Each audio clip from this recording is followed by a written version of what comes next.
Good morning. How did you sleep? Doesn't seem like it was that long ago that we said goodnight.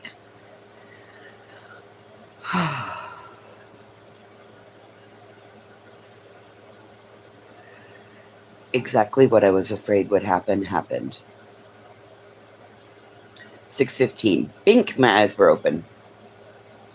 6:30. Bink, the dog's eyes were open. We've been outside. We've done our business. I found my socks. Good morning, JJ. Good morning. So,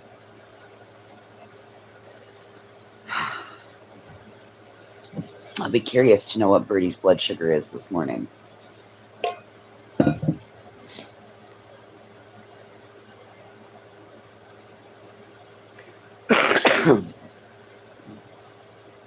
So, it's Sunday.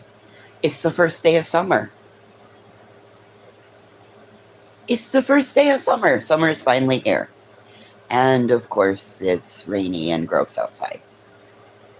It just rained a little bit ago. It's gray, blue gray skies. But it's warm.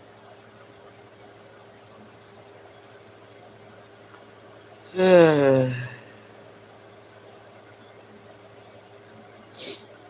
would really like to be sleeping still. Your dogs are still in bed? Mine went back to bed. They're like, yeah, no. There's no food. There's no Birdie. There's no reason we need to be up. But I think that was the potty schedule. But they were both very content to go lay back down and go back to sleep.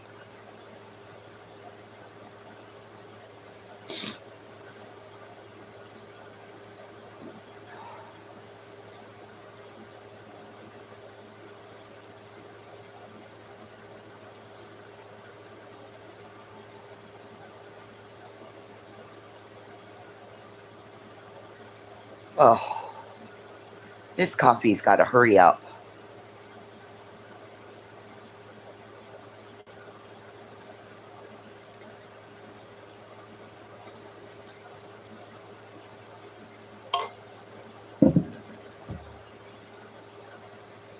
Oh, okay.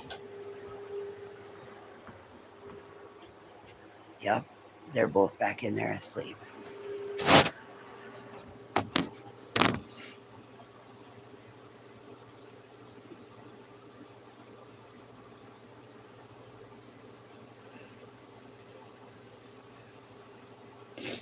Oh, okay, let's make our coffee.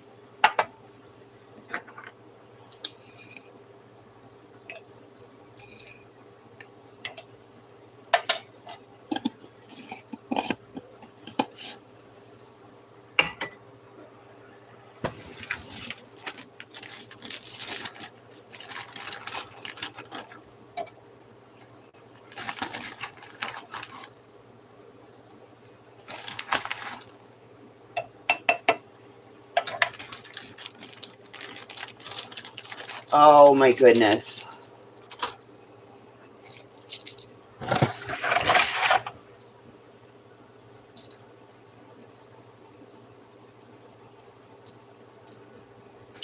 Whoa, where did I put my other meds? Uh-oh. Oh no. Don't tell me we lost them.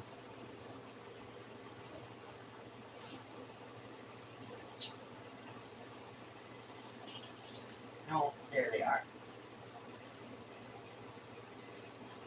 Woohoo! Gotta find my Benadryl though. So I'm just gonna go ahead and get my meds out too. That way we don't have to worry about not. Gotta find the Benadryl though. I think it's in my bathroom bag.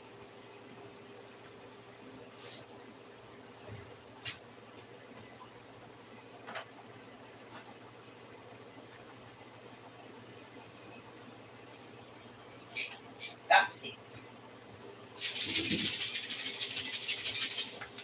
it. Okay.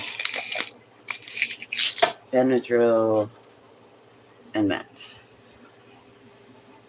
Make sure you take your meds.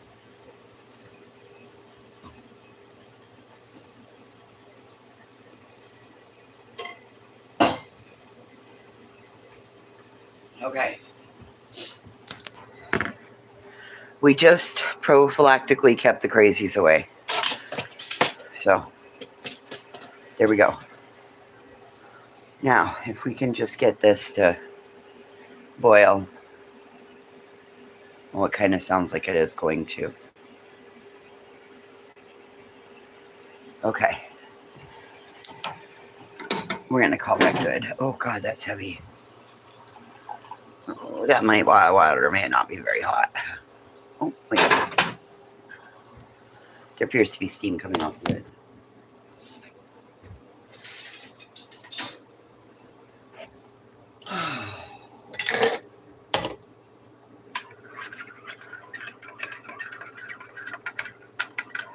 What's that smell? It's flowery. I don't do flowery scents. What is that smell? Huh.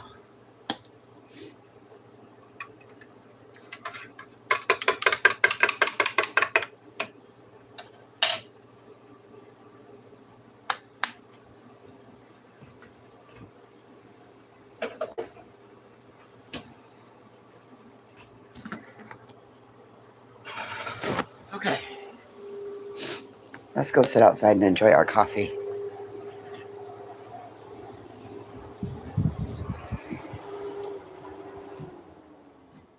We don't want to listen to that right now. It's not even exactly necessary for that to be on right now.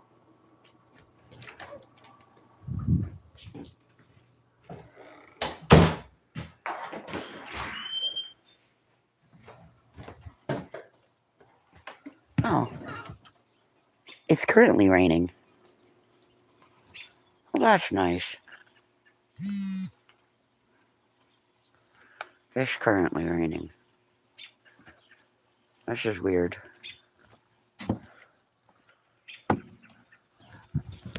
How do you have rain on the first day of summer?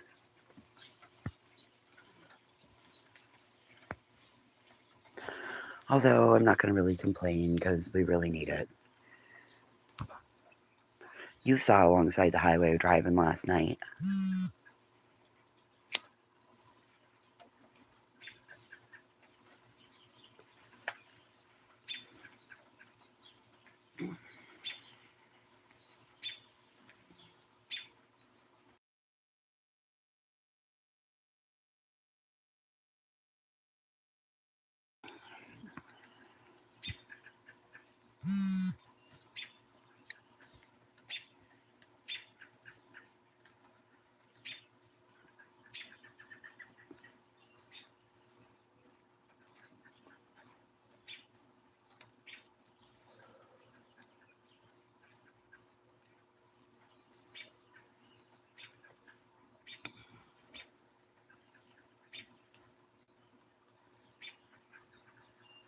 Wow. You guys are full of conversation and chaos this morning. It's very quiet Sunday morning.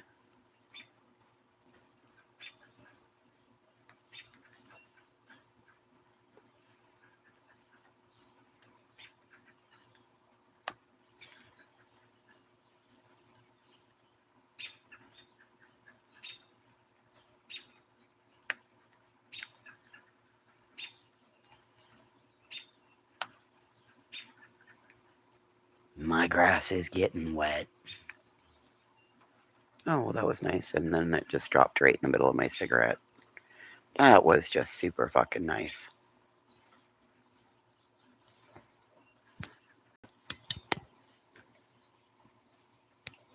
Good morning, Rosie. How was the race? How was the race?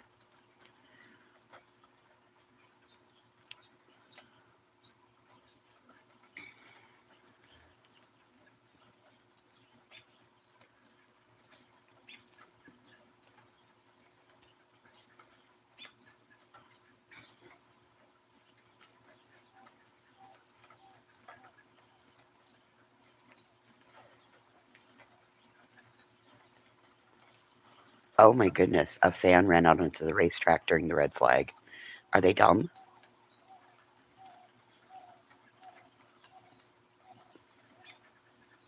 Well, those are happy sandhill cranes too. Oh, it's really raining.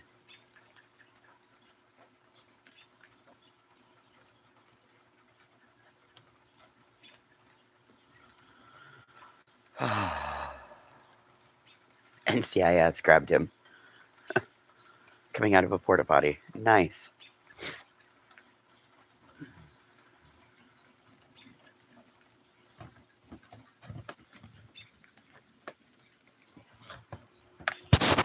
Well, we're going to call this good. Go sit inside.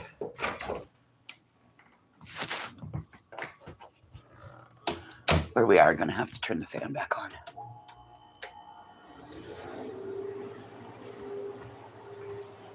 Because, like, the air is just stagnant in here. Oof.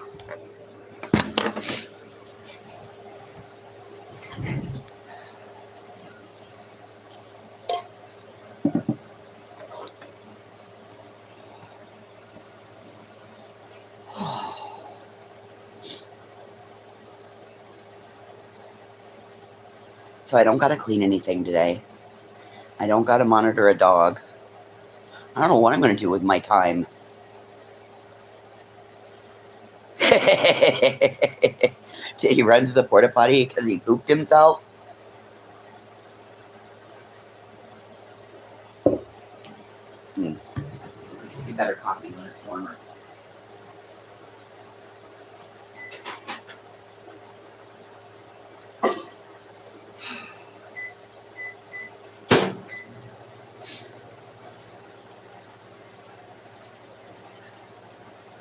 It was about as warm as pea water.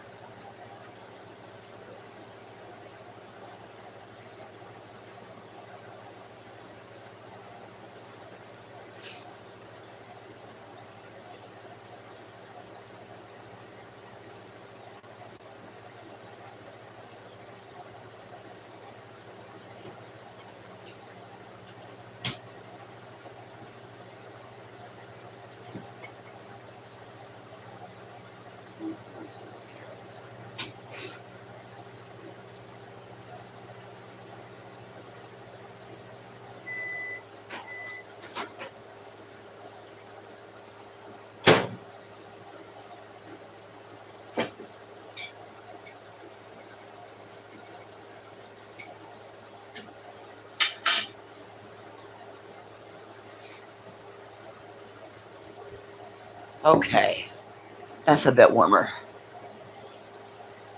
Good morning, Selma. I think I am just going to rest. He went up to Sheldon Creed, tried having a conversation, but he was too inebriated, according to Sheldon. Holy shit.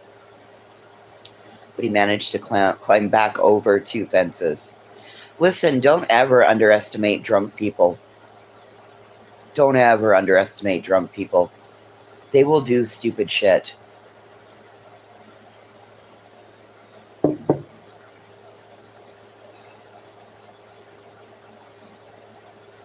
Man, the other afternoon, I went out and I took my book and I just went out and sat with the horses. And Hobo ran everybody off, and it was just him and I standing there. And Utah, oh my goodness, it took him a couple minutes. It took him a couple minutes to finally relax. But then you talk about full of love. Like, he had all this love that he just couldn't figure out where to send it.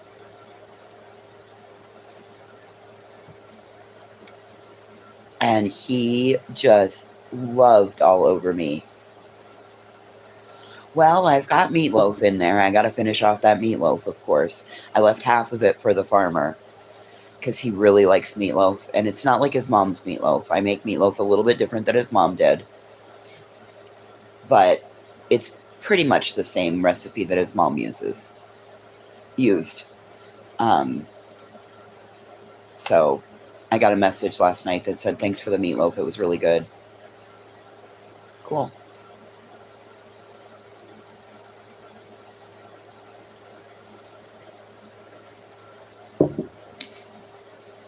And of course, the dogs did exactly what I knew they would when he got home, is they just crashed right out. Casey crashes out in her bed where she can see him, and Birdie goes and climbs in his bed where she can wait for him.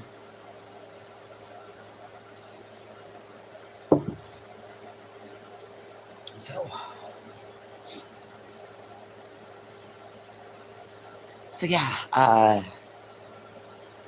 think I got dinner covered. I could go out and about and do some grocery shopping and return the spark plugs and get that kind of stuff. I like when I get to go to the farm too. But it's a lot of responsibility and I can't fuck anything up. It's not like being at home where I can make mistakes and fuck shit up and, you know, it's no big deal. Out there I fuck something up and it's probably going to cost me. He wouldn't charge me, but so far I haven't broken, knock on wood, I haven't broken anything major out at the farm yet. The worst thing I did was broke the knob on the water thing, but he was like, it was already partially broken. Don't worry about it.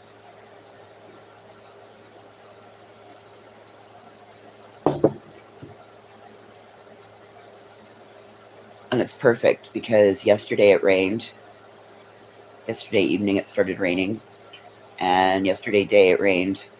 And then today it's raining, so he won't have to put water on because it's raining.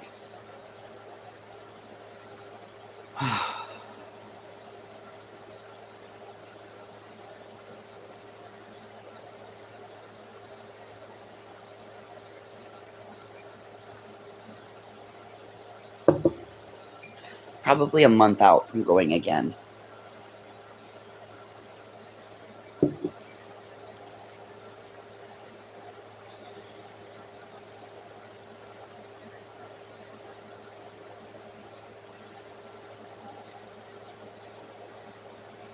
Somewhere I have a video where it was 50 below and I was out doing chores. With the wind chill, it was 50 below and I had to go out and feed the horses. Yeah, it was fucking brutal cold. I think at that time he was sailing from Hawaii to Mexico when we had that horrible cold snap.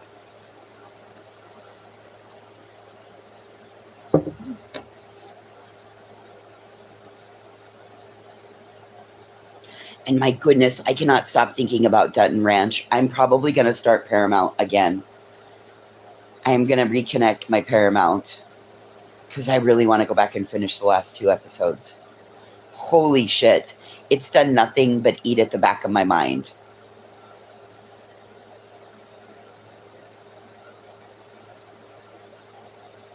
Beth and the old lady were flying around the country to go sell their cuts of premium beef. Thank you, Rosie. I appreciate that. I got to be doing something right because he keeps calling me to come back.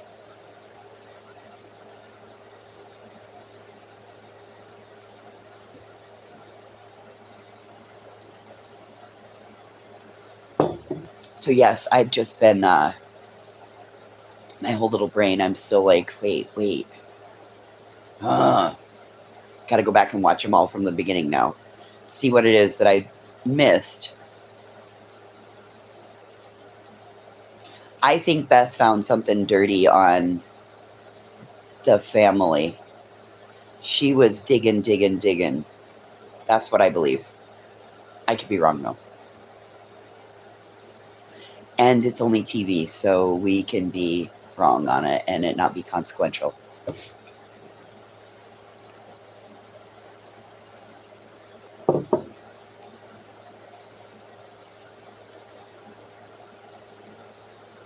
Well, and that's kind of the joy of Taylor Sheridan when he makes his stuff. He kind of puts in what happens as you're watching it.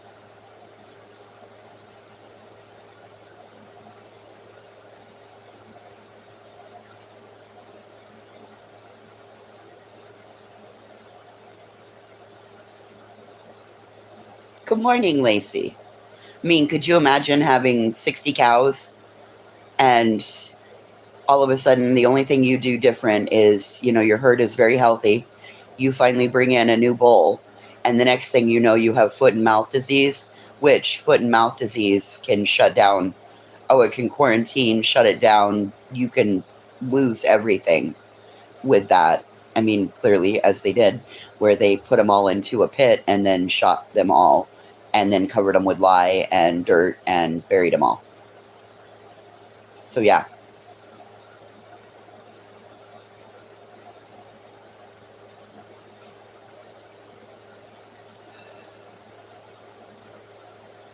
What bug? What? Listen, I tried to ask in a chat last night. I'm like, what? Who has bugs? Who has bugs?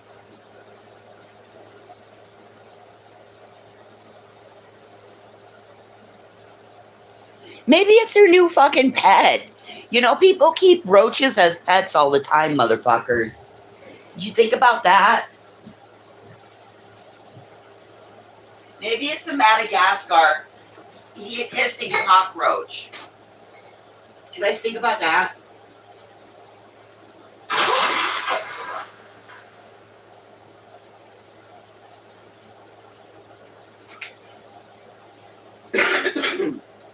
It's summertime. Moths are out.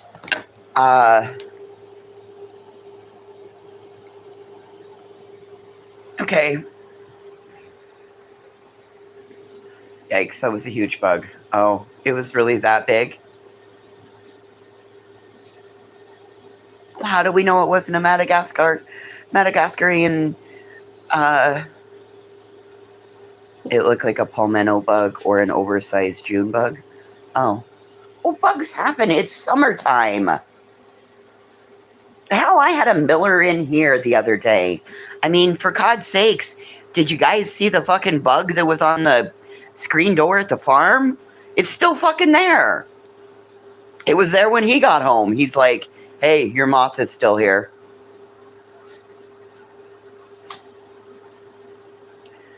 In the South at this time of year,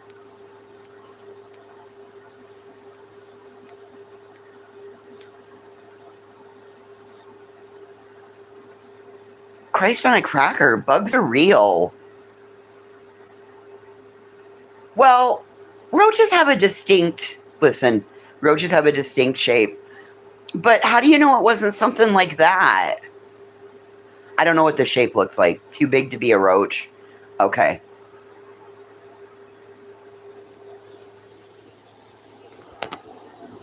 Mean shit.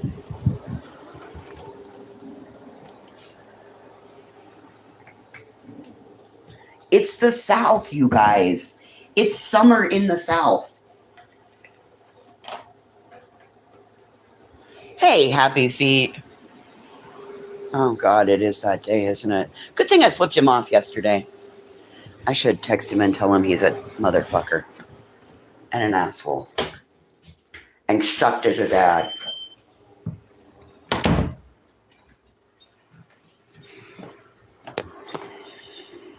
Anyway.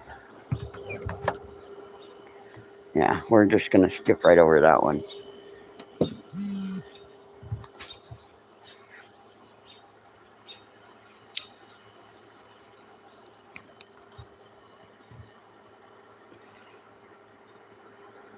It was a roach.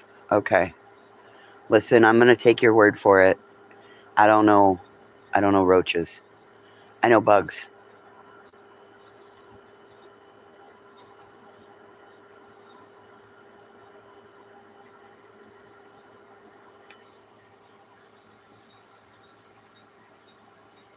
Okay, Nikola Tesla is better than me.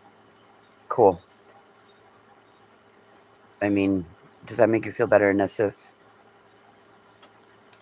To run around and tell people that Nikola Tesla is better than them?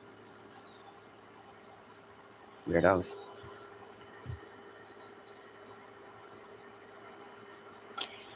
Well, I think Edison is better than Tesla.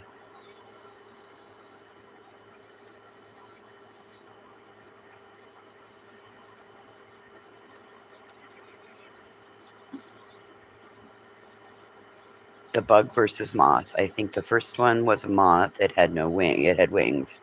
The second across the chest, no wings. You do realize that you can, in the South, you can walk outside and a bug can get on you and you can walk back inside.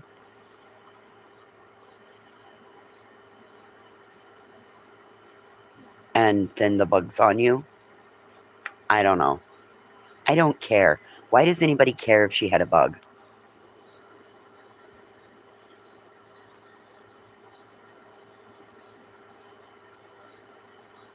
Well, why do you think Tesla's better? No, because he invented light bulbs. That's why he's better.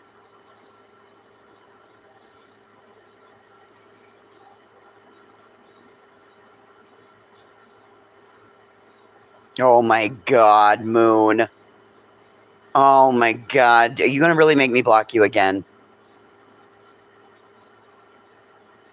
You want to go for 4 accounts?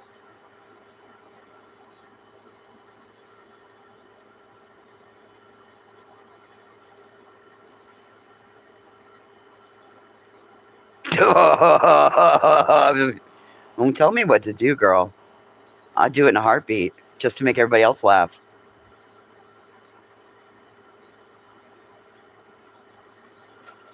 I have no idea. Listen, I don't fucking care. Maybe she has bugs. Maybe she likes bugs. Maybe one of her kids are going to be an entomologist. How about we not worry so fucking much what somebody has in their house?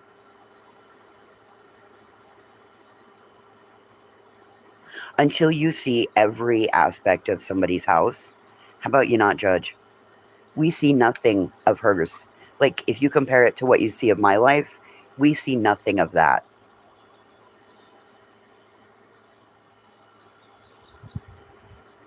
Who cares if somebody has fucking bugs? Who cares?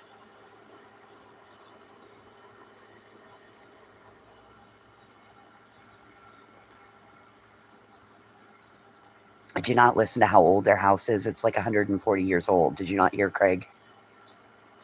It's an old house.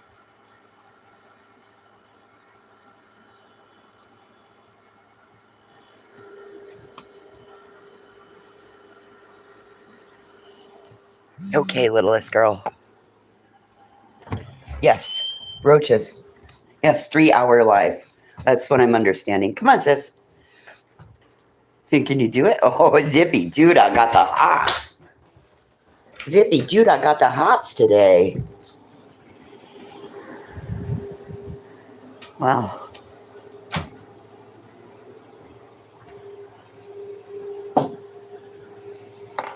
Right. I only care about my house being bug free. I don't care if your house isn't bug free.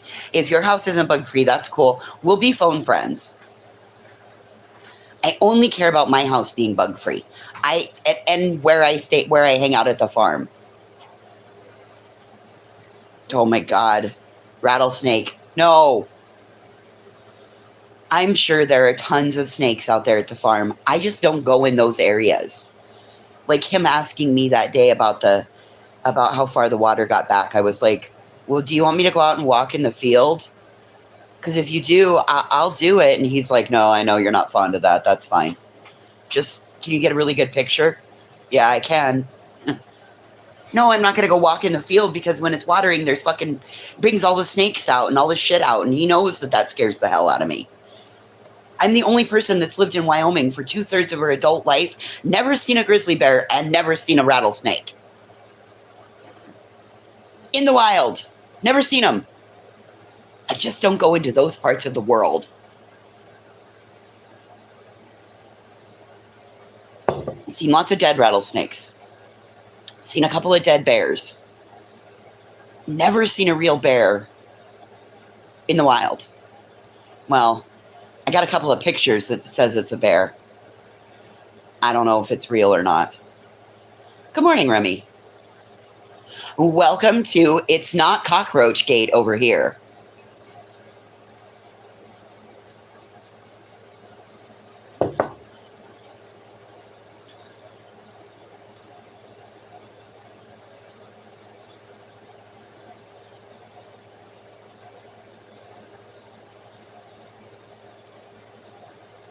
Nope, never seen a grizzly huck. I mean, we were driving through Yellowstone. A whole bunch of cars were parked and people were all pointing, and we asked what it was, and they said it was a grizzly. Good morning, what is true? Uh-oh, the send button on your chat is being weird. Oh, I've seen lots of moves.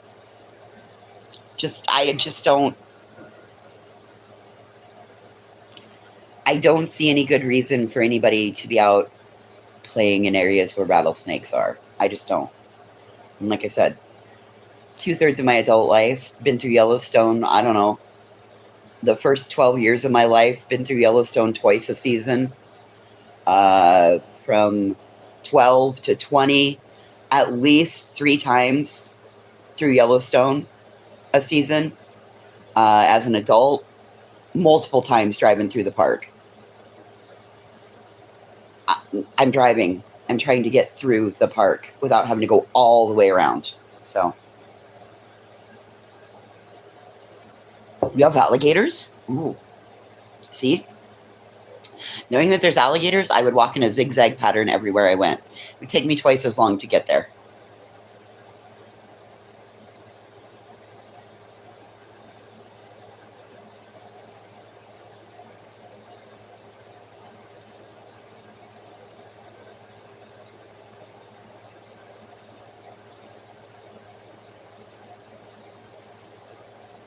I don't know. Apparently, Brittany had a bug, Moon. They just park for bison, yeah. Or bighorn sheep. I mean, those are a dime a dozen in the park. Bighorn sheep and bison are everywhere. Let's let it be for, like, a badger. I like badgers. It was a palmetto bug. She lives in the woods. Well, that's what I mean, I think we all kind of got there to that point over here. Everyone is claiming this roach is on steroids. Oh. So, which one of you fuckers pumped a roach up with roids? You roided the roach, and then you probably sent it to her. Who sent her the palmetto bug? That's what she needs to start saying, is that people sent it in their package. It was too big to be a cockroach.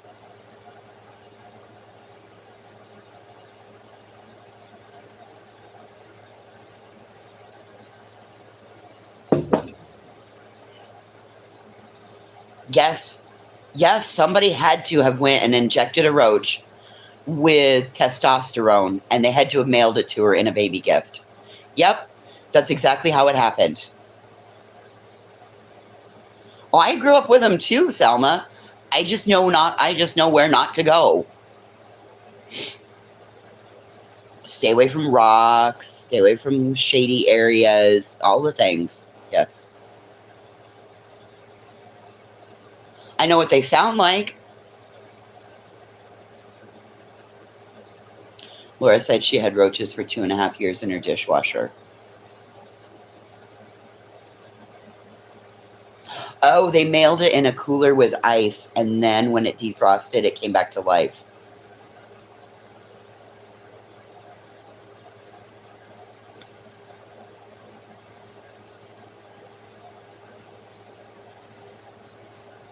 Phew.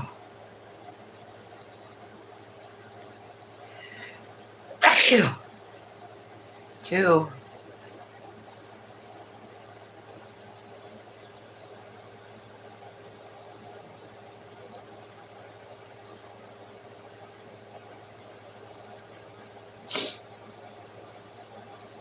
Thank you, Remy. I think that's all there is today is 2. That's all it feels like anyway.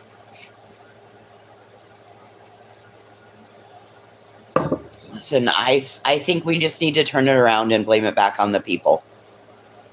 I truly believe we just turn it around and blame it back on the people and start saying, who sent me the cockroach? Who sent the roach?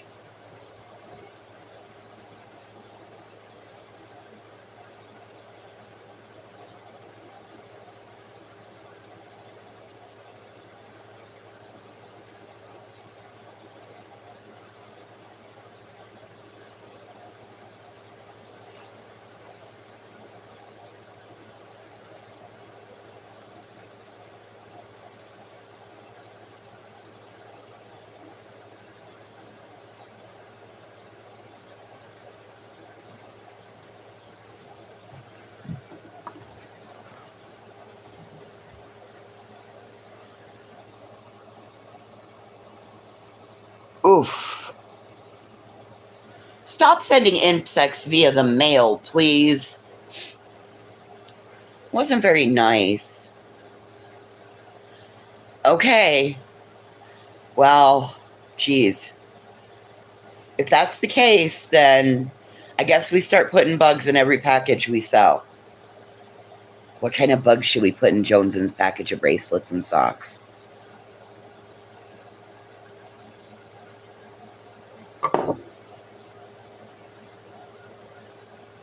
And what kind of bug should we send Ange Carter? She ordered a bracelet too. Ooh, we got a good thing here. You wouldn't appreciate that at all. You get a bracelet and a pet. You wouldn't appreciate that.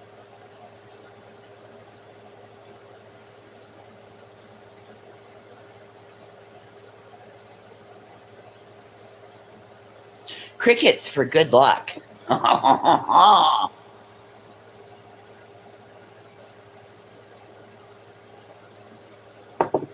You wouldn't know, Huck. It would be inside.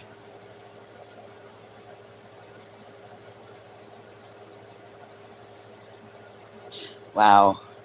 Your jokes are really lame.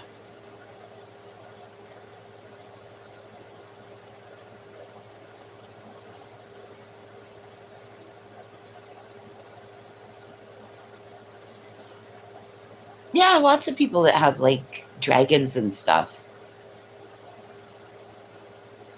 That's not what your mom said last night.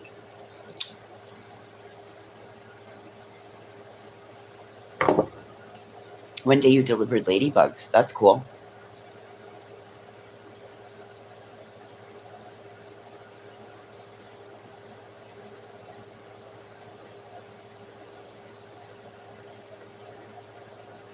The lady that has the greenhouse always orders ladybugs, and she puts them in her greenhouse. So then you go walking through there and you end up with ladybugs on you. It's pretty cool. Yeah, but no, here's the problem with that, Remy. As fun as that would be to send them something from bagofdicks.com, as much fun as that would be, that still means that they're going to get something fun at some point and that you paid money from it.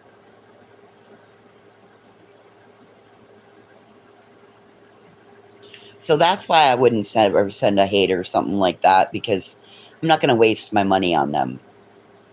I may bluff and say the package is on the way, just so that they're a little bit worried for a hot minute, but I wouldn't waste money on somebody I didn't like.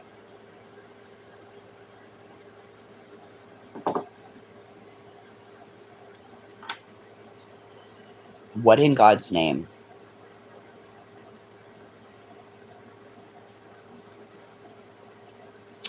But don't think that I wouldn't figure out how to make my own homemade improvised glitter device.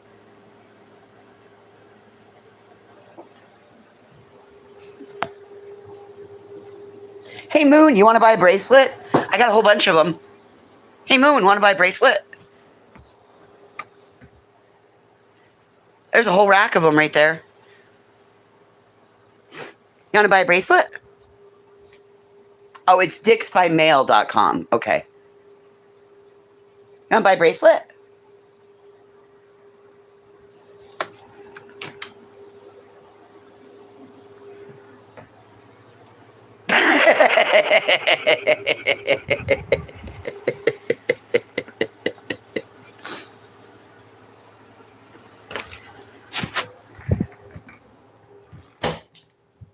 I think if I sell them on YouTube, I'm going to let people pick their price.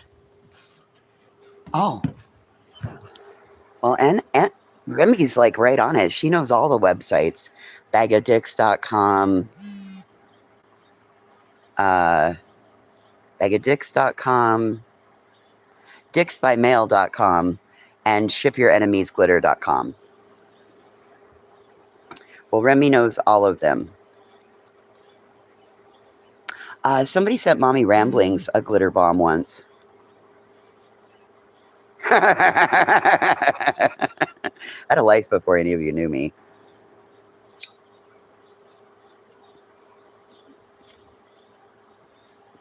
Mommy Ramblings got sent one.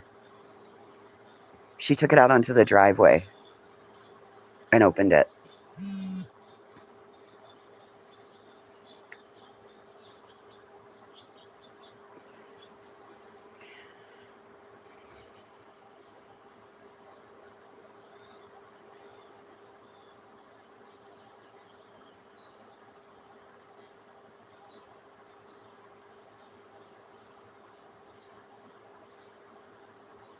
Mm. I think if we're going to do this, we're going to have to go searching out types of glitter because I really want that fine, fine, fine glitter. You know, that minimal, like it's little, it's like microfine glitter. That's what I want to put in it. And I want it to be like bright purple.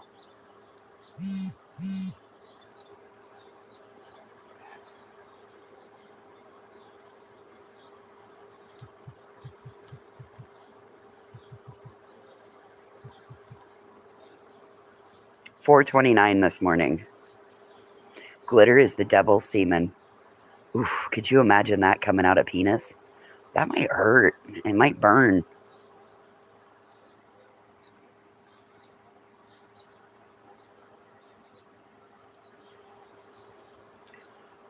Birdie's blood sugar was 429 this morning. It's got to be the type of food he's feeding her. Yeah, it would cut. And then, like, the penis would end up looking like a hot dog that's been cut to look like an octopus. Like, you get, like, this seven-tentacled object.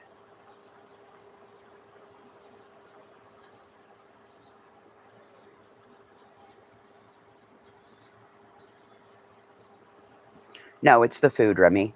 Because the first ingredient in this new bag of dog food is corn.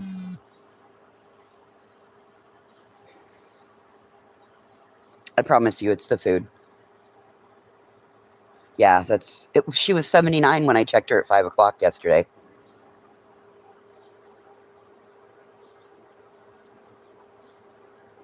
So when I checked her at 6 last night before I left, she was 77.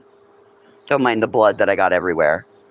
I had blood all over me. I actually hit her in the right spot and she fucking bled everywhere. So she was 77 yesterday when I left after I fed her. And then he got home and she doesn't get anything, Remy. Legitimately, yeah, he's home now. So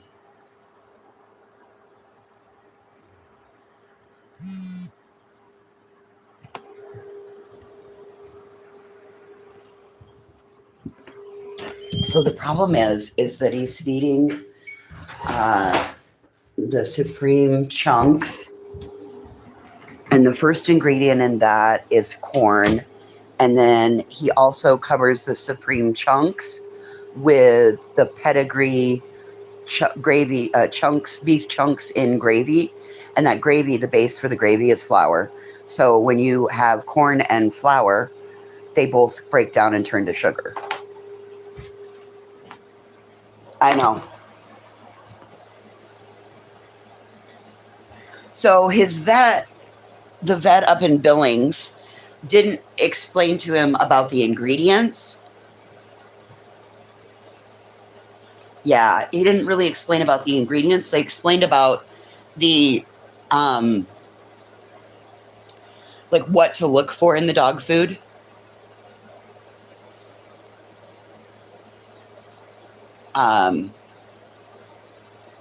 So, yeah. Anyway.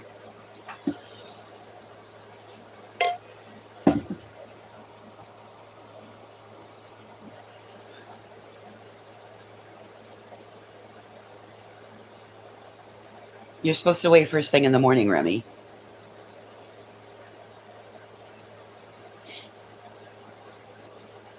You always weigh in the morning, Remy. You weigh less in the morning than you do at night.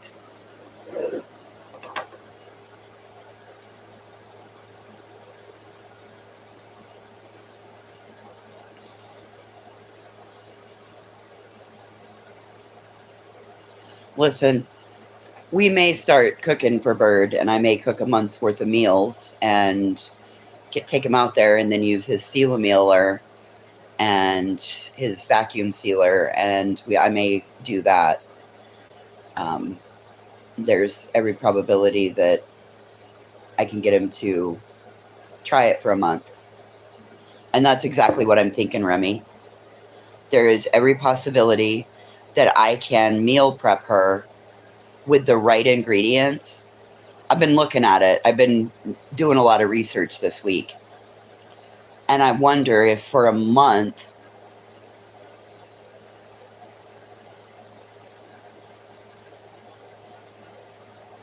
if we could try that and see what it changes her to. We'll find out for July.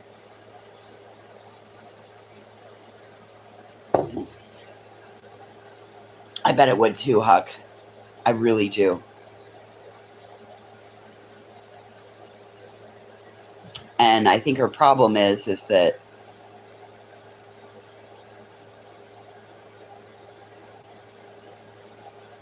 but I bet if he gives her 17 this morning, rechecks her at 1, gives her another 7 units, I bet by dinner she'll be back down in the 70s. So, yeah, I know. Moon, I know. I watched your stuff with Ditto. And that's where I first started learning, because Mason's about this. Hello, Joe. Oh, well, hello, Jody Arias. Oh, my God, we've got Jody Arias in the chat. Nobody move. Nobody move.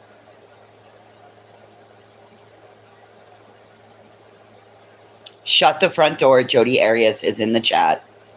Everybody nobody move. No sudden movements. Well, after Ditto went downhill, Moon, I started thinking for a hot second. I was like, well, Mason's about the same age as Ditto. Mason's a Shih Tzu. I know Ditto isn't. Moved? What'd you move, Outlaw? You're innocent. You didn't do anything. Well, listen, you've stuck to that. You've stuck to that the whole time.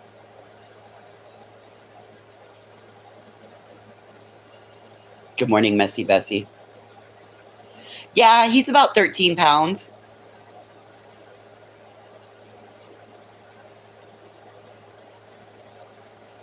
So, and Mason was starting to have some going downhill stuff, and I started getting worried.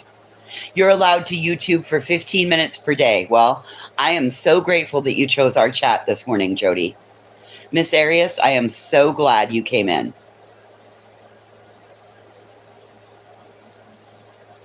Quick, everybody ask her all the questions you've been dying to ask her.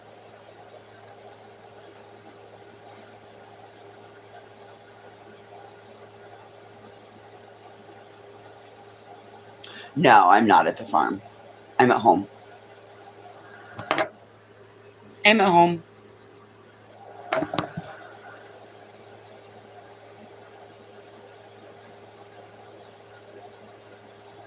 Staying on this live, so ask away. All right, who has questions for her? Good morning, Megan. Wow, and it's not a new account. I know. I looked at it too, Remy. I was like, oh, shit, we got Jody Arias in the chat. Welcome.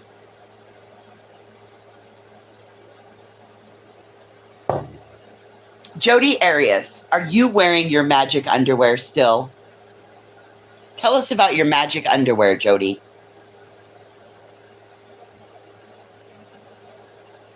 Anyway, when I saw what happened with your dog, Moon, I instantly started reassessing mine. And started to get a little bit worried that, okay, Jody, do you have a new man? Well, where'd she go? Damn it. Oh, we got to be respectful now.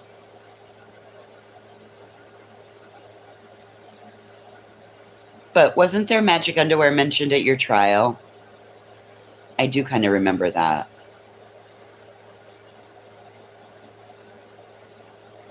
He's a guard. Oh, geez. You do realize that you're not allowed to consent to anything like that, right? And that your rights might be being violated if you're dating a guard. Or you're setting him up to lose his pension.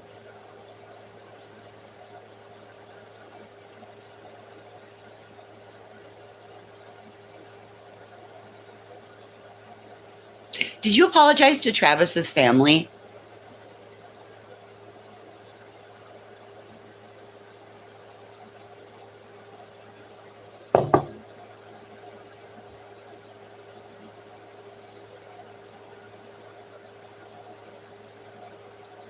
Have you been practicing your handstands? Headstands, sorry. Headstand. Ooh, not even a handstand. It's a headstand. Damn.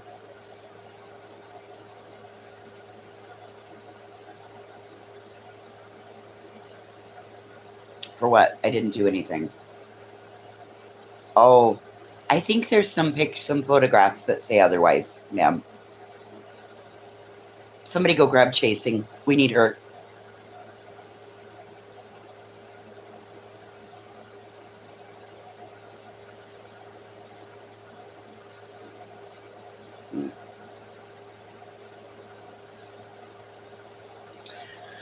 Anyway, so when Birdie got sick, Birdie apparently ate something that was bad, and that caused an intestinal infection. What is your current outlook on the Mormon community, Jody?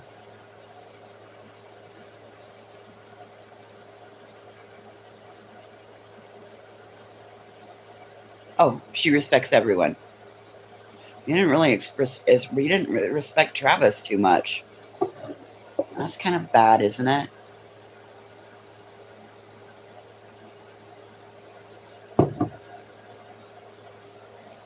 Yeah, that's what I just said, Remy. Everybody but Travis. You respect everyone except Travis.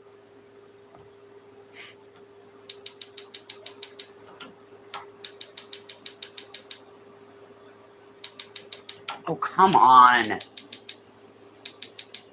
Ugh. Okay, so we got another magical underwear question. And then we want to know do you sing in the Christmas thing in prison?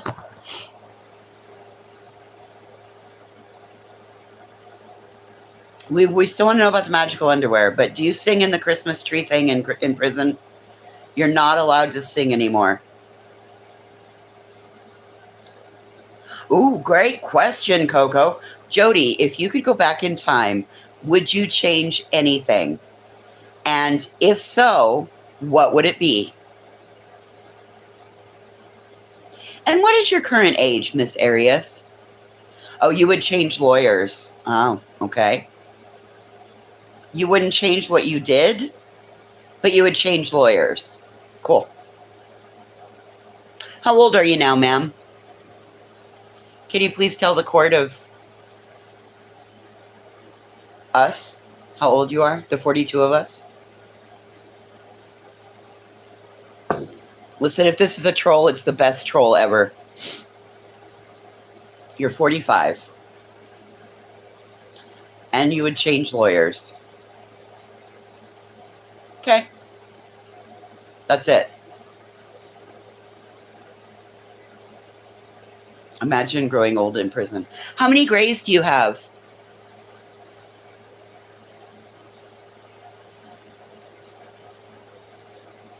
And it seems like I might need some prison tips.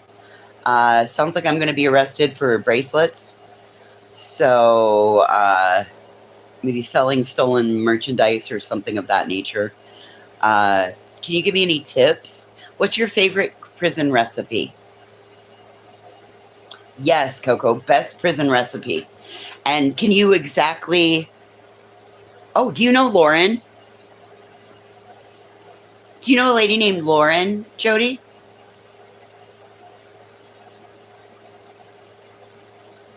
Best troll ever.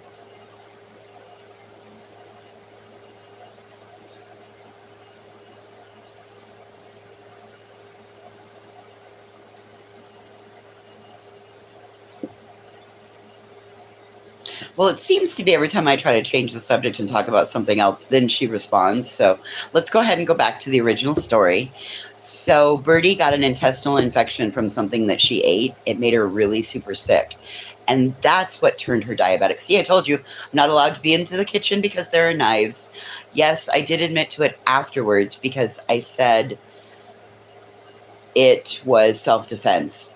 But I take that back now.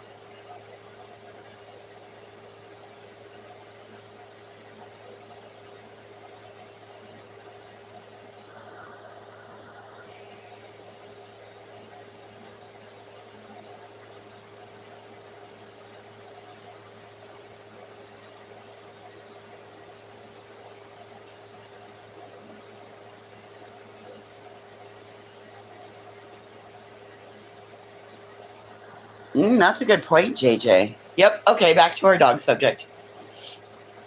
Unfortunately, the local vet didn't realize that it was an infection in her intestines, and that wasn't found until she got to the doctor in Billings.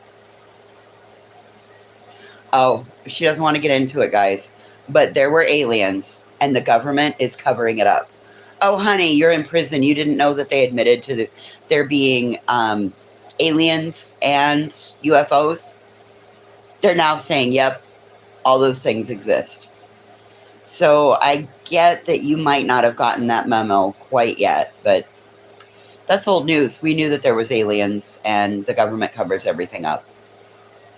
Do you have lots of pen pals, Jody? And if not, would you like 35 new ones?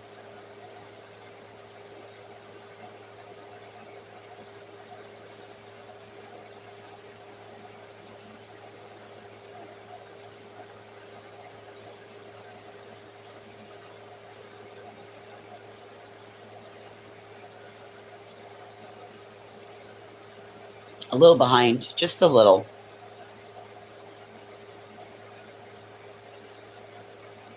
No thanks. Okay, so Messy Bessie doesn't want to write to you. Okay, we'll excuse Messy Bessie from the Jody Arias writing class. We are going to hell. Beep, beep, motherfucker. Get on the bus. I'm driving.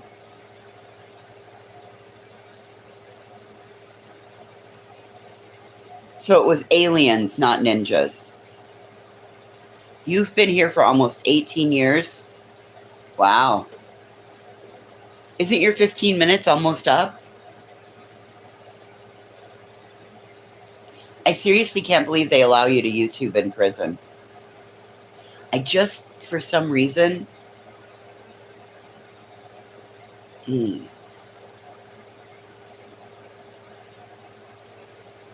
But maybe it's because you have a guard boyfriend, so you're allowed to YouTube in prison.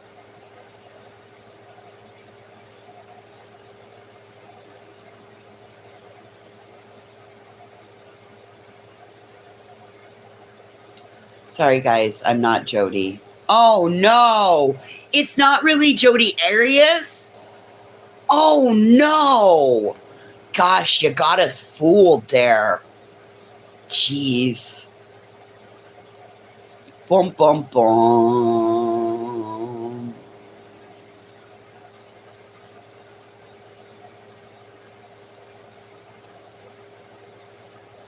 What a disappointment.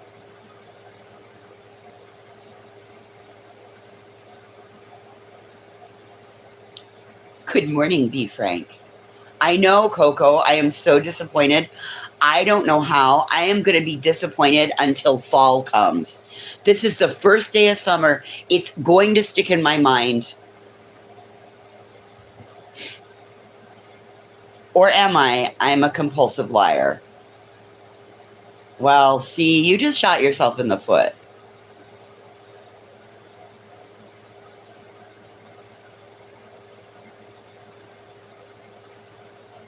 It's red hot in here. It's getting hot in here. So please leave on all your clothes. Nobody wants to see that shit. Oh, good. Sounds like the coffee's almost done. Yay! Coffee. Coffee is life. Well, drive safely, Messy Bessie. You were lying about being a compulsive liar. So you're a lying liar that lies compulsively. Well, that's cool. You'd fit right around here with. You'd fit right in here with all these girls. You'll fit right in. Hey, there's a whole group of them that are ex-cons. You should go over and join that group. There's a whole bunch of felons that hang out together.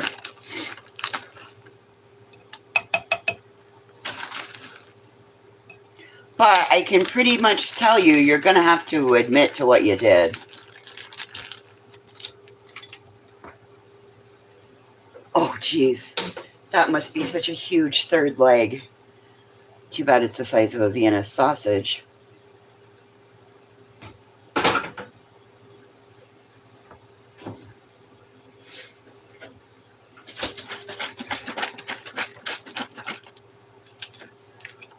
Oh, good one. Bank robbery, early 90s. Well, see, you're looking at being Jody's people.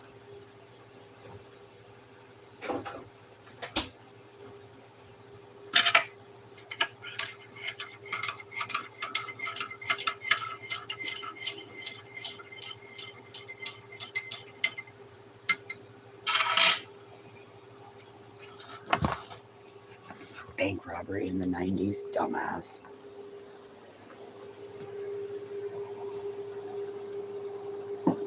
Oh, good cup. Oh, you got a minor in possession.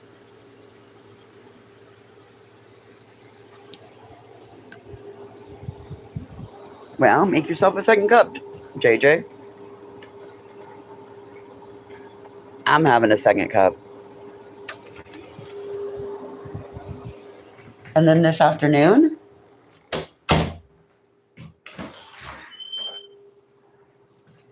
me neither, Huck. I'm boring. And I did a lot of my stupid shit before the internet, so.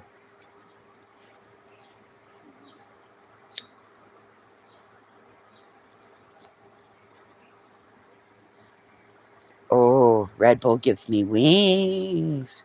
You're making eggplant tonight.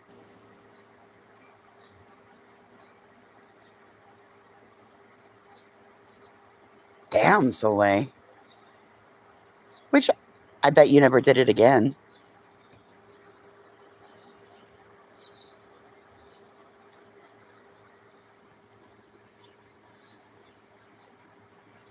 So, Remy, how do you make eggplant?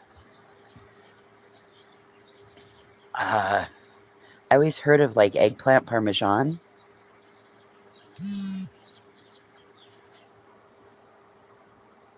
That's the same time it is here, Huck. It's only 7:49.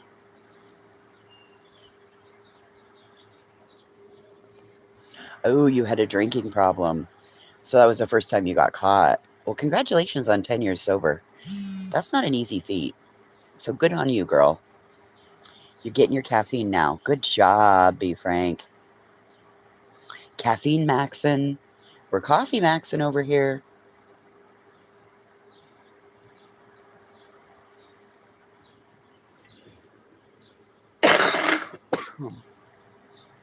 I'm so proud of you, Soleil. That's a success story right there. You slice it, light breadcrumb it, bake it. Sometimes I slice it, olive oil, and grill it. Ew, gross. I just, So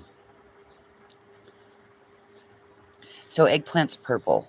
What kind of flavor does it have?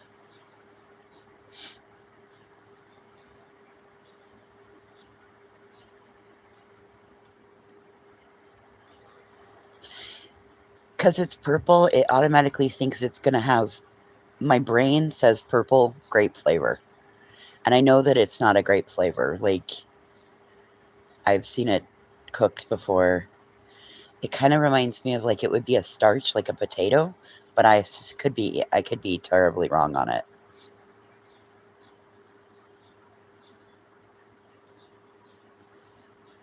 Eggplant has a squash flavor. Okay. So is an eggplant kind of similar in the squash family? Again, it was never something I ate. I had an ex-mother-in-law that made eggplant parmesan. Those were always the nights that I worked late. Like, I don't like that. I'm just going to go ahead and work. Like a mild squash or zucchini.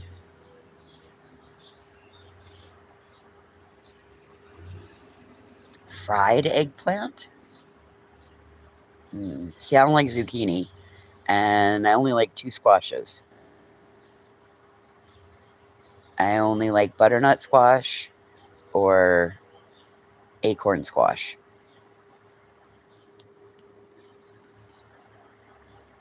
You don't like eggplant parm, or chicken parm. Mm.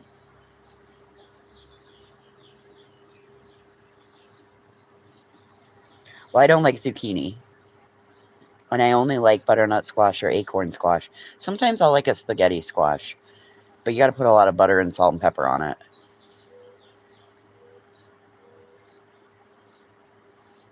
Eggplant or acorn or butternut squash. I like those with butter and brown sugar.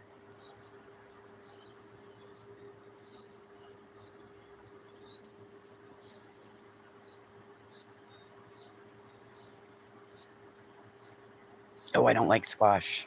I only like 2 squashes. 102?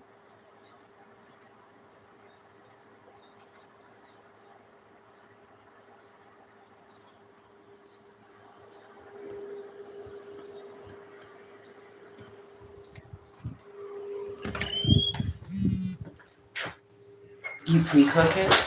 How do you pre-cook it? Now you guys got me all wanting to go find an eggplant and start cooking it. Which we could go do, but I don't feel like cooking an eggplant because I don't think I'm going to like it.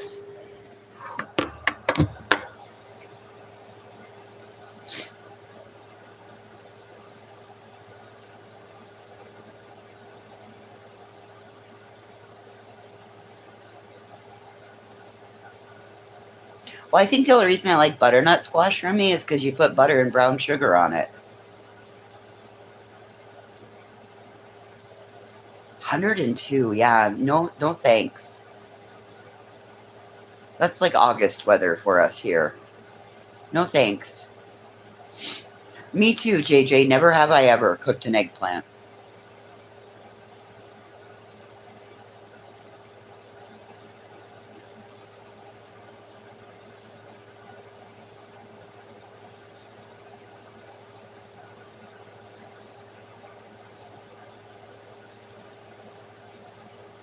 Slice, steam halfway, and then you bake the other half. If you eat things like eggplant, you prefer to roast them. Well, I guess we're just not going to eat eggplant. Eggplant has water content, so slice, put on drying rack for a few hours with a light sprinkle of salt to dry out the water. Pat dry, then you can egg wash, breadcrumb it, or skip the egg for light breading. Nice, okay. Roasted eggplant is amazing. I use pickled eggplant for salads. Holy crap.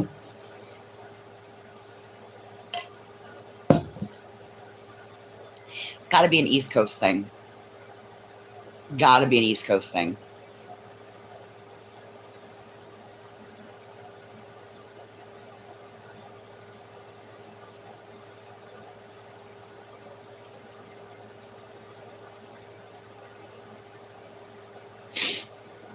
Yeah, very Italian.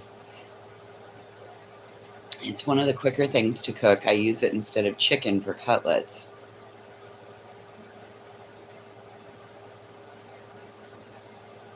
Oh, see, I don't mind zucchini and muffins or zucchini bread, but I don't like it sliced up on my plate. Well, now that we've all discussed eggplant. Yeah, no, I'm good.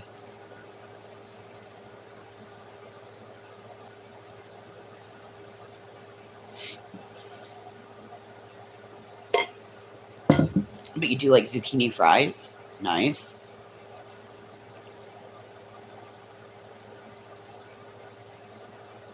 We used to go to a place that had green bean fries. Oh my God, those were amazing.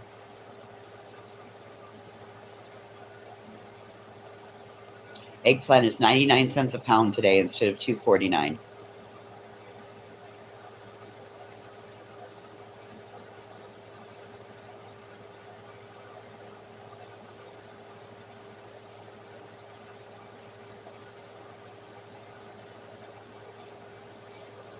Oh, wow.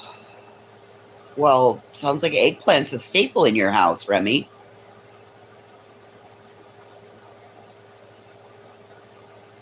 Red Robin has green bean fries.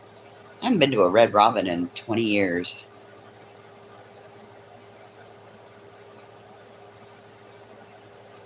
Yeah, Bushwatchers, you get to come talk food at least. They're so afraid to type in here, Remy.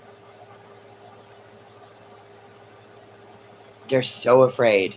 They're afraid to hit the thumbs up. They're afraid to type. You know why? Because they're afraid they might like it in here.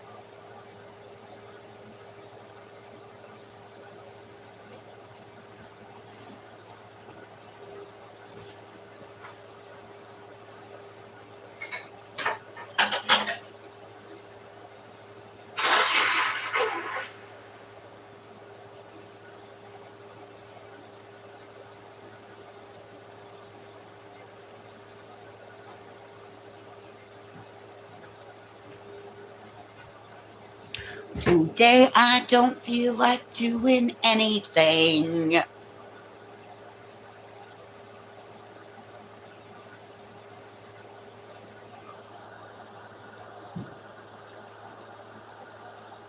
Yes, we need a good prison recipe.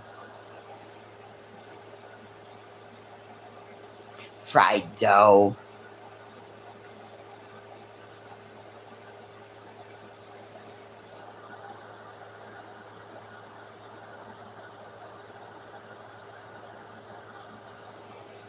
You just discovered doing what? And it's so good. Which one, Tiny D? Fried dough.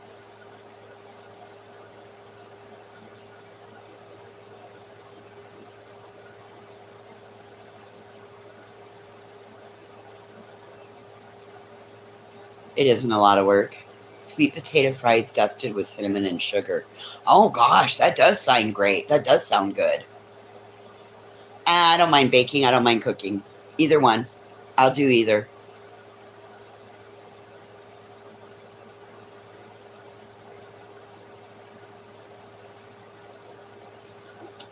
There's that little coffee shop that we used to go to that had the mini golf place. God, what the hell was it called? Right there on Main Street in Thermop.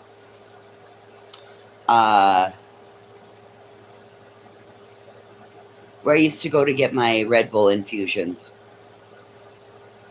Anyway, they do sweet potato fries. They do loaded sweet potato fries, and they have cinnamon sugar, and they got marshmallow fluff on top, and oh my God, these sweet potato fries are like a whole dessert. You learned how to make the big conchas, the big shell things? Oh man, those are so good.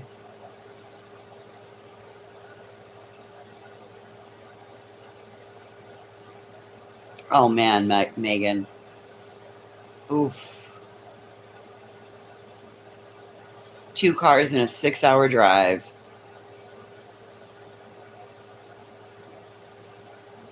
Oh my goodness, that's awesome, Happy Feet.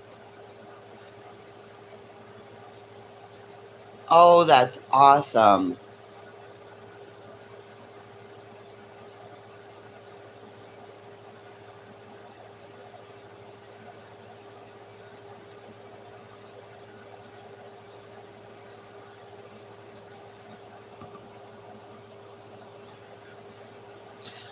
I'm so proud of you, Happy Feet. You have just done so well with that. Ooh, you're eating your weight in cowboy caviar. Yum. That's a corn, tomato, jalapeno goodness. Black bean goodness. Using Frito scoops. It's the only way to eat cowboy caviar. Oh, happy feet. I'm so happy for you. All day.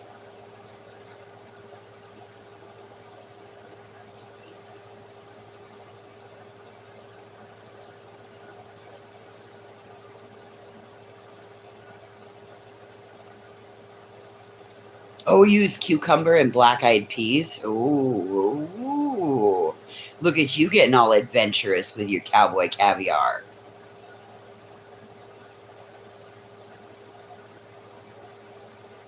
Oh, Jody's back. Y'all, Jody Arias has re-entered the chat. Google it. It'll give you the recipe, the breakdown of it.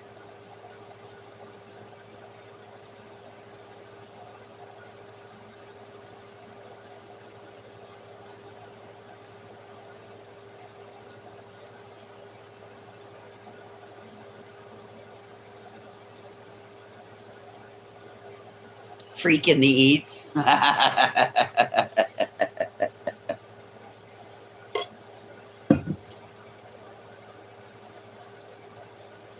It does, Remy.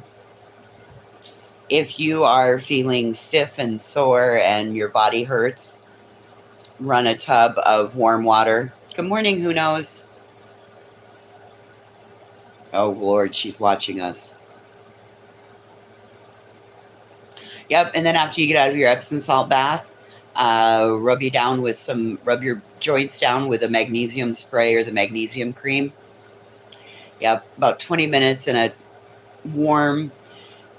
So your bath water, you want it to be a little bit warmer than normal so that salt, and you pour the Epsom salt in with the water and keep mixing it around so that it all breaks down.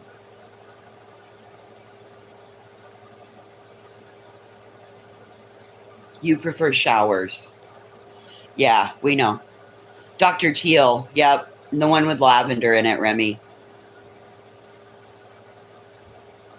My problem is that, like, you can soak from the waist down, but how are you supposed to soak your shoulders? Because then you got to have the bathtub really full.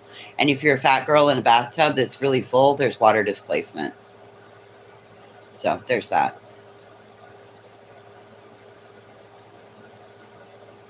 And shit your brains out. Yeah, there's that. Epsom salt, the magical salt. The more you eat, the more you poop. The more you poop, the better you feel. So why not eat Epsom salt at every meal?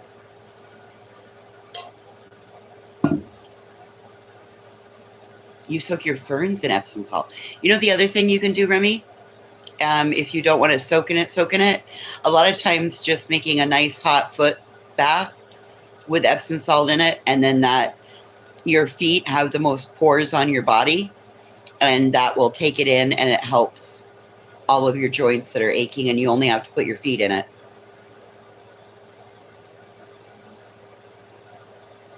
Oh, Soleil, don't tell everybody. God, they're all going to want to come over here and join.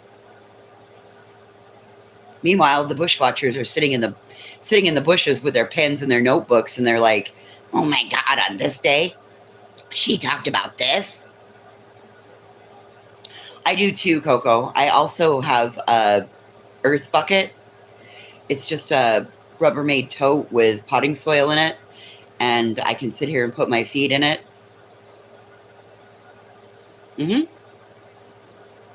So a lot of times I go straight from putting my feet in the dirt to putting my feet in the Epsom soap bath.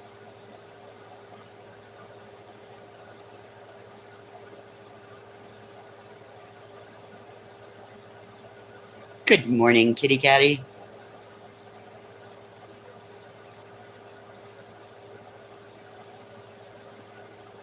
So get some Epsom salt, Remy. See if you can also find a magnesium cream or spray.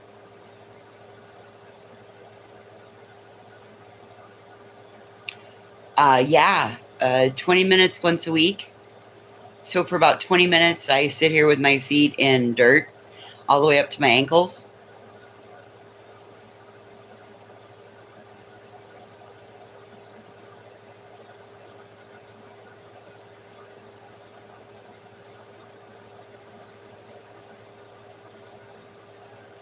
Oh, yeah, I'm in the tiny house. I'm in a tiny apartment. It's super tiny.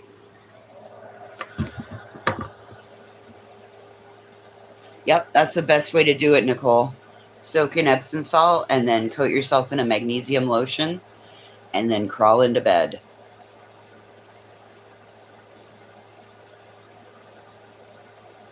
No, I wasn't building tiny houses, honey. Oh, these. Yes, these. Sorry, it took me a minute to understand what you meant. Either one, Remy. Lotion or spray will work. Yep, those.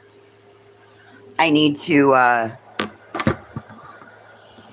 sit down and start working on the castle again. Yeah, you said tiny houses, and I'm like, wait a minute, I'm not building tiny houses. I immediately went to like tiny house. Oh, yeah, they're really good quality. So JP got me this one. This was the second one I ever did. It's called a book nook.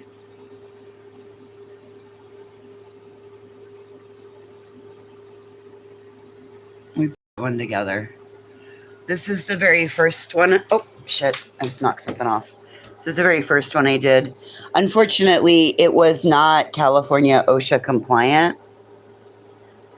So we got to get in there. I got to get in there and set some things back up because the stands fell over and some plants fell over. And so that's the greenhouse one. The battery is dead in it. But that's the greenhouse.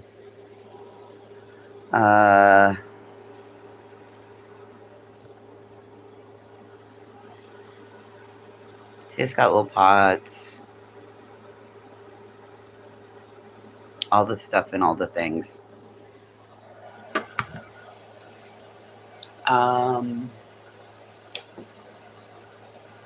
Then there's these two that I learned the hard way, that 1/32 is not bigger than 1/10. It is considerably smaller than 1/10. So this is super tiny.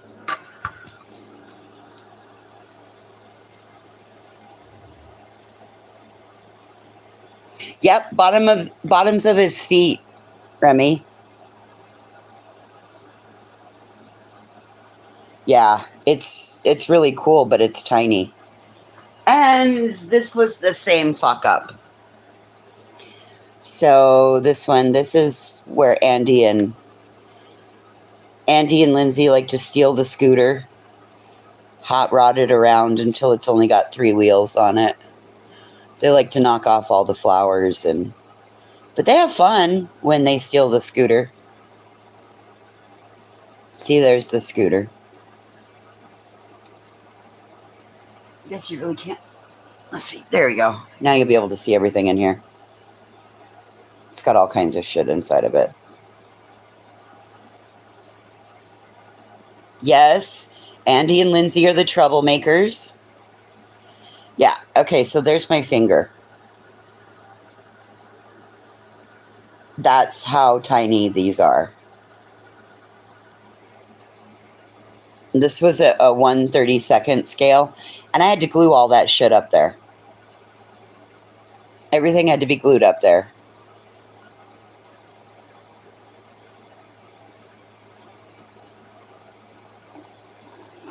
Same as this. Had to glue all that shit in there. Had to build those trees in there.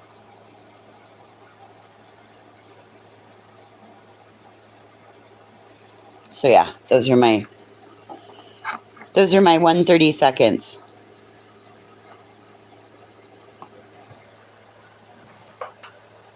And they light up. I just don't have the right battery for them. I've tried 3 times buying the battery, and I'm going to have to just take them to the store with me so I can get the right kind. And then there's a castle and the Sakura house. There's the Sakura house. I don't want to touch it because it's got all kinds of the stuff for the castle that's sitting up next to it. The Sakura house did not exactly survive the move. So I just kind of have left it because it's got to have some structural work done to it. And then we have the castle. We had just gotten to the point where we were going to start to light it and put the light in. And then, of course, the castle broke. We had a little bit of a battle, and the castle got taken down under attack. But this has all kinds of cool stuff inside of it, too.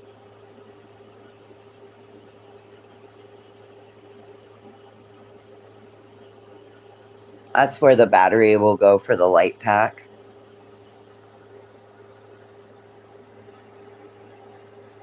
The table's missing some food. It's fine. It's just a little haunted. But I really been thinking about this too, so I probably am going to work on this today. Because it's got a whole nother level that we got to put on it. It is okay, right? It could be worse. The whole thing could have broken. But instead, a couple little parts broke. Nothing major. Oh, shit. I must have left my coffee outside.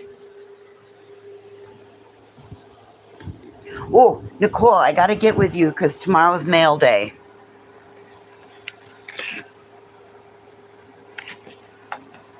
We're going to the post office. So, if anybody else wants a bracelet,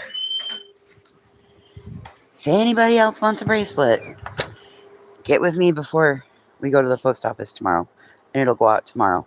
Should have it in 3 to 5 days.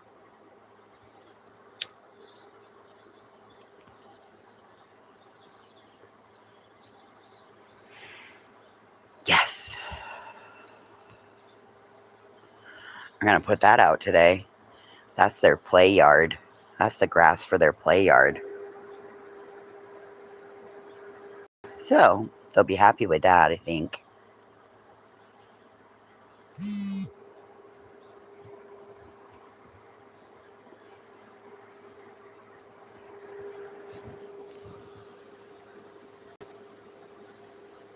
Oh, yay. I did find my coffee.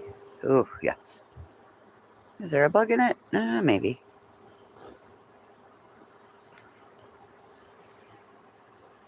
So if I drink my coffee with a bug in it, does that mean I have bugs?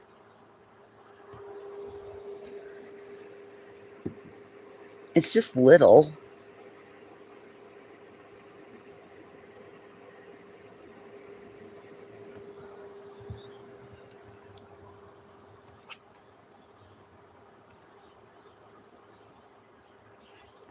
Extra protein. Listen, I was just trying to be like Brittany. I got bugs in my coffee. What can I say?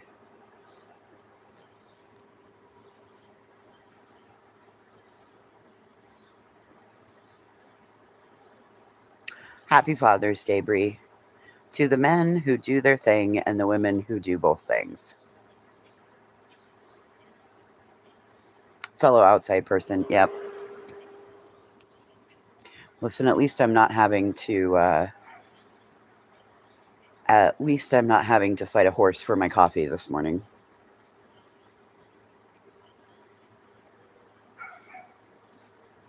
Although I will admit, every time I give a horse coffee, I kind of have a plan for it. And Roy is... Yeah, you got spiders in your home? Oh my God, Huck. You are a dirty bird. We don't know if it was a roach. It might have been a palmetto bug. It was too big. Right, Coco?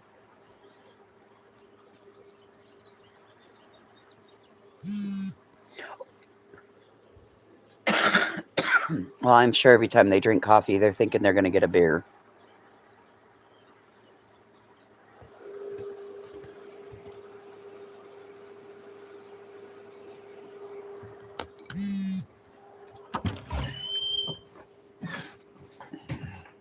Your house was built on a sugar ant hill in 1935. We are still at war with them. So the war of 1935 has now turned into the war of 2026. So, like, 3 generations have fought that war in that house. 3.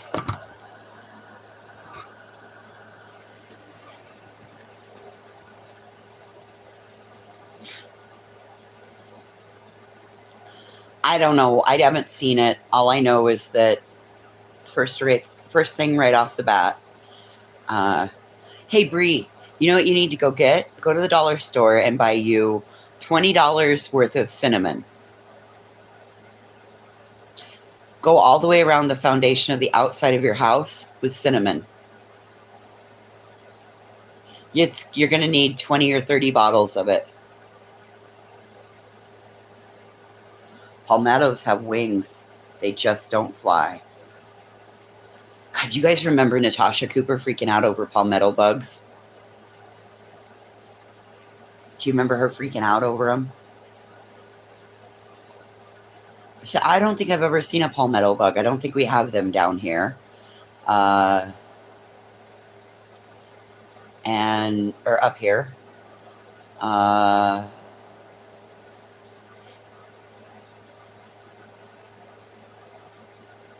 Mm-mm.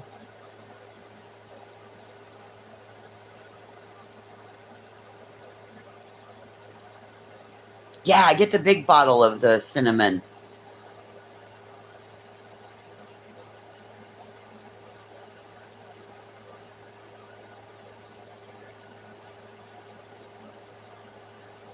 Mormon crickets. Oh my God. You want to be freaked out? See a fucking Mormon cricket. Jesus Christ. Those things are goddamn ugly. And they bite.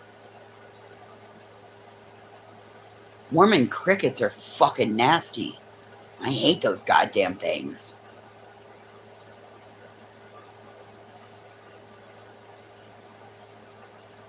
I don't care if she torches scorpions. I don't care.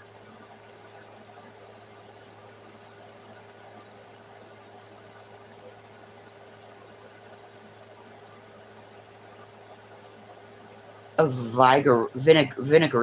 No, never seen those. Oh, your cats like to eat them.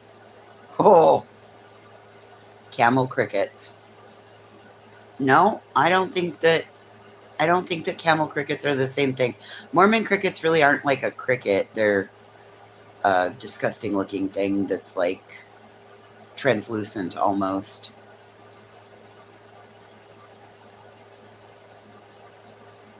And every once in a while, somebody finds a sand baby. Those motherfuckers bite too. Well, all I'm thinking is, okay, so Laura said she had palmetto bugs in her dishwasher. She lives in the South. Oh, they're so crunchy when you run them over. When they're like swarmed on the highway for warmth.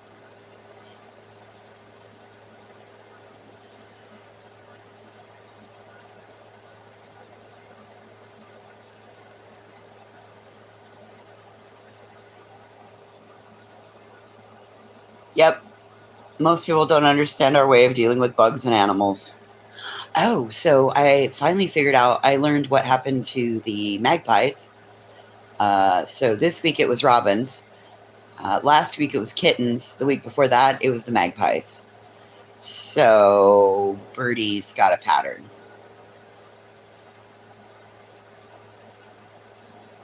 There used to be a ton of fucking kittens around there, just like feral cats. Not anymore.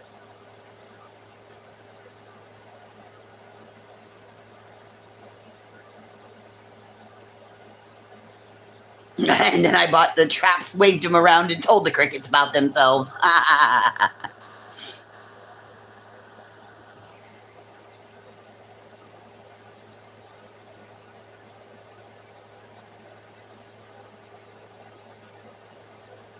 Oh, don't talk bad about Birdie. She's an angel. No, blood sugars can turn you bitchy. I'll defend her. Birdie behaving like Richard Ramirez. Green, she killed 3 kittens last week. 2 nestfuls of magpies the week before. Yeah, she's a killer.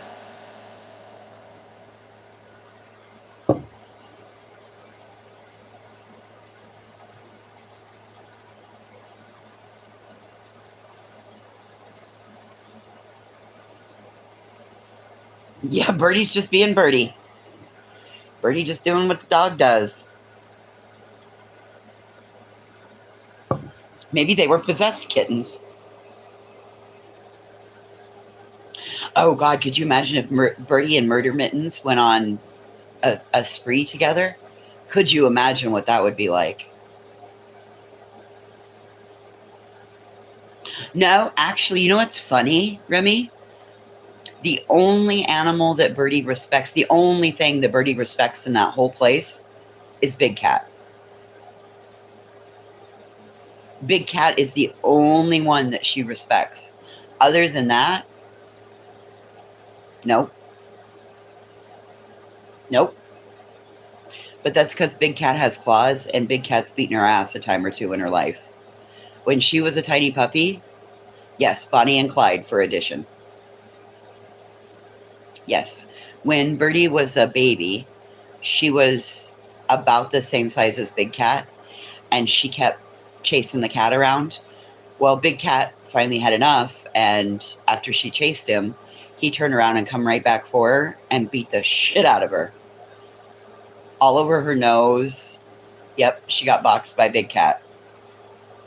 And so now, even to this day, Birdie can be dead asleep on the couch and Big Cat wants it. Big Cat will just jump up, bat her twice, and she wakes up scrambling.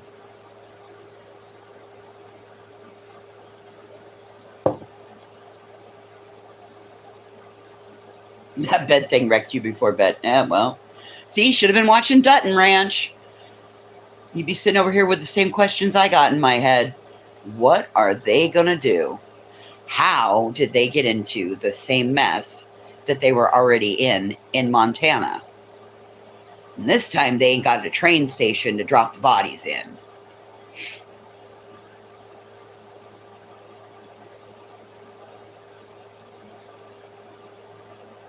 Could you imagine being on your property 3 months and a fucking dead body shows up on it?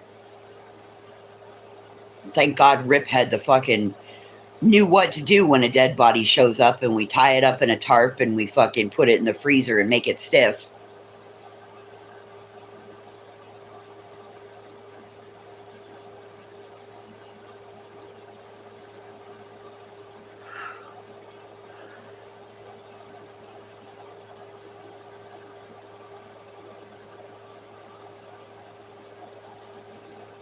Oh, nice. Facts of Life. I loved that show.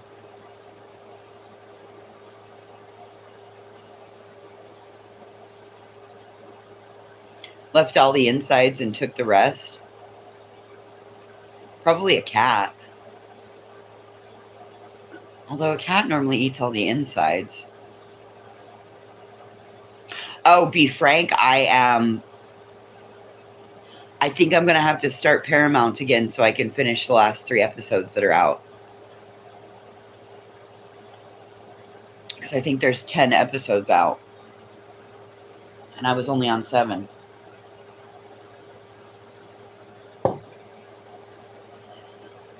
So I had to turn the TV off and leave right as Rip was taking Joaquin to go see Irving McKinney, the vet.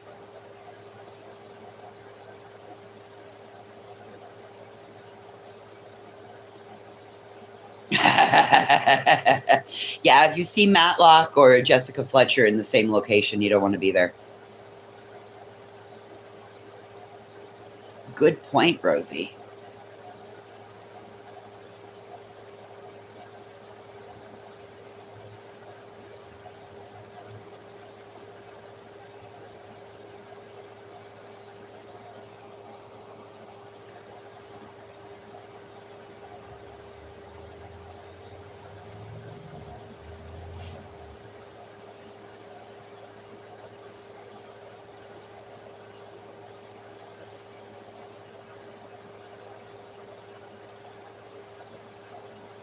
Yeah. Well, that's why I watch it through, and then I put it back on at the beginning, and I watch it through a second time, and then sometimes I'll put it on a third time because I might be working on something, I might have walked outside, I missed a portion of it, so.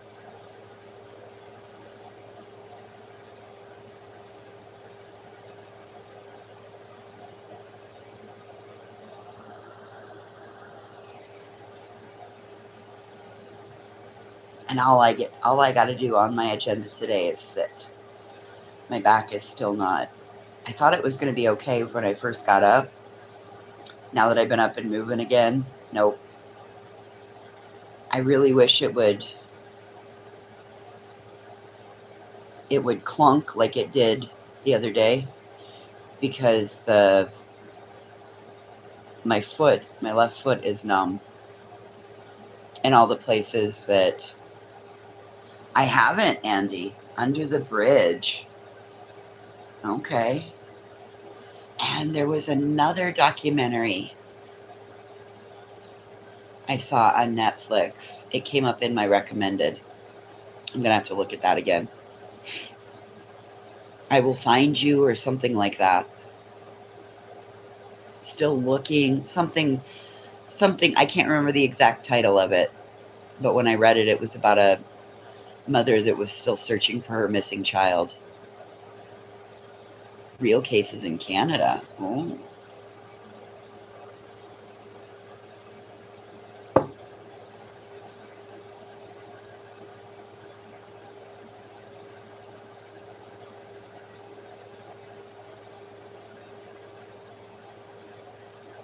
My main goal for today is to wash my hair. I want to put another braid in it. I want to see if I can get a headband braid in it. It's long enough in the front now. I should be able to get it braided right across from ear to ear across the top of my head.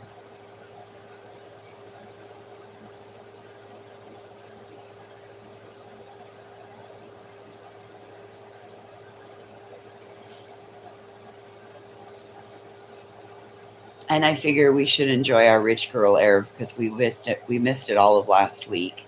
So we should really use our rich girl air. You got Spud a pool wrap that says leave me alone. Hey, you might try putting that magnesium spray on the bottom of his feet about a half hour before bed, Remy. Set yourself a reminder in your phone about a half hour before he goes to bed.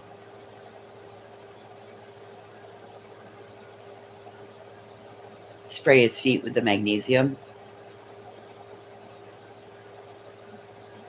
Great, I keep saying the same thing. I'm going to cut it all off. And then I don't make the appointment. Because the last 3 times I walked in for a consultation and they freak when they see my hair and they're like, oh, I don't want to cut it off.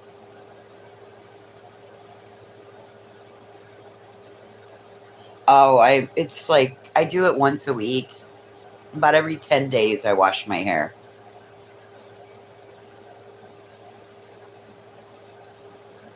That's what I would do, Remy, is just set a reminder. Do you know that he goes to bed at 9:30? Between 8:30 and 9, set a reminder. And that way it's got a full 30 minutes to kick in and start to settle him down. Or if like if you do like quiet activities before bed, when you start the quiet activity, that would be the time to spray his feet down.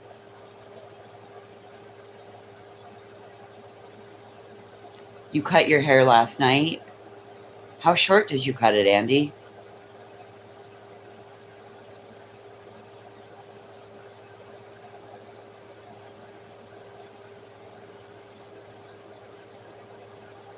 And now after seeing everybody cutting their hair, maybe I don't want to cut my hair.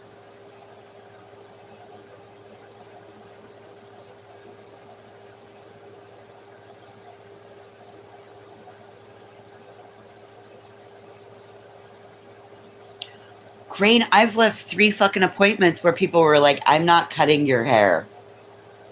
Oh, just an inch or 2. Okay. I was like, oh shit, Andy. Do we need to do a hair intervention?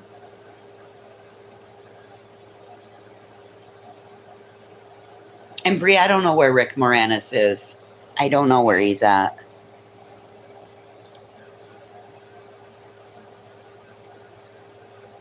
Maybe Audrey ate him. I could take 14 off. I could take 14 off and it would still be at my bra strap. It's past my ass.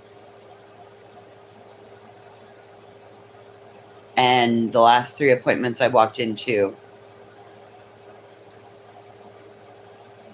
for my consult,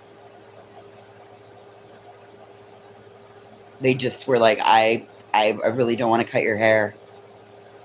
I'm like, really? Yeah, I just don't want to cut long hair. So I got to go home and cut it off myself and then come to you and you can fix it? Well, yeah, that would be okay. What the fuck? Give me the scissors, I'll cut it myself.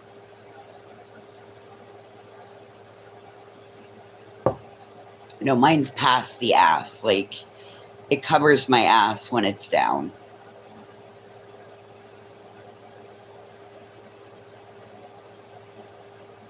I'm like, so I got to go home, give myself a bad haircut, and then come back in and you'll fix it for me?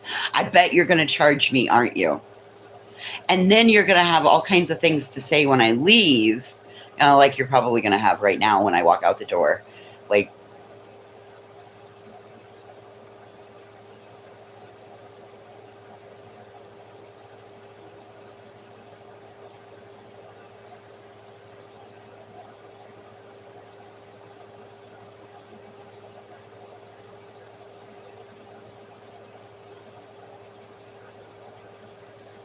oh, I don't put any color on my hair. Fuck, I barely brush my hair. What are you talking about?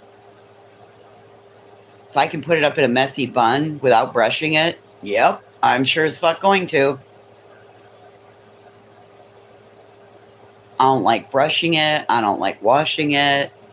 It's getting too heavy on my head.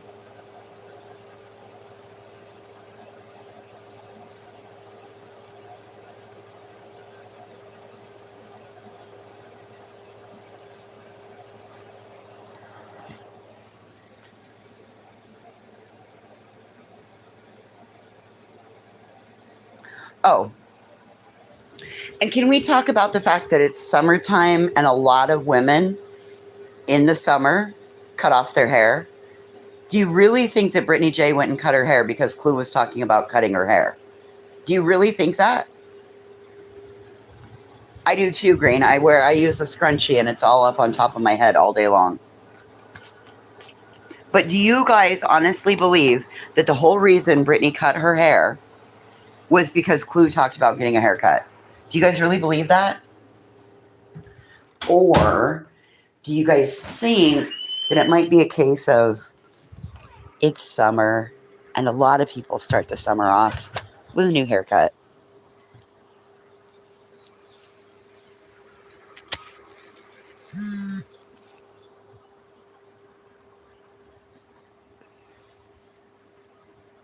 Right, Grain. That was exactly what I said too. I'm like, no, she got a brand new baby and cutting your... But I'm not going to, Selma. I'm going to keep my hair myself. Thank you very much. It's my hair. I'm not donating it to nobody. It's my hair.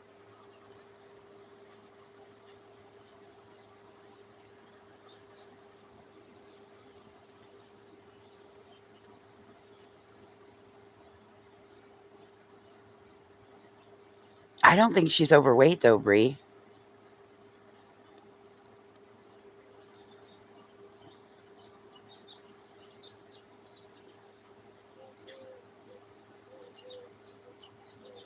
I think it's hot and she cut it off.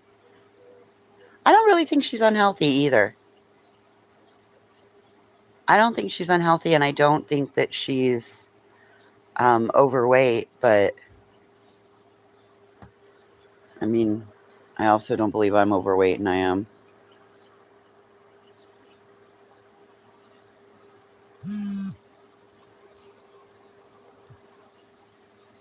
It's hot, yeah. And I agree with Andy. I've heard her for a couple of months talking about going to get a haircut. And if she did it herself, good on her. because she made it look like people pay a lot of money for those haircuts. I watch them all the time on my shorts. So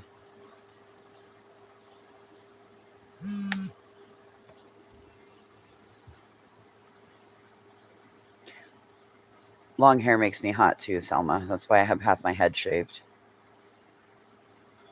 Right? I don't live with her. I don't gotta buy her clothes. I don't gotta give her clothes money budget.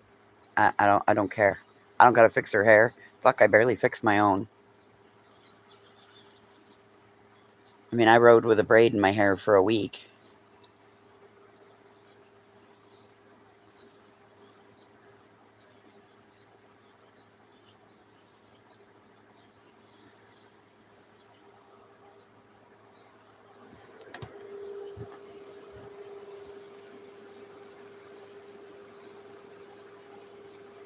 I think it's just one more.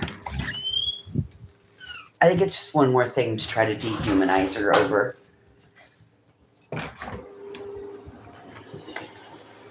Oh, I remember what I was going to say about palmetto bugs. Number one, Natasha. Were any of you guys around back in the Natasha Cooper days when a palmetto bug would fly into her house in the summertime? You guys around back then? Saw the way that she would just like come fucking completely undone. Okay. So then, and she lives in the South. Get an undercut, JJ. Have them take off like from your parietal bone across on your, from ear to ear. Have them take that off, and it really helps with the sweatiness on the back of your neck. Okay. And then, so she lives in Florida. Everybody knows that. She always talks about it. Okay. And we know Laura lives in the deep South. And Laura talked about palmetto bugs in her dishwasher. That was why Kathy P wouldn't use her dishwasher, was because she had a palmetto bug in it. And they freak her out. Okay, so what's the potential? If those three people have palmetto bugs and they live in the South, what's the potential that Brittany got a palmetto? It was a palmetto bug last night.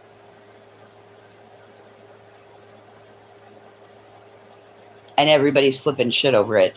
But yet, on the places that you should have been flipping shit over, everybody was clipping and giggling.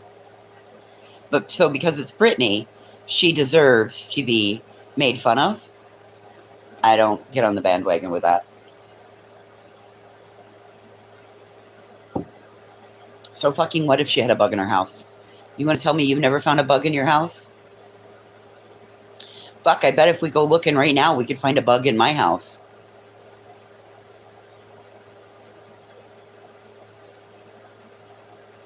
We don't know that they have roaches, Huck. Fuck, Ryan Upchurch had a goddamn roach, for that matter, and not of the smoking kind. Do you guys remember the day that the roach crawled across his fucking chair?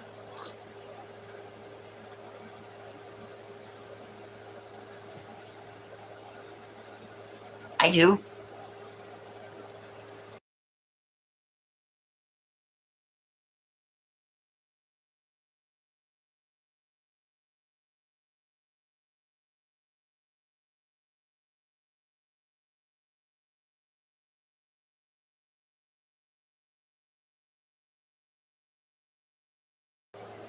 They glide, not necessarily fly, but they glide.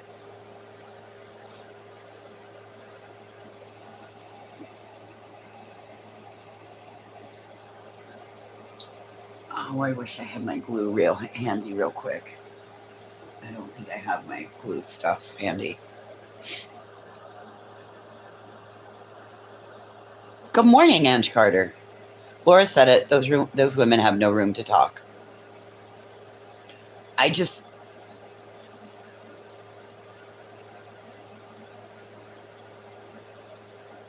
Palmetto is a cockroach. Okay, well, I guess we should be grateful that they're not those hissing cockroaches, right? It wasn't a cockroach that said, "Hey, bitch, turn the light back off."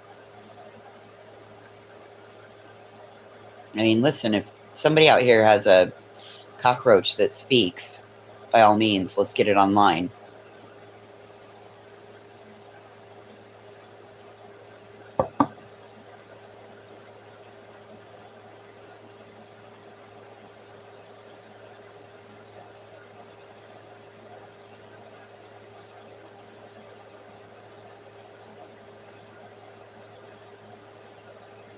Good morning, Lady Garden.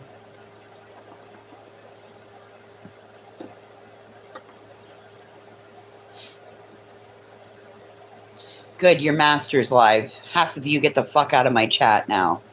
Your master's live. Go on over where your master resides. Go listen to the dreadful music.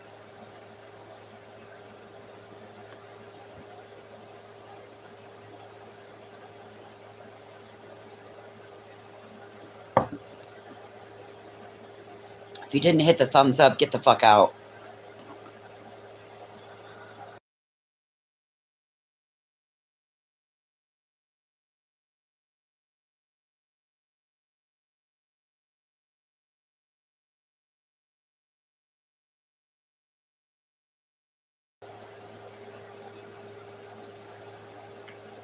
Present company excluded. Yes. Yes, Huck. They're master.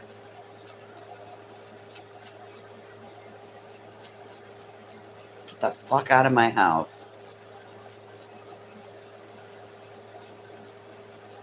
These guys are all out here saying, but Master, it's because I got a big head and little arms. Master! Master! Yes, that's what they're out here. Like 90% of them are, nah. What do I do? What do I do? Screenshot, screenshot. Because I got a big head and little arms.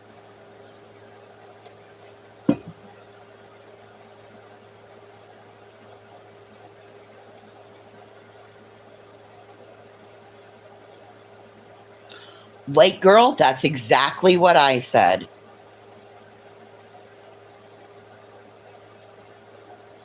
Was like, all right, well, let's just go back to the packages that just recently arrived. Who sent her the roach? Well, hell, I mean, it could have been on the box when it came in the door, too.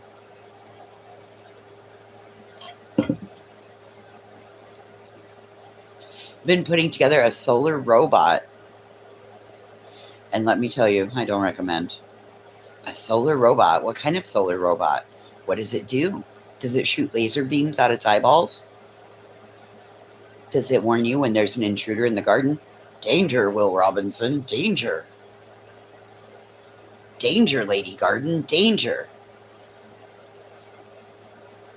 Good morning, Tammy.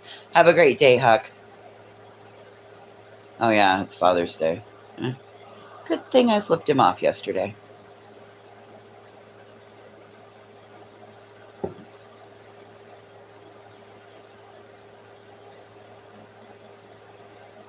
Just told me he was number one.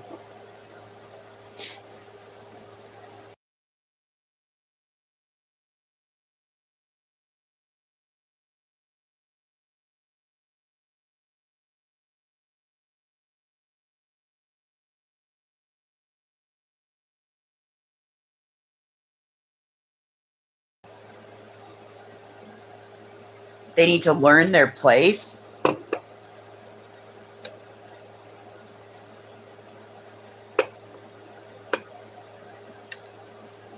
What the fuck?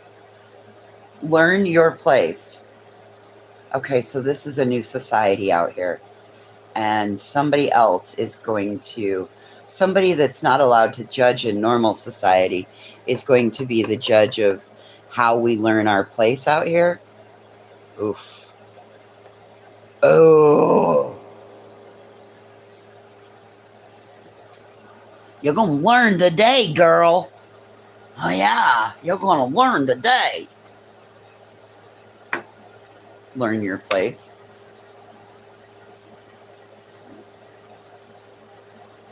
It would just figure a felon with nothing else in her life, except YouTube, would be the first to say something like that, Ange. Like, tell me you've never peaked in real life without telling me you've never peaked in real life.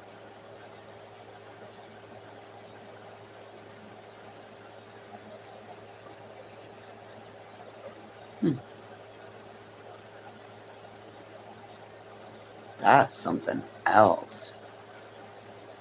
Learn your place.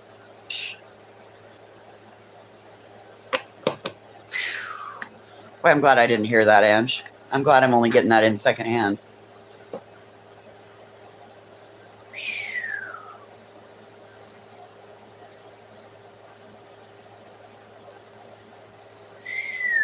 Oh, hey, I whistled. Did it again. And a third time. Whoa.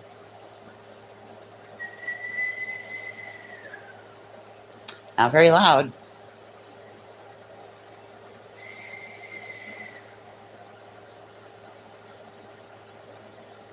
Man, that really makes me mad, Ange. It really makes me mad.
No, there's no mistaking that. Gross.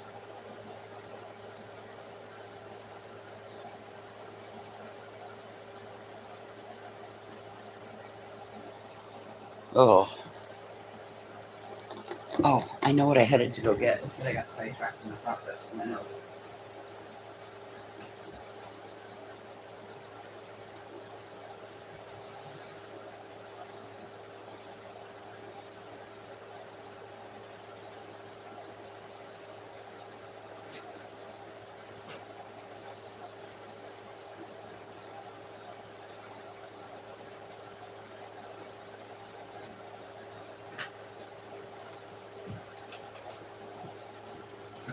Okay. I found the glue. E7000. Oh.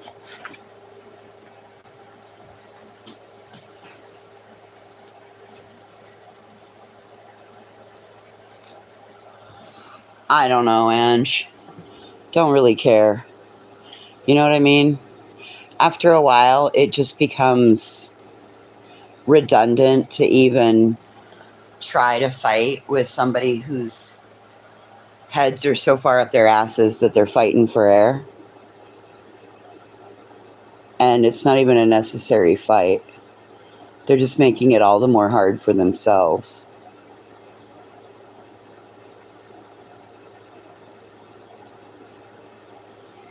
Oh, I need a clamp. I need a clamp. Clamp, clamp, clamp.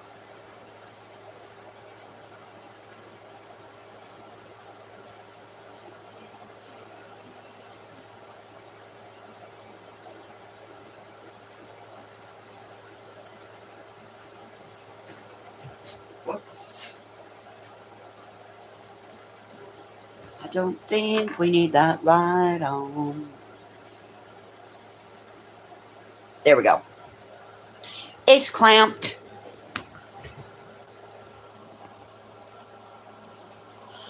Yeah, that's been another big thing that we've had to.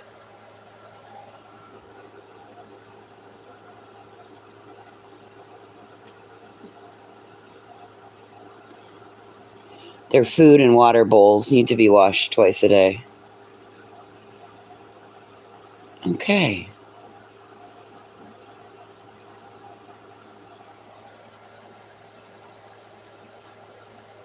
Yeah, and I turned it on for, aren't they cute? I turned her on for about 20 minutes yesterday. And what I heard, twice my jaw just dropped and I went, wow, you really think you're something out here. And then she talked about making almost getting to be 30,000. I don't see how, unless you brought people over from Kick or Twitch or wherever the other fuck you're streaming from. That just doesn't seem... When there's not that many new names, again, how did you grow? Oh. That looks odd to me.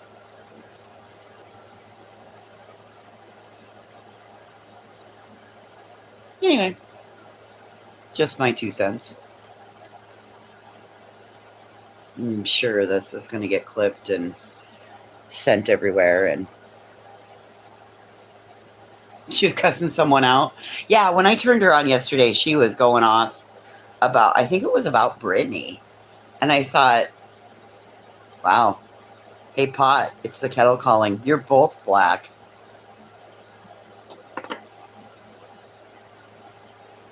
Both. Same color. You're both black.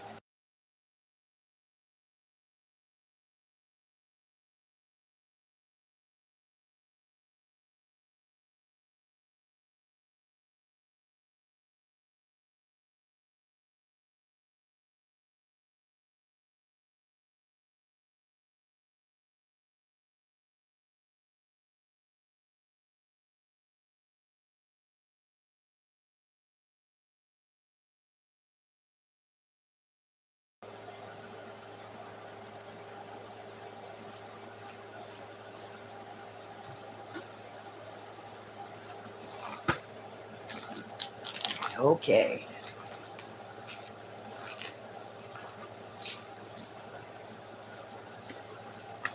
Boy, you got a whole box of mess in here. Look, we still got 2 floors that's got to go on. Oh, we got to decorate the bedroom still. We still got a lot of work to do.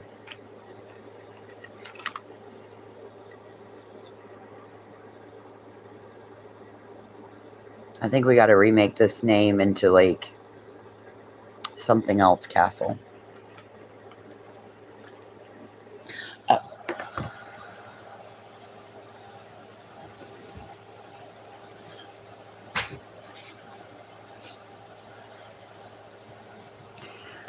These are the tags that were sent with the bracelets. That's how they were sent to me.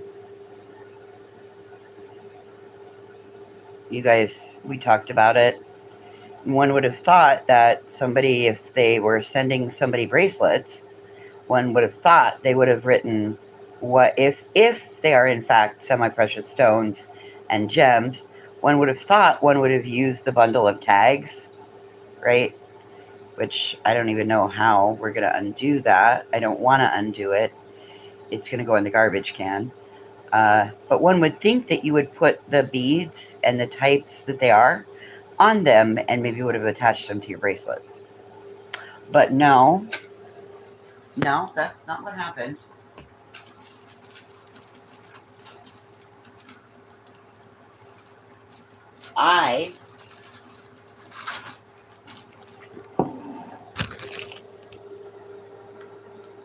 Oh, I will. That's a good one. That's a good reminder. I purchase tags, and these are my tags, and that's what I tagged. Yes, these will get tangled in said bracelets. Those would get tangled on anything. Look at that mess.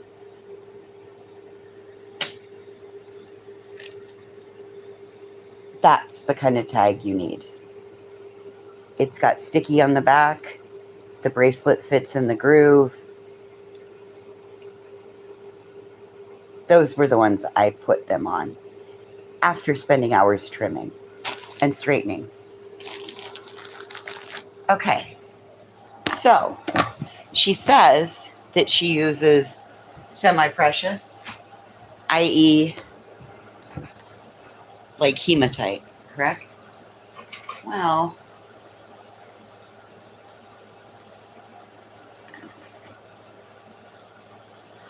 okay, so here's the example bracelet. It was one she made for me. Thought it was just the best thing ever, of course. I thought this was kind of cool, you know.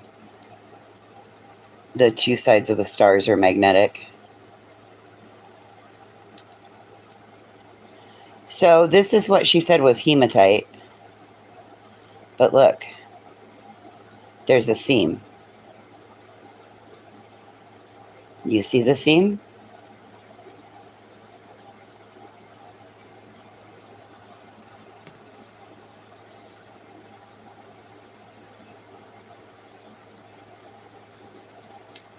That's from a mold, correct. So we come over here, and here's another piece. Well, if you look at it, you can see where they hid the mold seam, where the two pieces come together. So, the potential that this is not hematite. Hi, Tripper. I mean, and don't get me wrong, that is really cool that they do that, the bracelet. But you can't say that it's hematite when it's not hematite.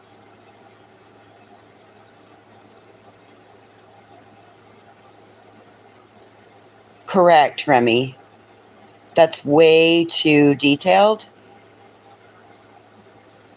Anyway, those were the two examples I said when I got home. Oh, and I'll show you the third.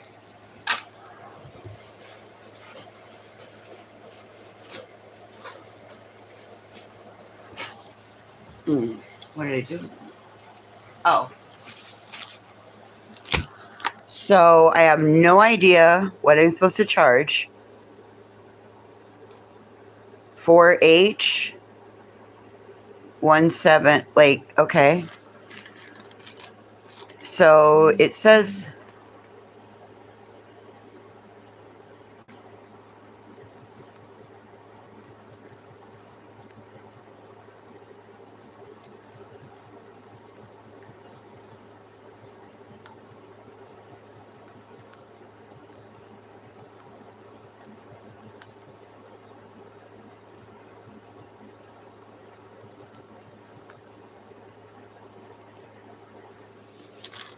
and then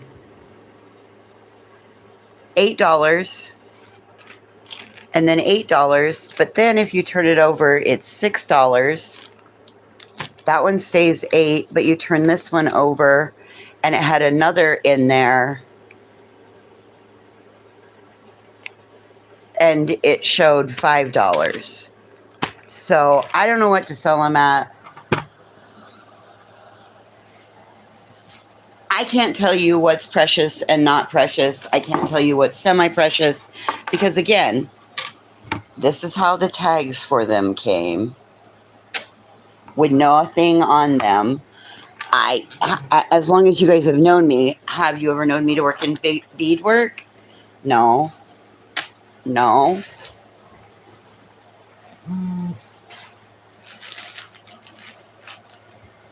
And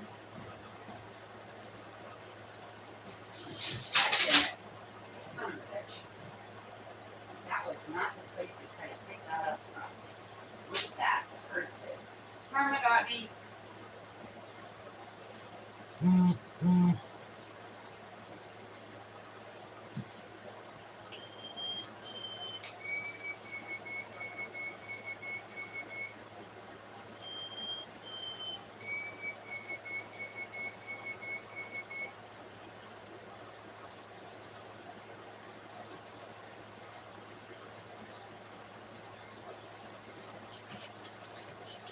And here was the other problem.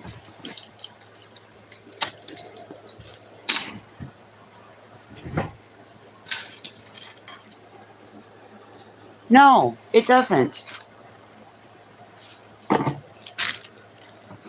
Because that's 20, 40, 60 bracelets. Plus there was 20 to give away. And they were $5, $6, $7, and $8. But there's no rhyme or reason as to what price they are. Now,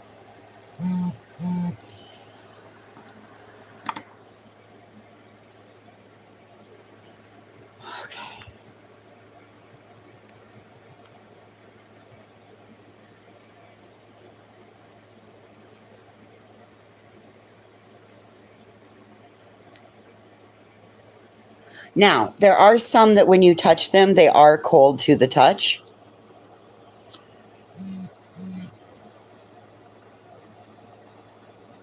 Oh, look, do you see one of the ends that needs to be trimmed right there? Sticking out on my middle finger, just like that. Do you know how itchy that will be on somebody's wrist? Look at that. It's on both sides of there. Both sides of the beads. That'll irritate somebody's wrist.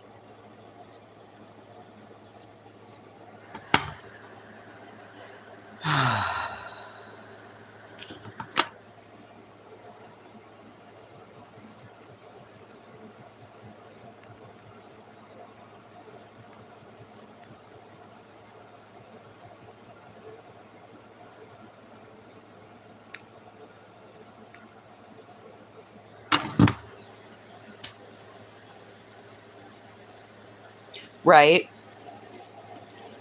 And that's the thing. We don't even know what metal that is.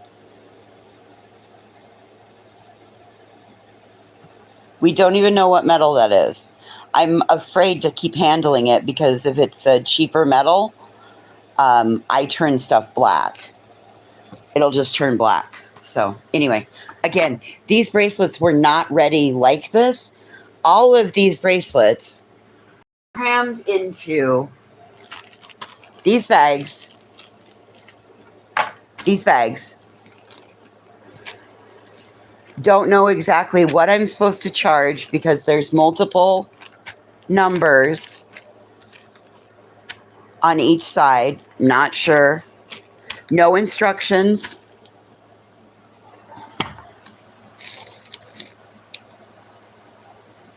Yes, Remy, they were sale. According to her, all I needed to do was lay them out and display them.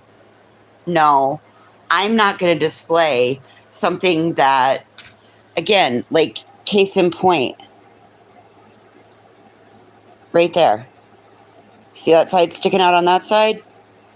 See that sticking out on that side? That will irritate somebody's wrist, making them not want to wear the bracelet.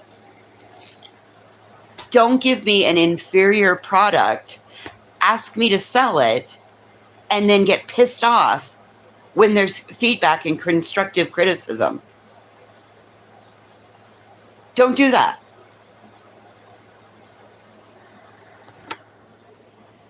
Clearly, you can't take constructive criticism. You sure like to give it. Saying my mugs were inferior? No, they got bounced around in the post office process. And what I thought was enough.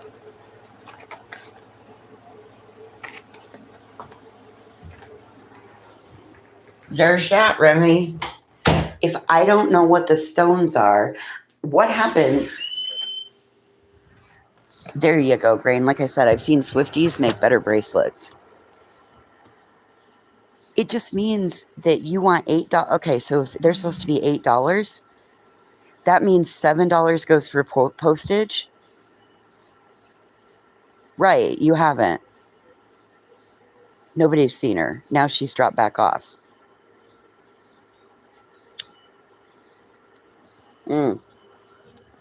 Grain, worse than that, they come from China.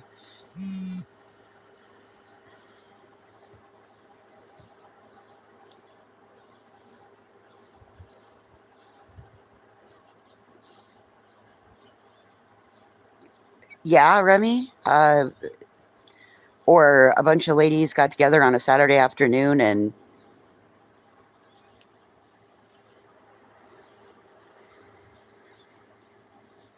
whatever.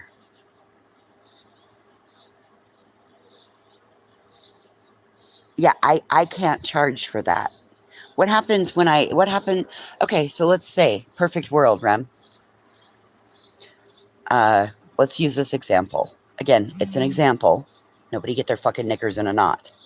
Unclench your jaw. Take your shoulders away from your earlobes. Let your tongue relax. Put your fingers in your lap.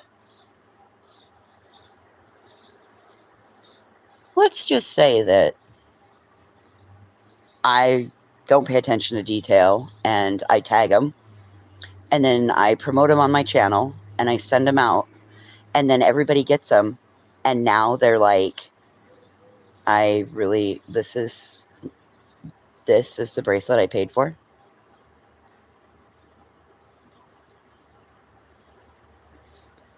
Then what happens to me now? I get tagged as a seller of an inferior type product. Not the maker. The maker gets to go on and make her half-assed hobby bracelets and have fun with it.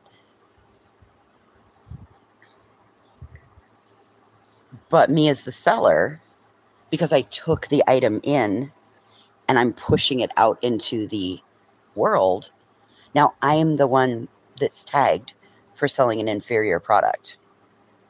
When in fact, that's how it came to me from the maker.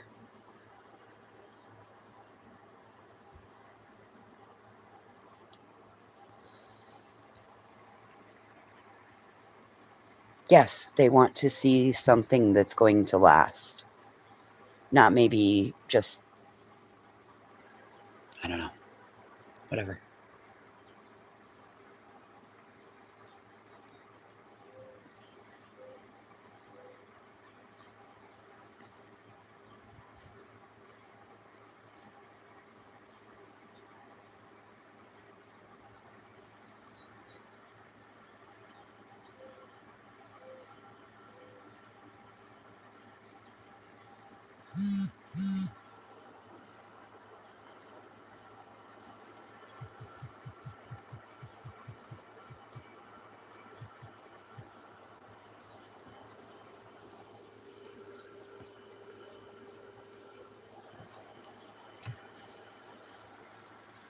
Oh God, yes, Andy. Yes. It would be like me having to finish off your product. That's not how. Listen, as the maker of the item, if somebody had to go finish off my product before they could use it that I sold the stuff to, that becomes problematic.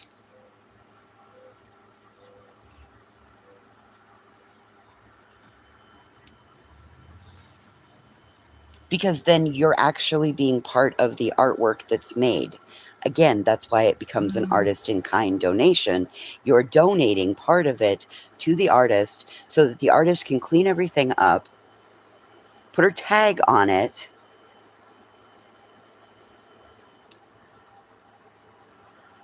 Like, this is not rocket science and it's not a hard concept to grasp. It is misleading the customer. And then that becomes on me if I mislead that customer. And if I'm signed up under somebody else's event, i.e., the music festival, farmers market, now there's an inferior seller at those there's inferior products being sold by said vendor at XYZ. Avoid them. Do you see how easily that kills my business when these, in fact, are not even my fucking bracelets? I don't even do fucking beadwork. Not for sale.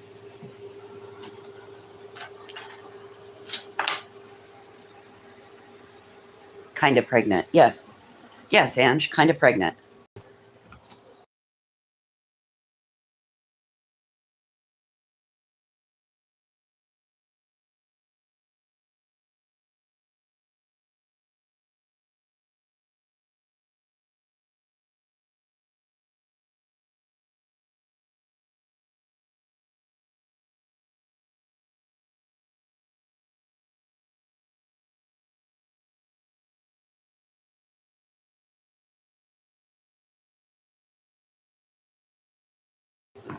I don't know, Ange. She sounded like she's been doing this. I mean, if you look at what she stated in the text messages versus what she said on panel, this is her thing, right? Social media, Remy. And then according to her, according to the text messages, craft fairs and bazaars and things like that. But I don't know if that's the truth.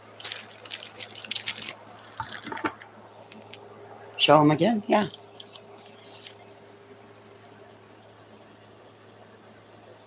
So I'm supposed to believe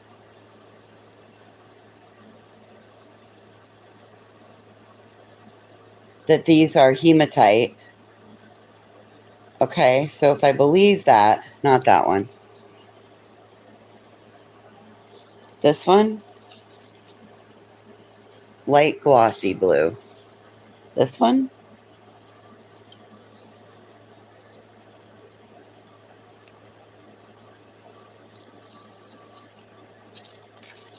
go up.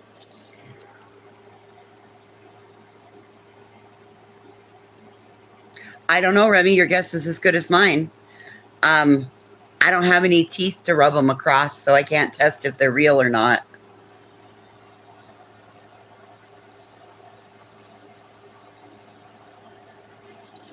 This one,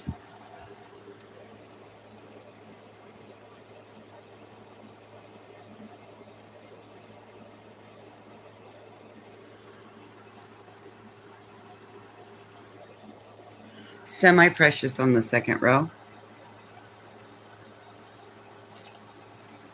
And they might be, those might be the ones that are cold to the touch.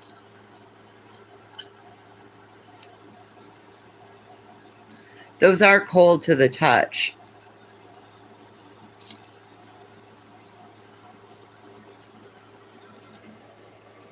The blue and white. Ange, I can't tell you what that means. Again, not exactly sure. Okay, so any stones that are cold to the touch, which is pretty much this entire second row, these all feel cold when you touch them. Yeah, those ones are cold.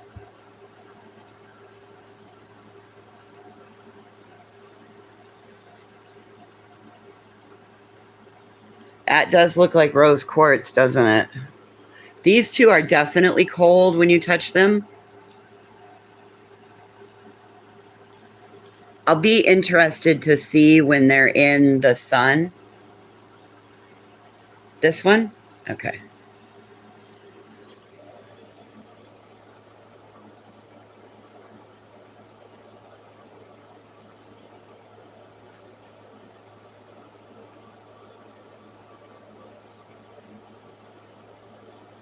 I have to be careful because I can't really let that metal touch. Like, I'll turn it black and it'll be black within just a very short amount of time from touching my skin.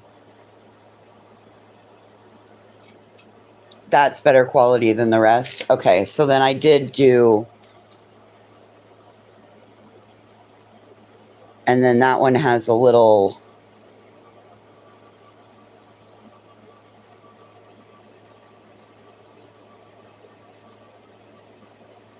looks like a rain cloud.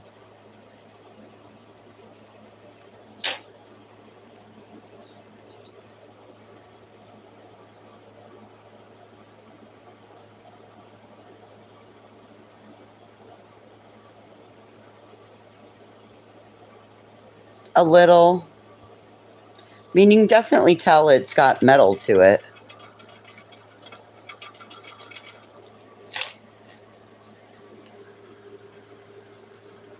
Like, this one has some cut glass on it. These two pieces, I don't know. Again, don't know what they are.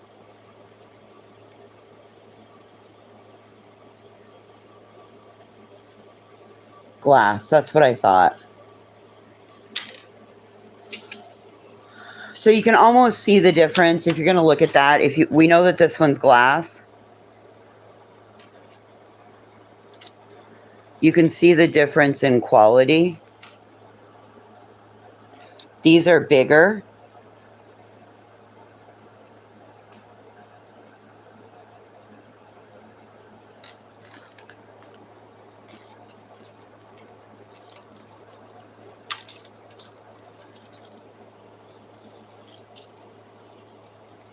Okay, well, I guess maybe people should have looked a little bit closer, because there apparently are some, which that would explain why there was a bag that she wanted $8 for.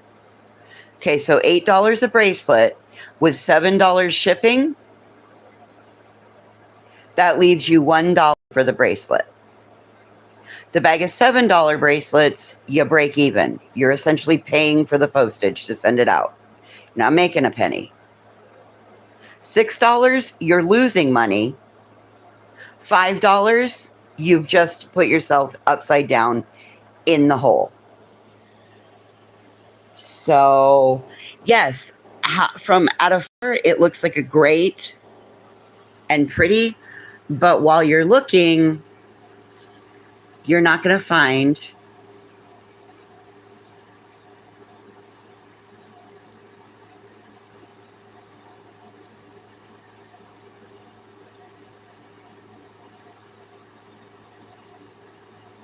and yes, some of these that you see in here are bracelets she made for me. You may have seen me wear them, but clearly I'm going to, and yes, the entire rack was saged. The bracelets were saged before they were touched, handled. They were saged a second time. Then in between each thing that I did, they were saged. The tags were saged. Yes, everything has been saged. There is no energy on these.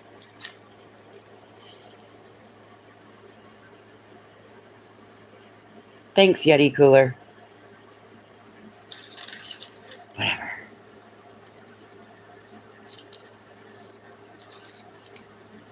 Where to buy a bracelet? Right here.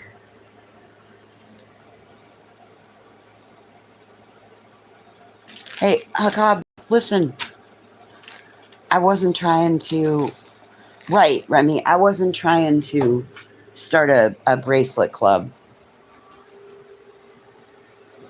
I finally got to a point where I felt like I could start to be out in public and be okay again. If you notice, we haven't done a lot of things since Grandma died. We've gone on small, quick, short adventures.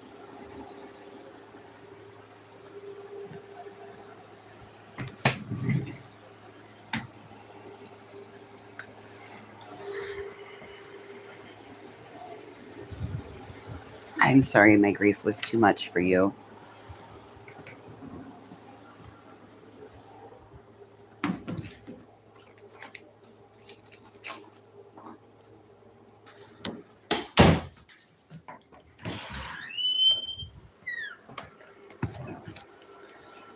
You know, here's the worst that can happen, Remy. They don't sell. And then they turn into like party favors and shit, right? That's the worst that happens, is they don't sell. Best that happens?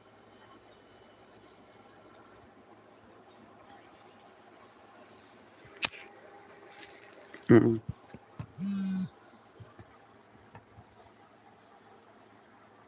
She really was an amazing woman, Hakab. We might have had our fusses and our fights, but she really was an amazing person that always stood in my corner. Right, wrong, good, bad, or indifferent, she was still in my corner. And it's scary knowing that that's not there anymore.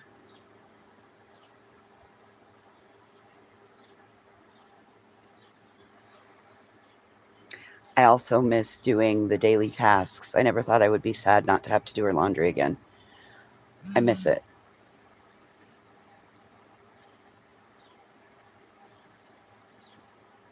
Oh, April Lynn, you can email me if you seriously want a bracelet. I didn't think you were being serious. I thought you were joining in the flippancy of it. I'm sorry.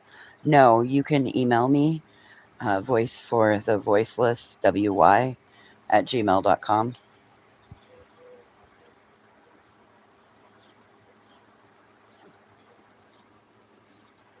Well, Grandma was like a mom, a best friend, a sister, a aunt, a great aunt, all rolled into one person for me. She taught me how to garden. She taught me how to. It is. It is green. She taught me how to be crafty. She taught me how to sew. She taught me how to cook. Taught me that there's more to life than cleaning a house and cooking food.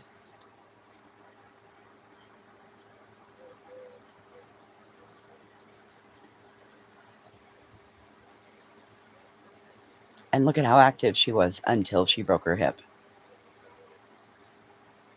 And then we made it to the year mark and she was starting to bounce back. And then we did major life changes and her health, everything just declined upon making the change, which part of me wonders if that wasn't her plan all along. And that's cool. Nobody wants to tell anybody about an exit strategy.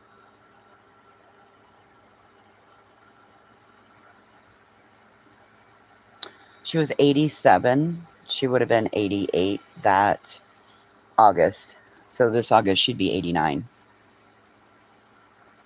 Thank you, Hookup.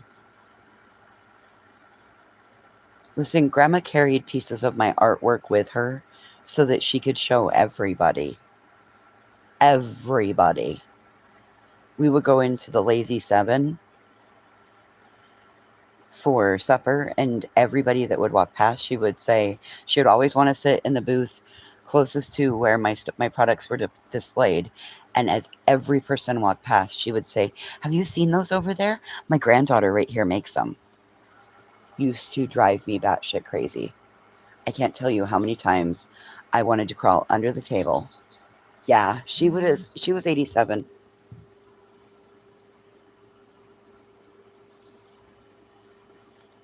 She was 83 when she got arrested. I can probably find her mugshot. She was incredibly proud of me, Remy. She really was. I used to tell her all the time, I'm like, please don't do that. That embarrasses me. She's like, I'm proud of you. You need to accept it. Yeah, Grandma got arrested. She got arrested for trespassing when she was no trespassed. She went to go get her fucking leaf blower and rake and a broom back.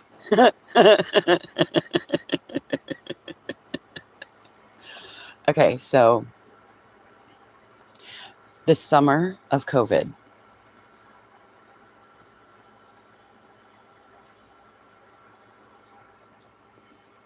Summer of COVID.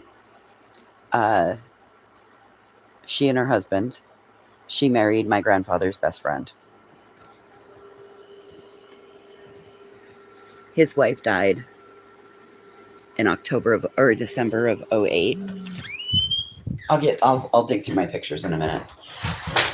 So his wife,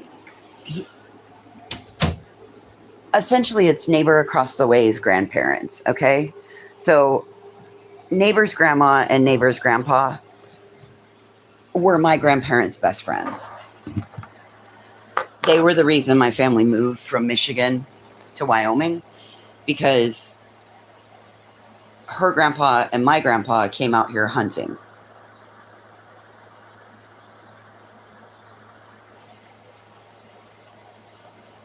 And that would have been in 68. No, that would have been in 65 that they came out here on a hunting trip, because by 68 they were moved out here. Okay. So in December of 08, best friend's wife dies. April of 09, my grandpa dies. So my grandma and her best friend's husband, my grandfather's best friend, end up together. Now, mind you, my grandma was 15 when she married my grandpa, who was only 17, and they weren't pregnant. But neighbors' grandparents, best friends, they stood up for my grandparents as the people of honor. Okay. All right. So we're in the summer of COVID, and his adult children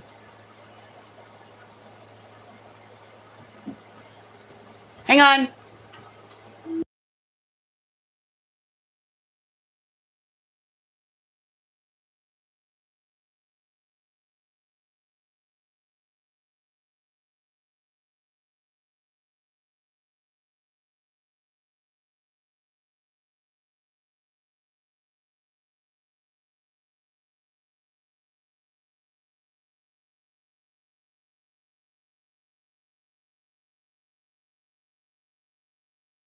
Okay, so Aww. Thank you. I freaking know that.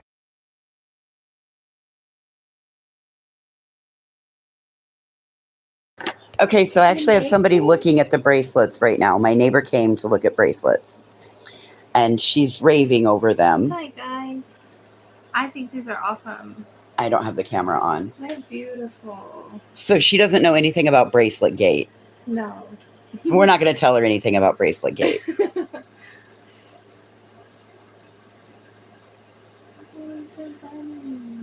Look at the one that's rose quartz, is what they're saying. Ma'am, look at the one that's rose quartz. This one? So that's a rose quartz. Oh, I like that. That might be a rose quartz. One of them jingles like a bell. You got to rattle a couple of them.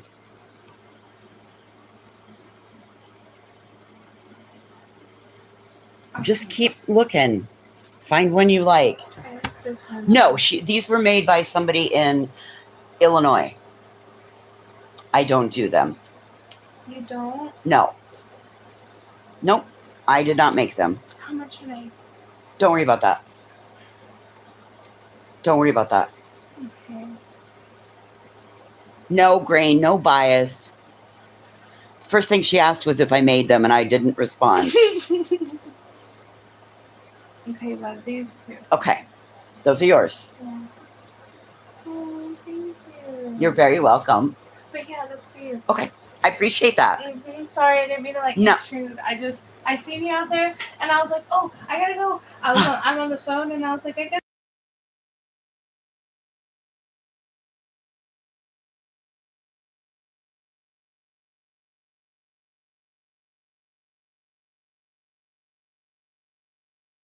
Yeah.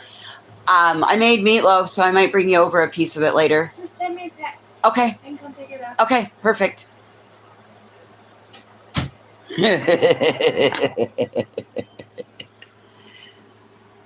She's happy with it. There. Don't come visit me because you'll get sent away with a bracelet. Okay.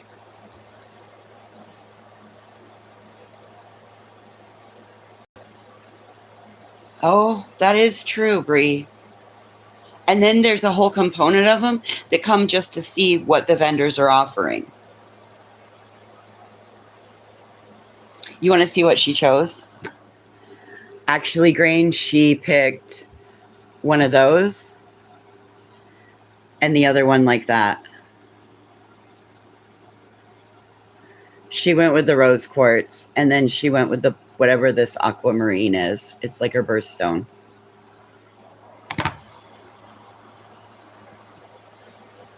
Yep. She went for the semi-precious, apparently. What appears to be potentially semi-precious. First thing she did when she walked in, she saw the display of them, and she's like, oh, did you make these? And I just kind of shook my head and, no. Remy, you should have been in sales. Oh, dear.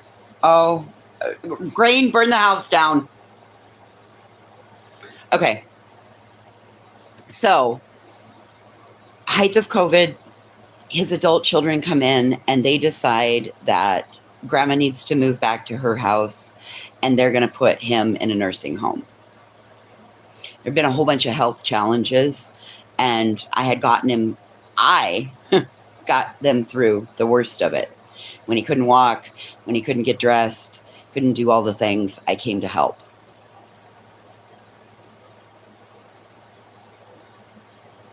So, in the process of all of that, Grandma decided that she wanted her leaf blower, a specific rake, and one other thing back. So, hang on a second. They no trespassed her. They took they told her she had to go. So she left. Went to her house where my cousin and his wife were living.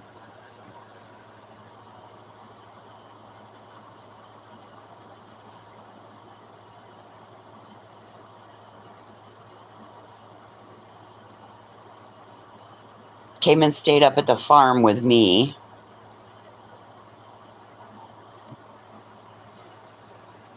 For a moment.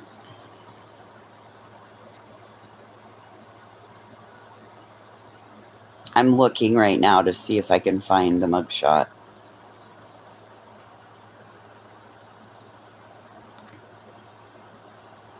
Screenshots. Maybe it's in screenshots. Oh, Lord have mercy. Doesn't look like it's in screenshots.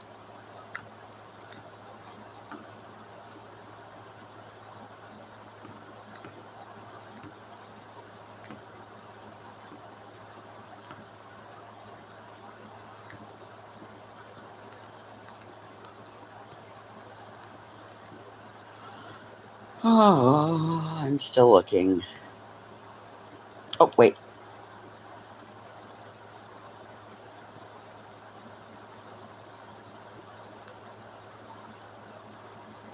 I can't see chat right at this moment.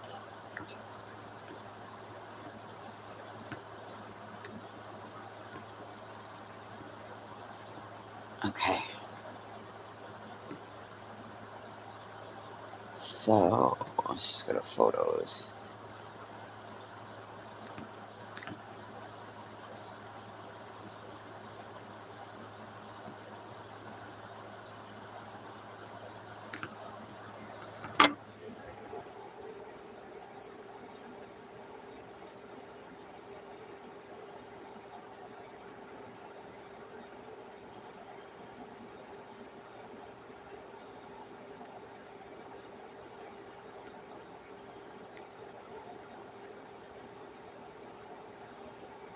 Okay, I'm scrolling. Just bear with me.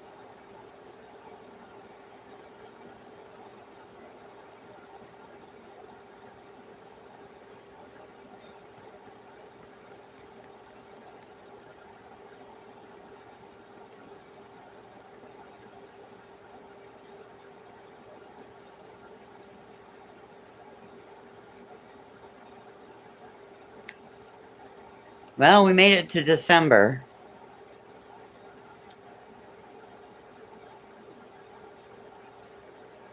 You know what? Screw it. I'll be right back. I gotta step out of YouTube for a second, and I know right where it's at in my messages. Because I just said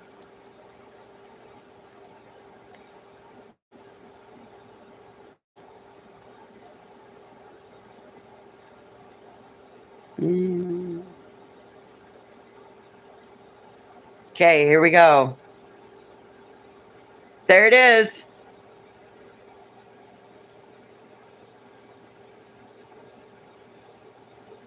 Six 1/2021.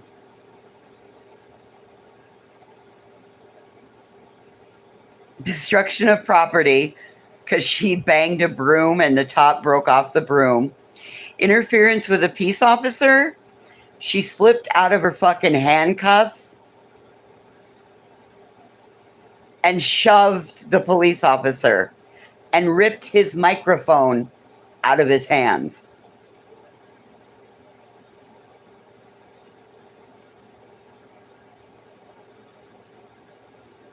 And trespassing, she went to go get her items. 83 years old.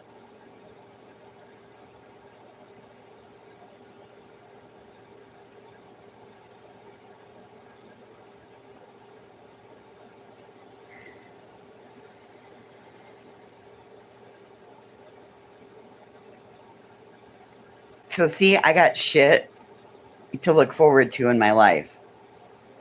I can wait till I'm in my 80s to get arrested.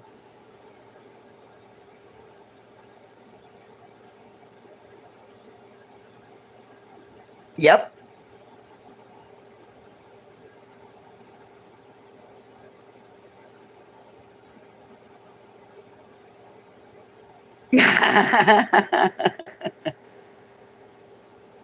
Yes, she got charged for breaking her own broom. She used it to bang on the door because she thought if she stood back several feet and used the broom to bang on the door, she wouldn't be trespassing.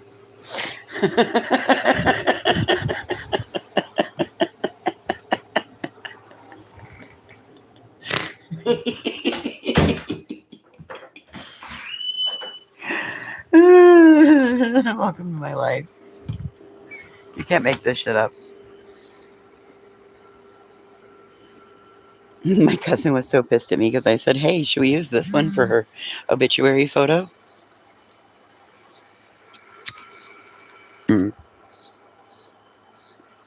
I got cussed the fuck out for that.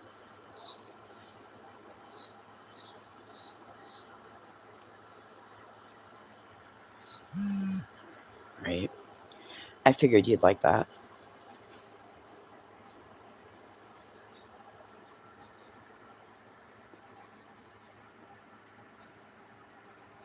My favorite being, you are all stupid.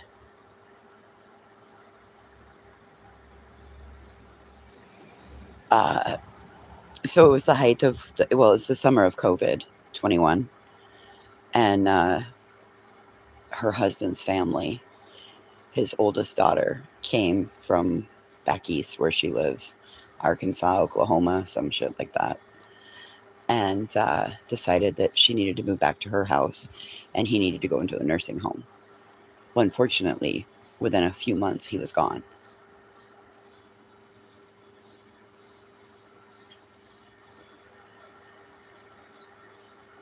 So she trespassed on the former property that she resided on with her husband to get her items that weren't given to her.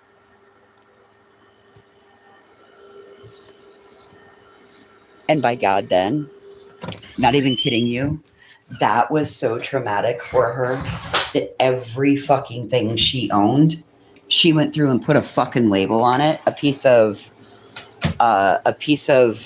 tie-dye duct tape, and then wrote Judy K on it and JAK. And everything that she owned, she fucking marked.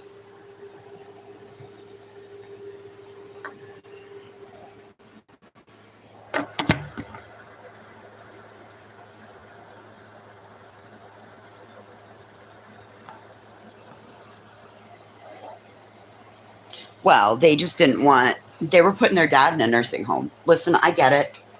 He had myasthenia gravis.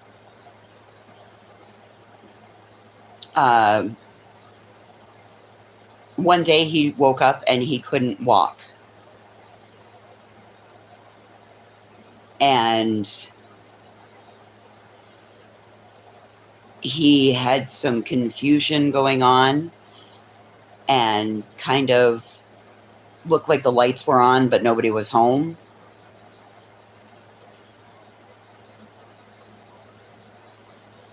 And immediately called the neurologist, made an appointment within 3 days of it coming on.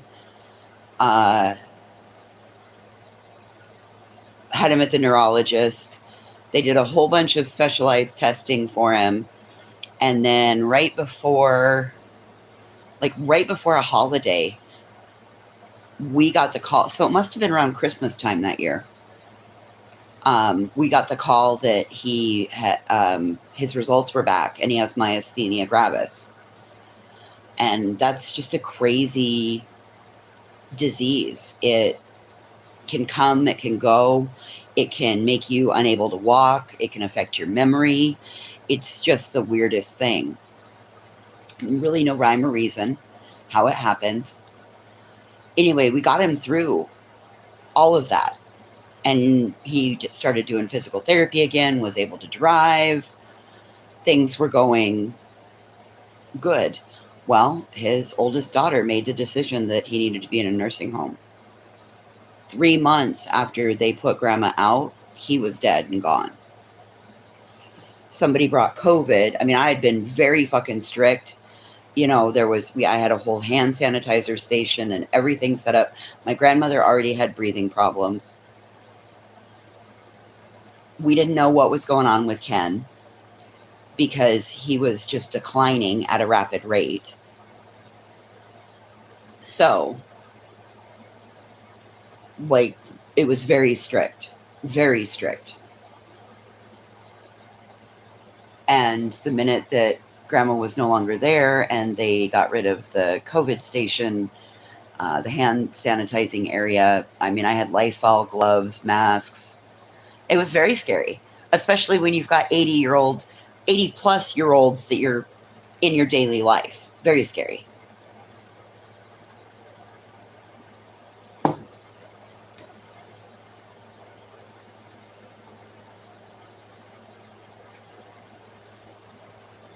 Wow. So, yeah, it just, his son brought it from church where he had it, and then ended up getting hospitalized with it and super sick. And that was the December before the pandemic started, when the first few cases,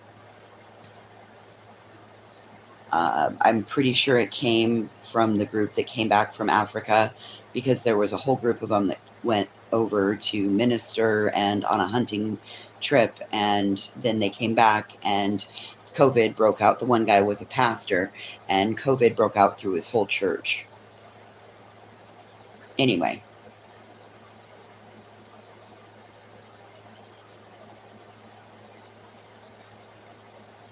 I kept him home the first 6 months. I was the only one that went out. And if I didn't wear a mask or wash my hands, I didn't go inside.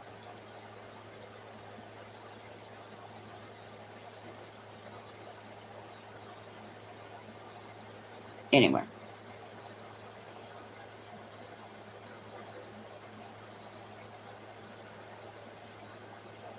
Hip replacement. Did you know, Remy, that 80% of people that break a hip will be dead within 6 months? The longer that you go after that, it lengthens out again. And I swear it has something to do with the way they reset everything, and it's probably an arterial problem. It's probably a blood supply problem.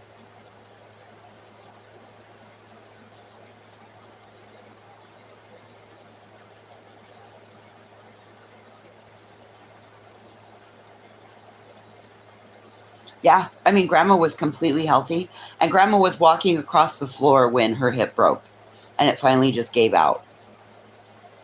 But we had that was a wild year that year, because also 2 years before that, it was 18. Grandma fell.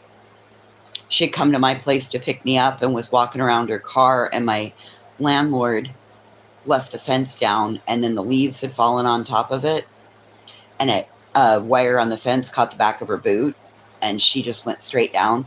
She broke her nose, her both orbital sockets, both maxillary sinuses.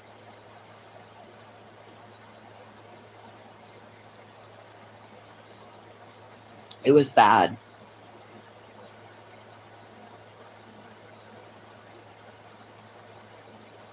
Oh, God.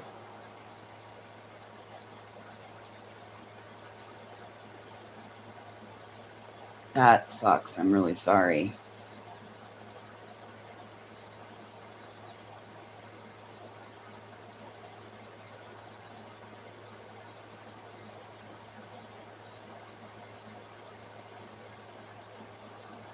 She didn't even break her hip. She chose to have it done. God.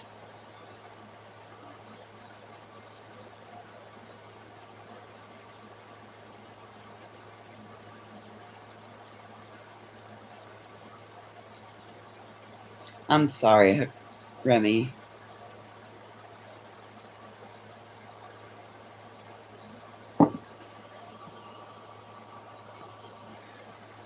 Anyway, thank you for understanding. Those of you that understand it, thank you for understanding. A lot of people don't. And bigger yet, thank you for not believing the RO lies. Because you guys would have known if I had to go to court.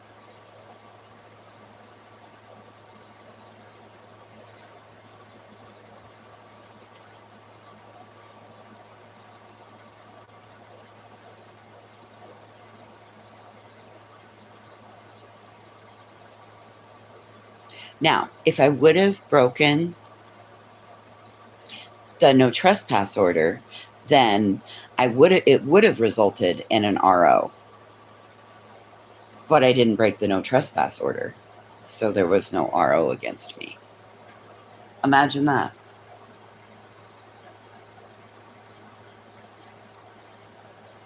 You guys should have remembered when I had to tap in. You guys should remember when I had to tap in other family members and I stopped doing because I was burning out. And I had my other cousins that had stepped up finally. And to be honest, if there was an RO, I'd be looking at Grandma since she got arrested at 83. Yeah, see, people don't think about that, Remy.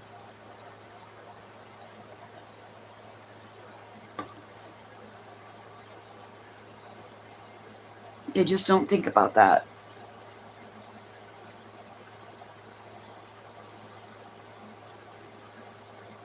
And stealing from my grandmother? No, that wasn't me. I was the person that was paying for her prescriptions. I was also the person that, when her account would go overdrawn, you guys were supporting me financially on YouTube at that time. Where do you think that money from YouTube would go? Put it back into Grandma's account. Why was her account overdrawn? Because she would have Crystal do grocery shopping for her, and Crystal would buy her groceries plus my grandma's groceries. All of which my grandma was paying for.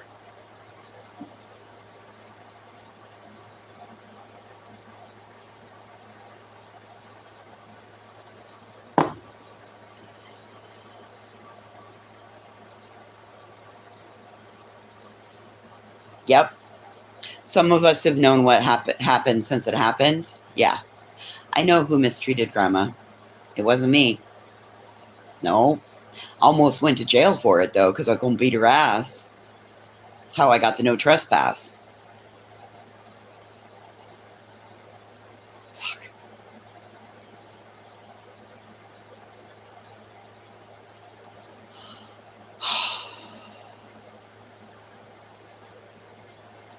And why, a year and a half later, are we having to go through it all again? Why? I didn't even unpack Grandma from her fucking trunk. I got her, my mom, and my sister all held hostage in a fucking trunk in my bedroom.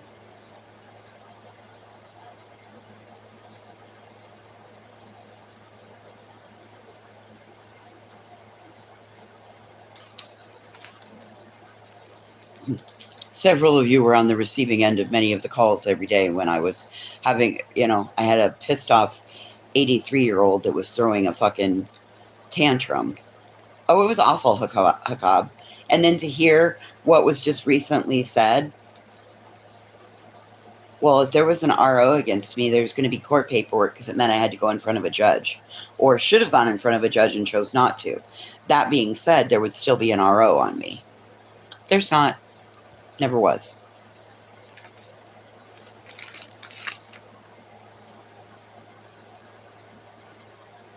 No trespass orders are not the same thing.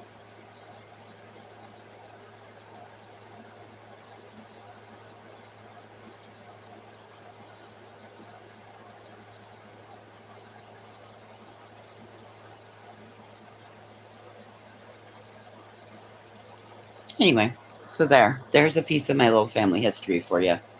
I got something to look forward to in my 80s, getting arrested.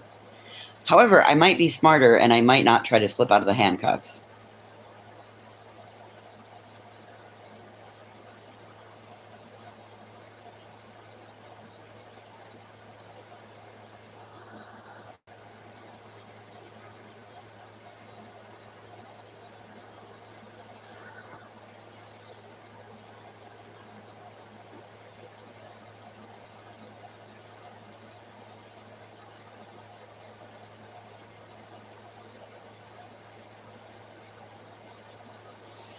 Oh, what a crazy little time it was.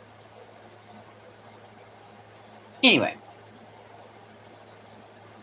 so it's Sunday, first day of summer. What are you gonna do with yourselves today?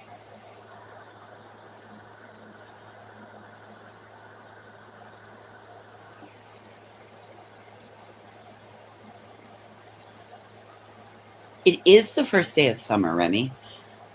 Oh yeah, and Hakab, think about that one. I busted her out of there after 30 days. So 30 days post hip replacement.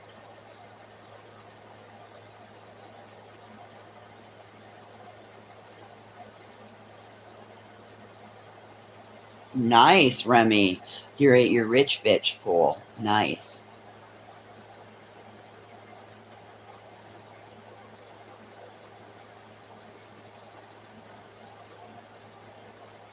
Oh, good, Tripper. I bet you need that break from the heat.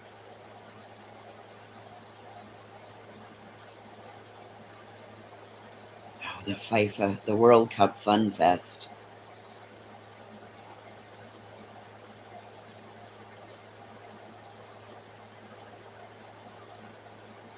Oh. Well, Grain, if you weren't playing in the dirt, I would wonder if you were sick.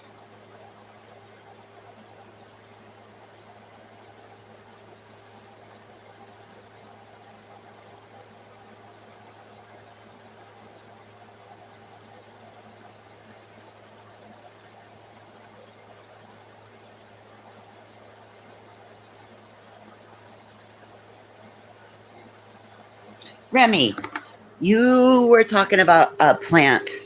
This is the ZZ plant. So when I got it, it was like 3 little leaves. It was just like these 3 little plants. And this is what it's turned into. I got this one for myself when Grandma died.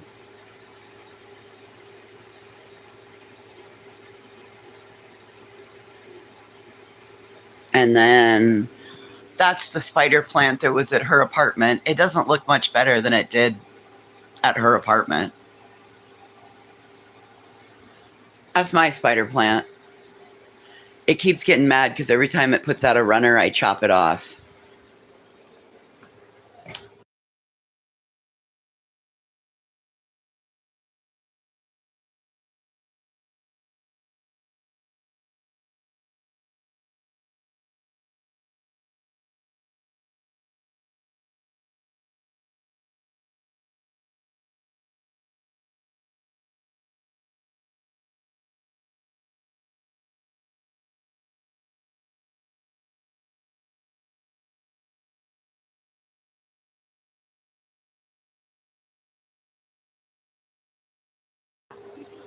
Mm-mm-mm.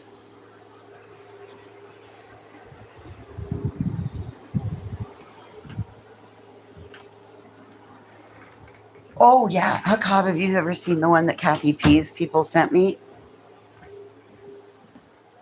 Kathy P's people sent me this one. That one's just growing like crazy. I put the Wandering Dude back in it, and it's finally starting to drop, so it'll start growing downward. And then I put that pothos, the Brazilian pothos, in there. But it seems to be happy in here. It's got all kinds of new little growth on it. So That's the one that Kathy P and the Misfits got me. They used to sit behind my head.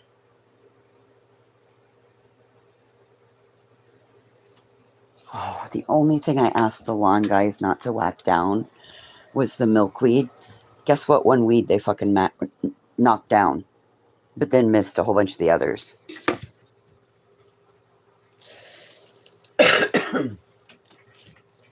Yep, my butterfly milkweed is gone, but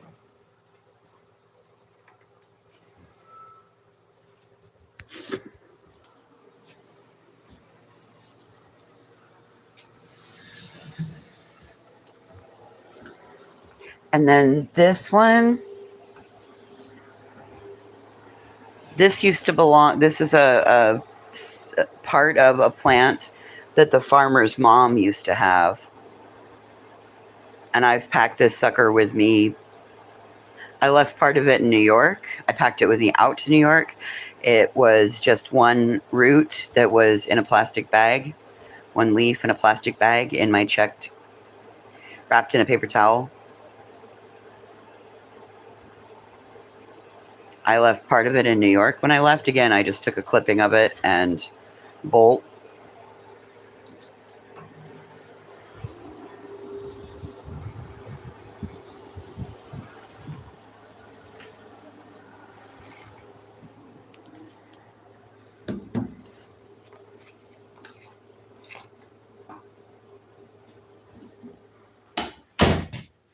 I like peonies. We had peonies growing up. They were like a deep magenta. My grandma had peonies that one bush was a deep magenta and one bush was like a pale pink.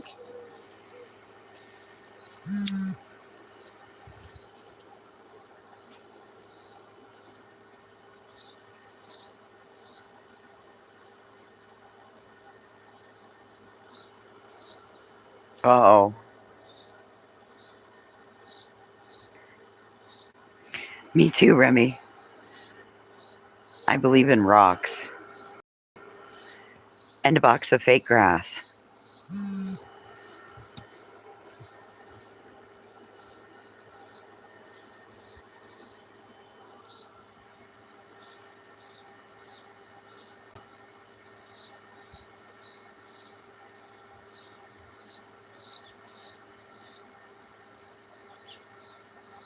Peonies. Yep.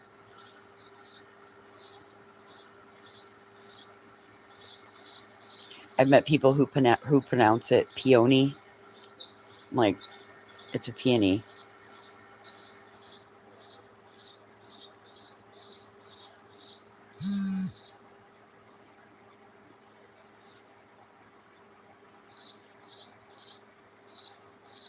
$40 lip glosses. Oh my god, that's funny.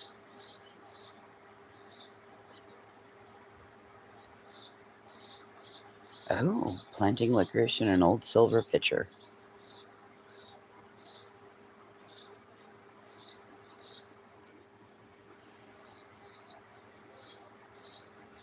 Piney. Oh, piney. Or penny, yeah.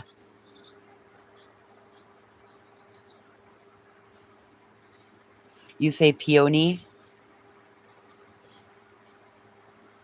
Peony.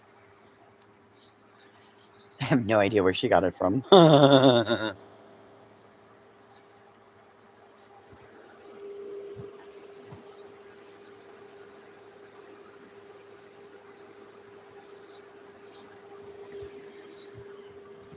Reniculus.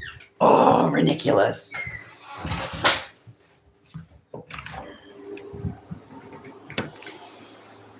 Is there a rhododendron? I'm pretty sure we had a big rhododendron bush where I lived in New York, and I'd never seen one before. And it grew up one whole side of our house.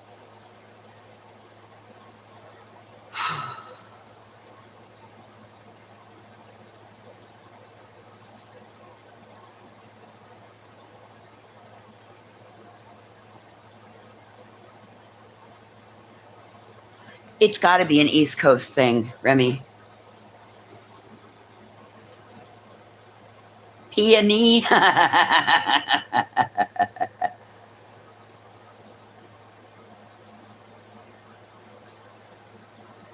Peony.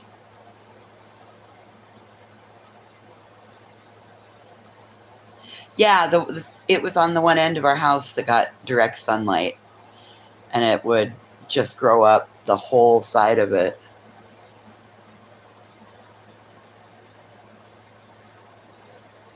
Had the prettiest purple flowers on it.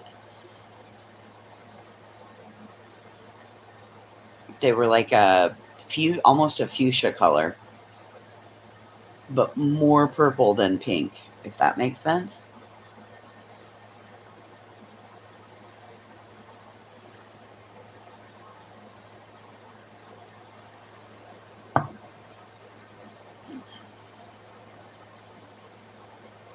Very fuchsia-y, yeah. And just the way the branches of it grew were really cool, because it was like a runner, and then the other little leaves would come off of it, and right where a leaf would come off would be where the plant would get a bloom. And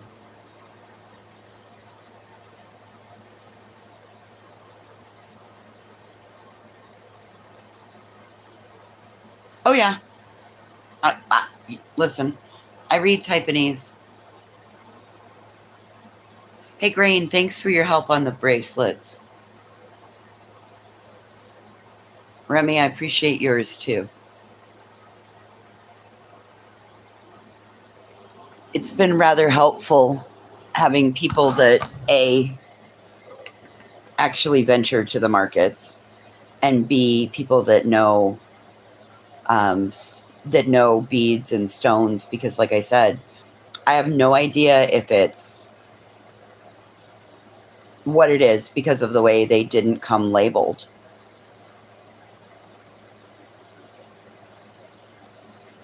I really appreciate it. You guys have helped out. And I appreciate you guys. Hey, Spitfire. Oh gosh, got to get it all prepped just in case power goes out, huh?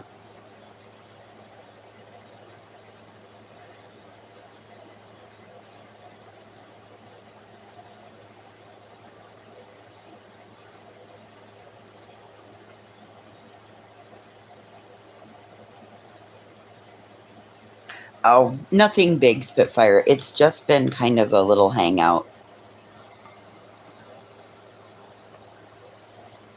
Oh, we did have something big happen this morning. Jodi Arias came to our chat. Now, do I really think it was the real her? I don't know. Probably not. But we had fun.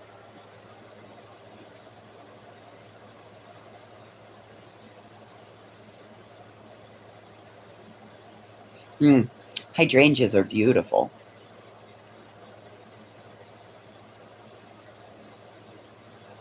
Mrs. Jones they were, oh yeah, you weren't here for it? Yeah, Jodi Arias came into the chat. Remy and I both checked, and it was an old. Yeah, you must have missed it too, Ange.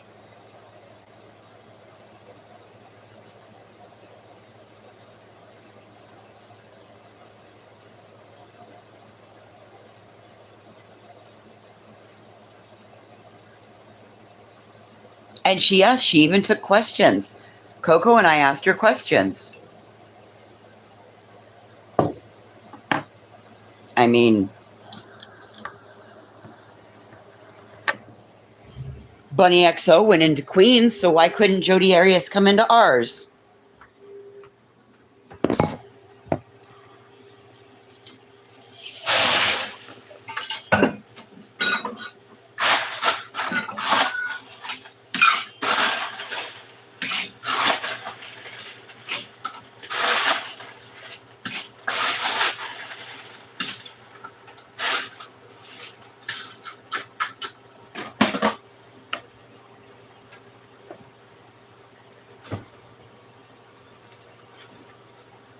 You think You guys like that idea?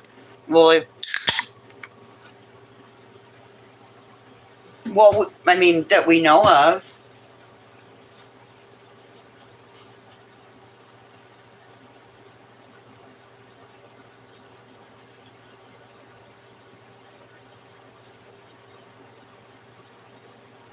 I really hope it wasn't her too.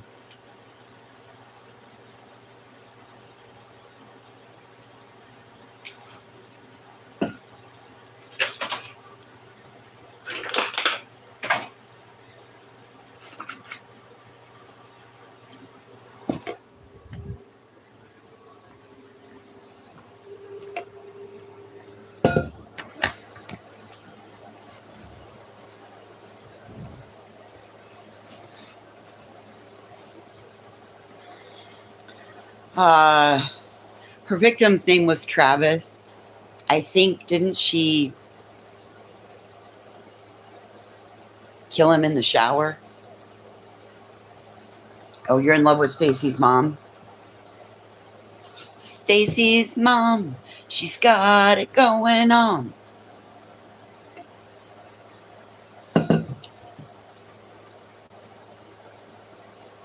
And there were pictures taken with a camera.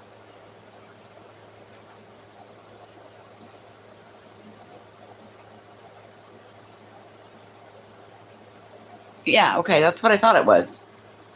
I remember the 48 hours they did on her.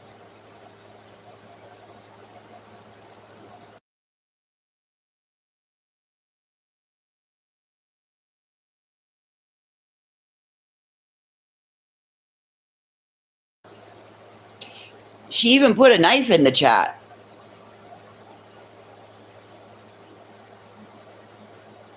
That's right, the camera was in the washing machine. Yes.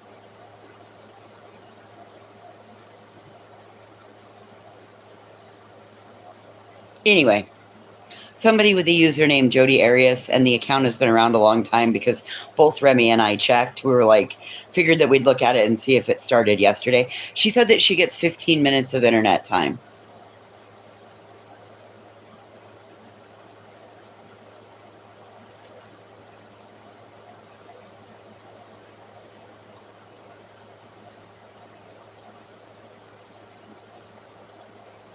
Right, Spitfire?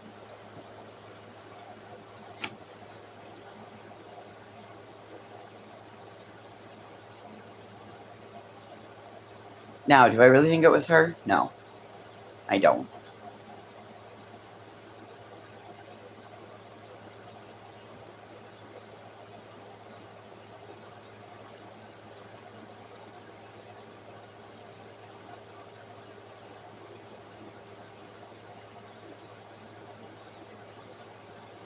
Spitfire, you're not helping here.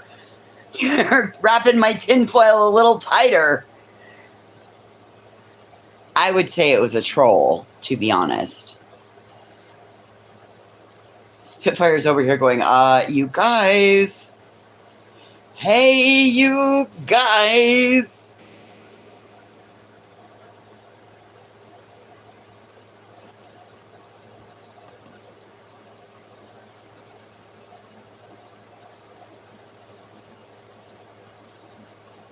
No clue, Hakab.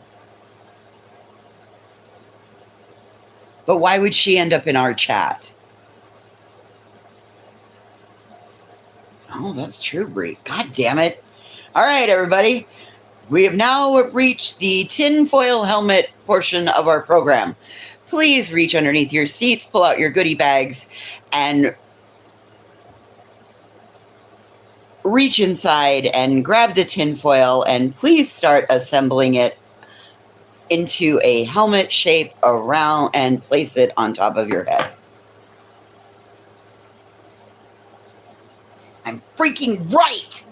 Now I missed it! Yes, okay. Okay, well, that doesn't make me any more comfortable. She's on YouTube, TikTok, and Twitter. What the fuck?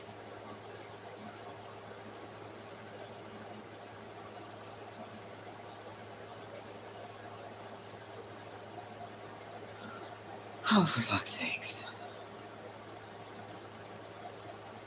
Right, Coco? It's a good thing I had my tinfoil helmet on, otherwise there would be brain matter everywhere.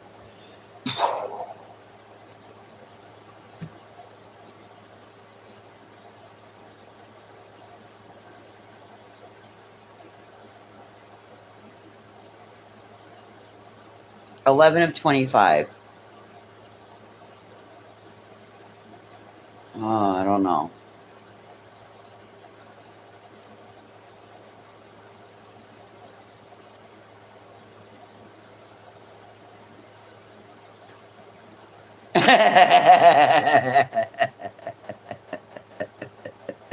Yeah, I would imagine she would pick Grey Hughes over us. I did too, Coco. Well, and 11 of 25? No, not a year ago.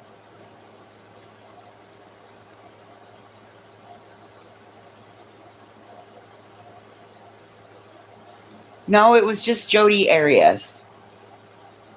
Because I was like, oh, well, hello, Jodi Arias. Welcome to chat, I think. And then we all had questions.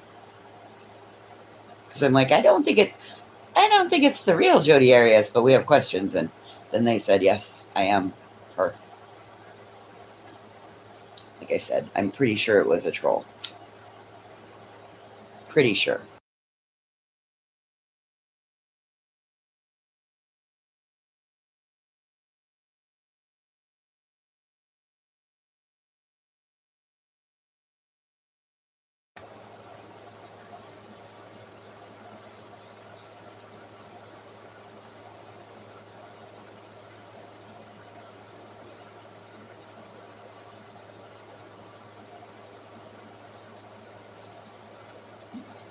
It would be to have a different lawyer. Well, that's true.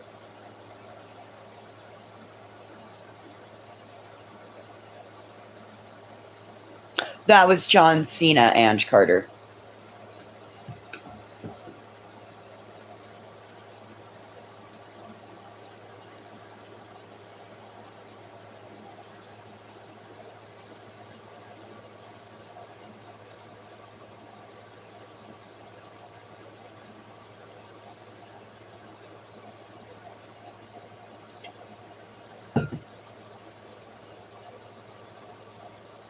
You know, he had to downgrade from Clue to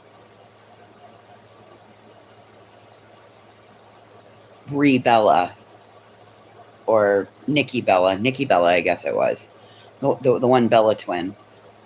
You know, he just had to downgrade from Clue to Nikki Bella.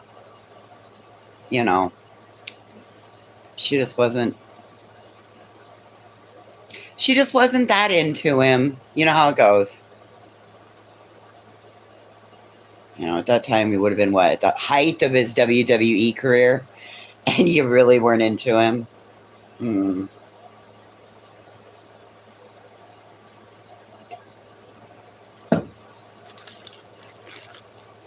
Okay. Sure, Jan. Sure.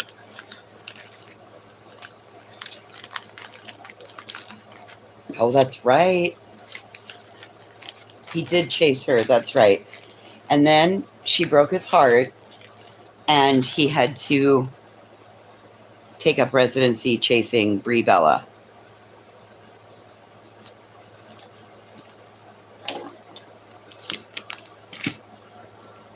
I mean, Clue, Brie Bella, Nikki, I'm sorry, Nikki Bella. Sorry, not Brie. Brie's married to Brian. Brie and Brian are together.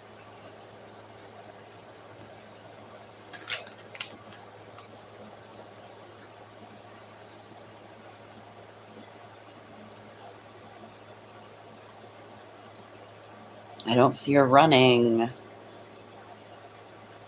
are you talking about? She runs her mouth every fucking day, Remy. What are you talking about? Like, that's how that bitch gets her cardio in, by jacking her jaws.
I'm Rick James, bitch. I'm a rich bitch. You're a rich bitch, but you gone too far.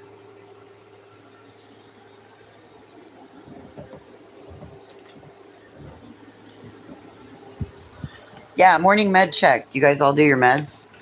I did mine early. Early.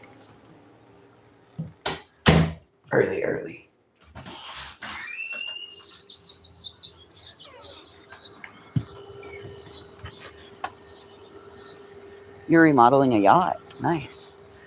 I'm going to come lay some grass in a minute. You've been up since 5? I've been up since 6.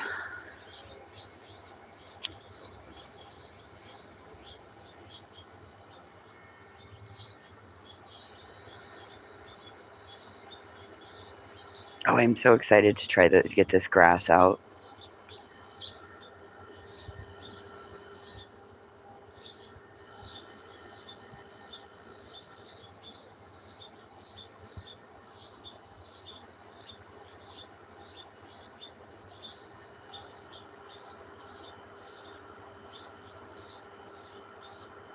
Oh my God, Spitfire.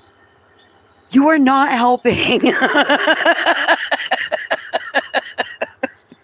I'm already over here like, fuck, did we just fuck with a murderer?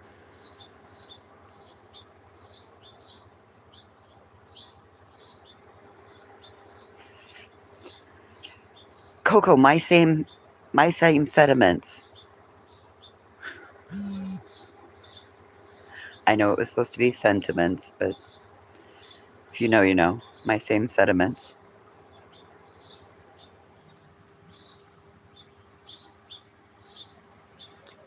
It was all a facade.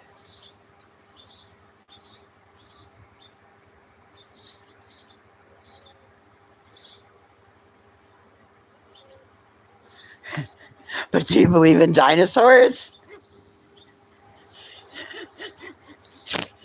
Yes, I do. It's insulting. It's insulting to think we would think that that was Jodi Arias.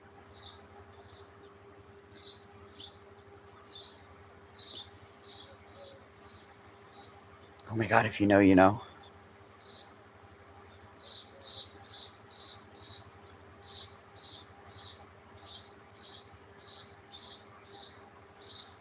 You have one question for her if she comes back. Well, tell us what the fucking question is, just in case. So one of the 12 of us that are actually participating could maybe ask her. Like, you keep the answer to yourself so that if we get the answer, then we can, when we get the answer, we can tell you, and then you can tell us what the real answer is.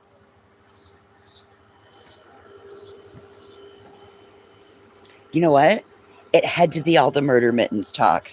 It had to be all the big cat talk. The fact that Birdie's a killer, Big Cat's a murderer, brings the murderers out of the woodwork.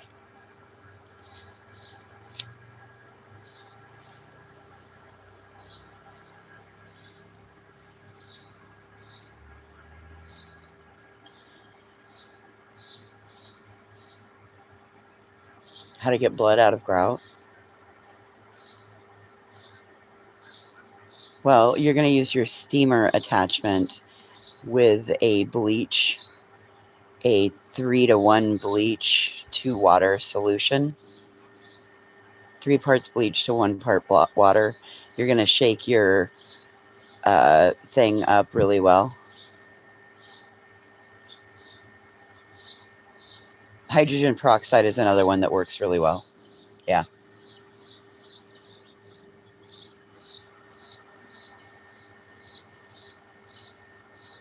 Grout pen. Yeah, that'll work too. Okay, why would she carry all of those gas cans in the car? I mean, the car could have blown up in the heat while driving. That was stupid.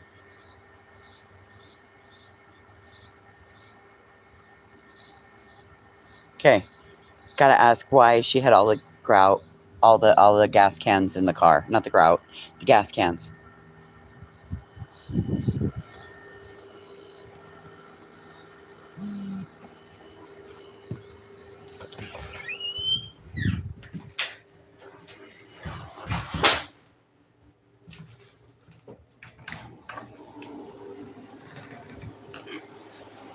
She wore diapers.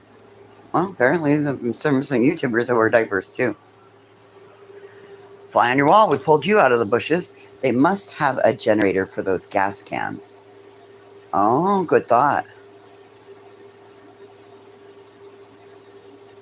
Like she made so many other great choices. Well, apparently wearing the diapers was a good choice.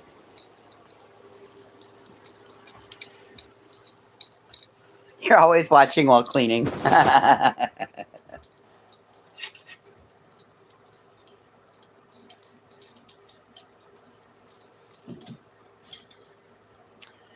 And for those that cared, I also racked up keychains too. For those that cared, there's keychains that are all racked up too. Again, they have the same tag, except for this one says by Ange. This one, there's nothing written on who it's made by. My products have my tag on them. Well, hello, Linda. Linda, do you want to dance? Linda, give me half a chance so I can fall in love. Sorry. Always makes me think of Linda by Steve Warner when I see the name Linda.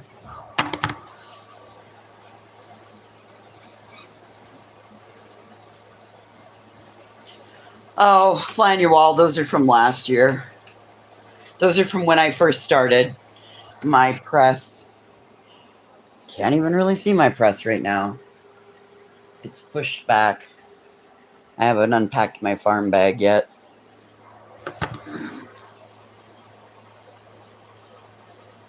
Yep. I had to make something the other day for my neighbor, but after I was done with that, I didn't do anything else with it.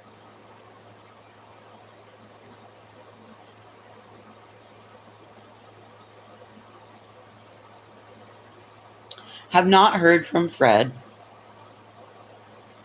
So, assuming it's status quo and his hands are super full.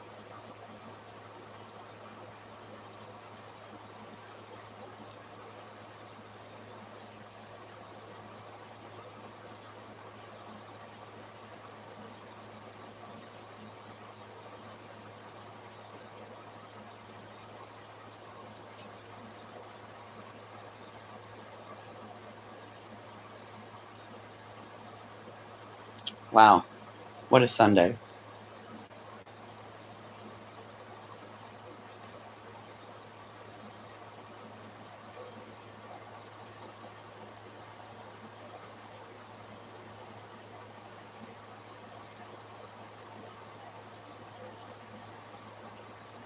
I'm going to make some more Wyoming designs today, and then tomorrow I will have them all set to print, and Tuesday we can press.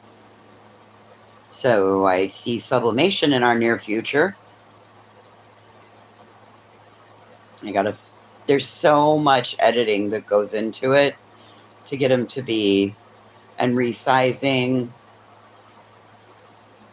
But the cool part is that once you do it, it saves, and then it's always there for, you do it once, and then it's always there for future work.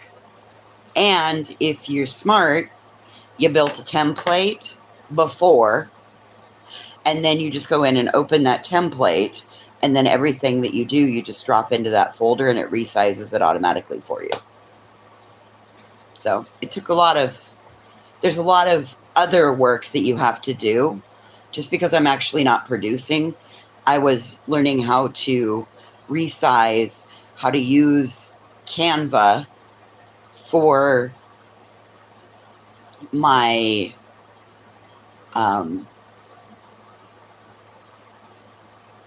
blanks. So I had to build a bookmark blank. I had to build a keychain blank. I had to build, and for the keychains, I had to build oval, square, round. No, I don't think people do. And so when I say just because I say I'm not, I say I'm working, but nobody sees that I'm making any production, so they don't think that I'm actually creating anything. But here, let's see if Old Angry will start, and I can show you some of the designs that I've. Hi, sister. Good morning. Did you have a good morning nap? Hey, Bree. It is my it's my CMOS in this.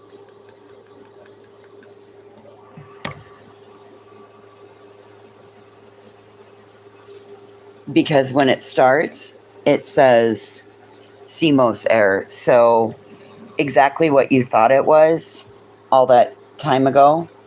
This is the computer that the coffee got. It's just the battery. It's just because I've got a full CMOS error that comes up. This is a computer that I replaced. I've replaced everything but that battery in it. See?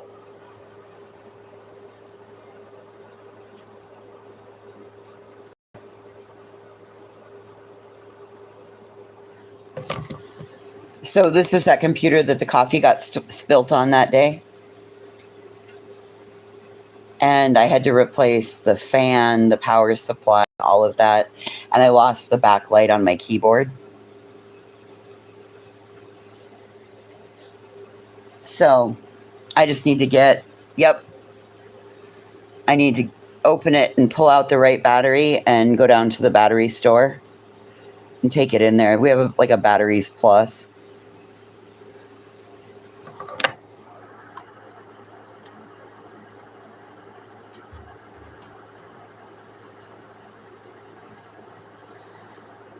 In the process of that, I had switched over to using my rose gold colored computer, which I had really never used before.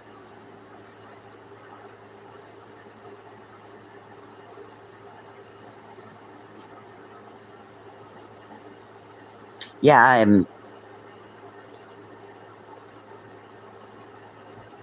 I can't believe that when my brain was so foggy, I was able to fix my computer.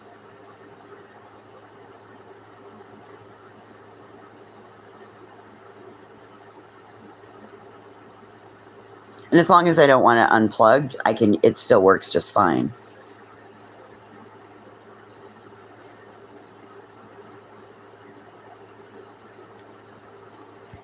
Okay, so like those are ready for keychains, cups,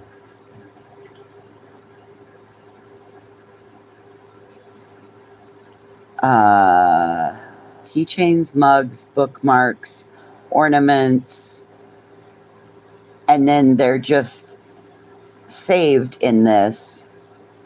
So then it can be resized and dropped into whatever. Same with the bear.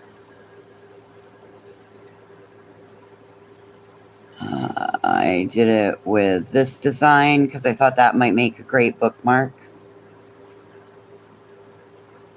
The feather for a bookmark and or keychain.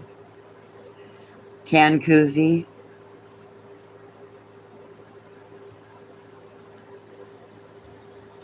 Coffee mug and or keychain. Again, coffee mugs. I've got a whole bunch of the horses done like this in this style. So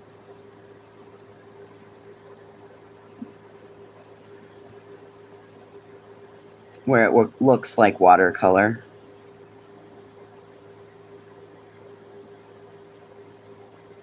Let's see. There's that one.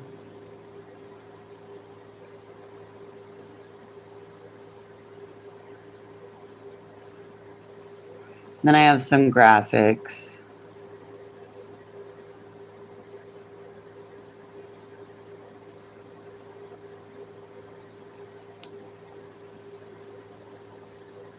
That one's for my own. I also really liked those and thought those would make cool bookmarks, like the background on the back side of the bookmark after you put a custom design on the front. Or it could have custom, that could be on the front and it could have custom letter wording on it.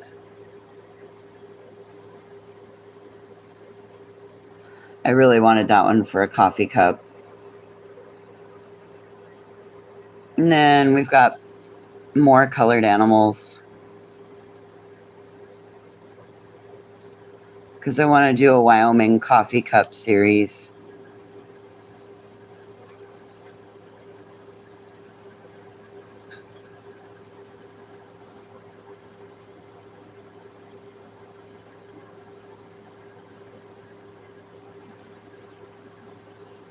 The sheepdog had an extra leg. It wouldn't surprise me. It was made for me.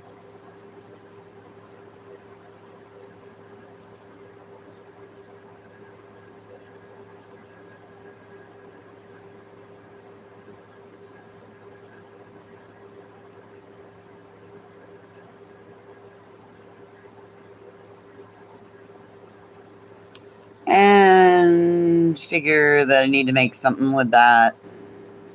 Seeing as how he died this year. And Earnhardt would have been, I don't even remember now.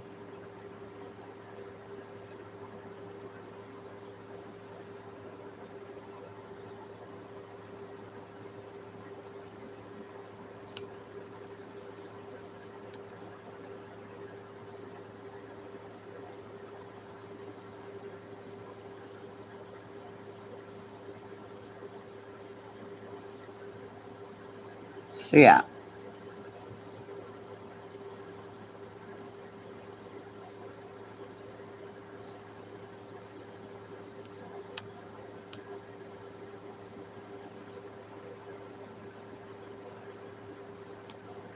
So I've been doing a lot of that and then making my templates for it. So then they're the exact measurements. Grandma Sherry was the one who told me to use millimeters. And I have my little handy dandy clear ruler, and it actually, I'm sorry, I guess it was centimeters. And that was easier to build my templates off of by measuring them with this and then building it in centimeters. So I appreciated that tip.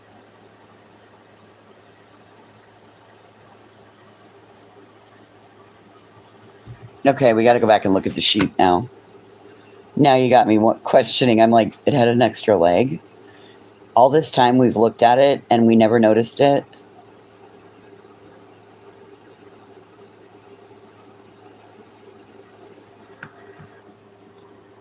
Oh my God, it does. There's 3 on one side and 2 on the other.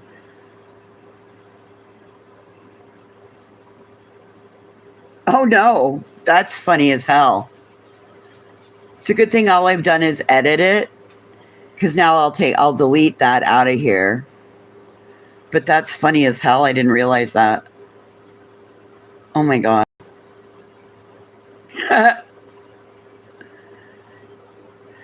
You know what? I think Canva has the ability to edit that out. They just had something. Hang on, let me look. Eraser. Magic eraser.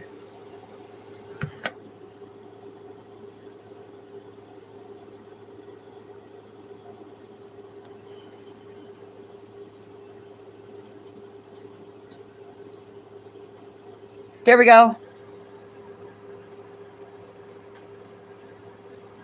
It's erased now. Look at that. And it doesn't fuck up the design at all.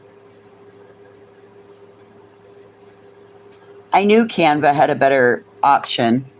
And now it automatically will save it.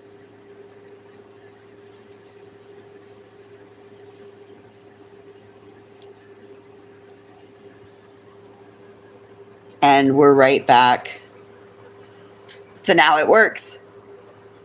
Good eye, Jessen. Good eye. I would not have caught that.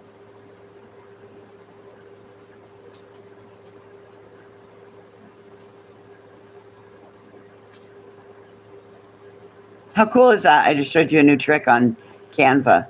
But thank you for catching that. I didn't catch it. Awesome. There. And we learned something together. Look at us being help channels. Shit.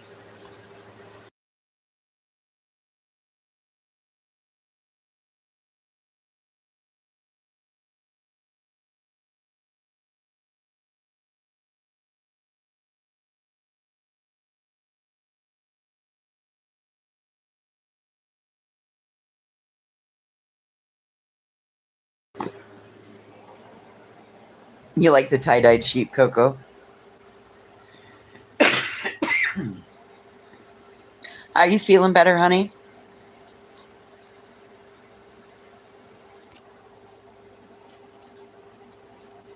I know the other day I was sending you all the extra good vibes I had. Nope.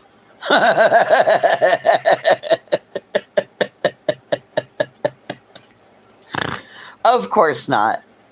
All that wait, all that wonder, then the hurry up and go do it, and you don't even feel any better. God, I'm so sorry, Coco. You could change it to Coco's kind of grumpy. We wouldn't object. You don't have to be happy all the time.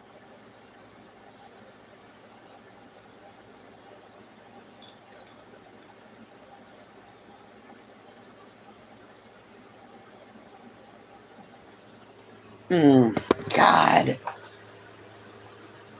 That really sucks, girl. I'm so sorry.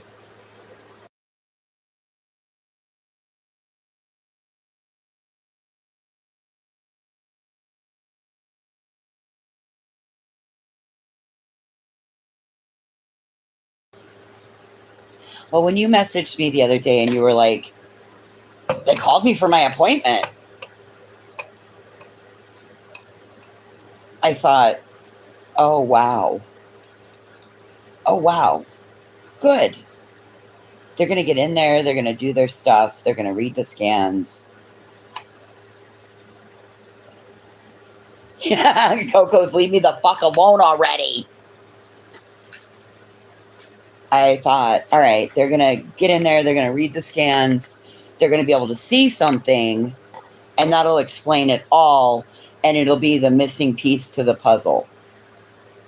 Well, sounds like that was in a perfect world, Coco. I'm really sorry, buddy. Okay, sis, just a second. We'll go. We'll go. I'm really sorry, Coco.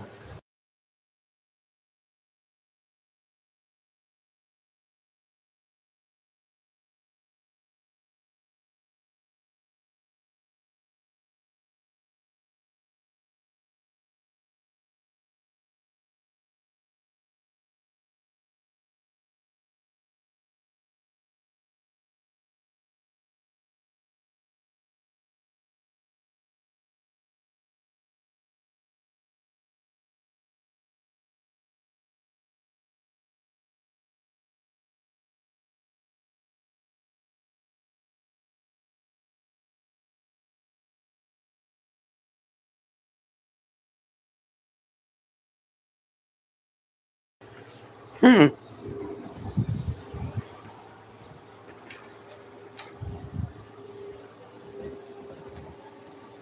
Hmm.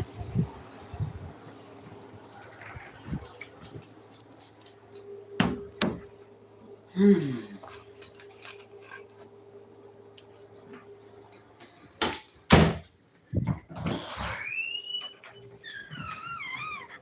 I gotta find the WD-40 today.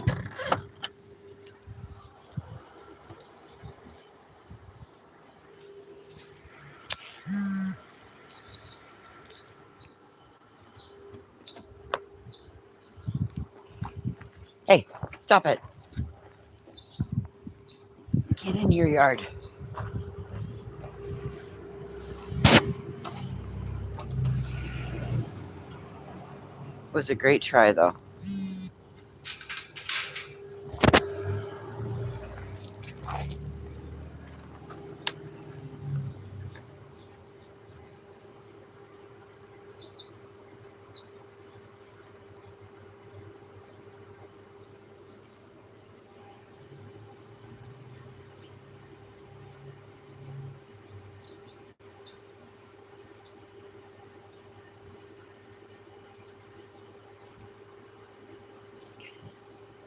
I get it, Ange. And that's part of the whole medical gaslighting thing. Well, then why am I having this symptom, and this symptom? Just because everything else is coming back within range, that means then you haven't identified the correct problem with my body, because this, and this are still happening. And the worry that you go through and the wonder, then you get notified, oh, hey, we need you to come in on this day at this time to have XYZ testing done. And now you have hope again, because sometimes you lose hope waiting for the appointments, and then you just accept, well, maybe this is what my life is going to be. Then you get there for your appointment, you get the testing done, and then the results come back.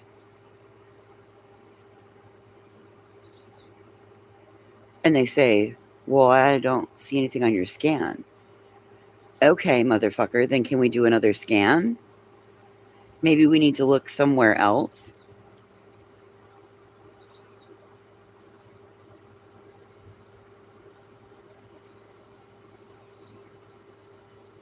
I get it, Coco.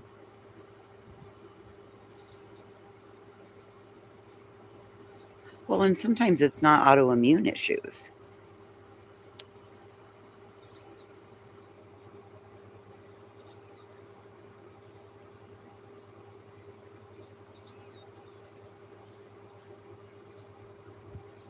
Right, if it is. If something seems to be. But like pancreatitis, and I can understand why it took a couple of times.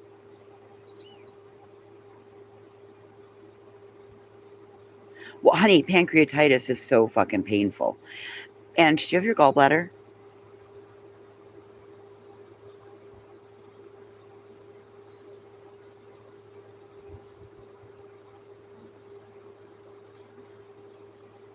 Okay. Have you been checked for gallstones?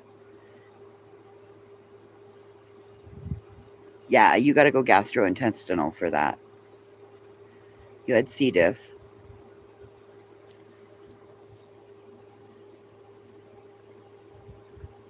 So sometimes what can happen when you start looking into that,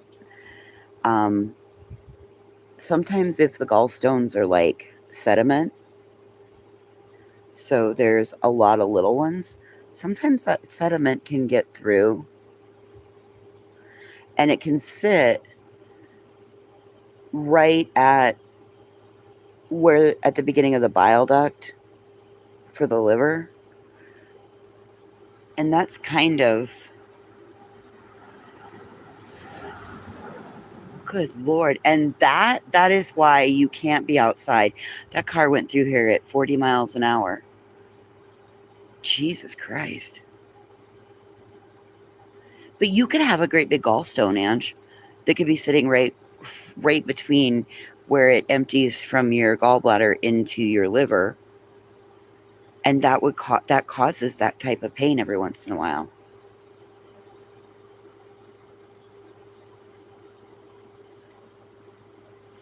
Yep, again, that's all gastrointestinal. C. diff fucks your system up. Yes, it does.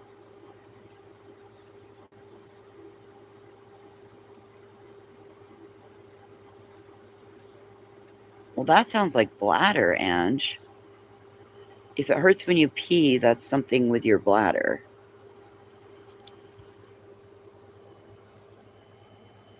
That would be urology. Oh, C. diff. C. diff can really fuck your life up. I had it. I know. Okay, little girl, come on.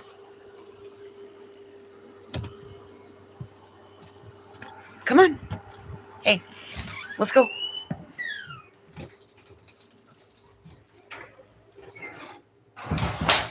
Yep, I would get into urology.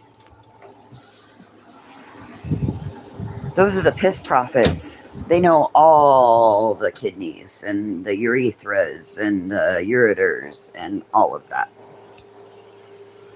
That's their land. We used to call them piss prophets.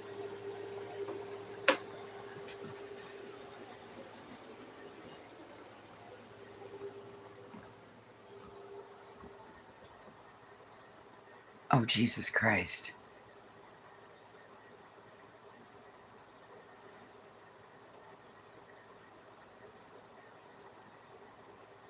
So is your insurance one of those that has to refer? Because I thought they did away with referrals, that you can self-refer.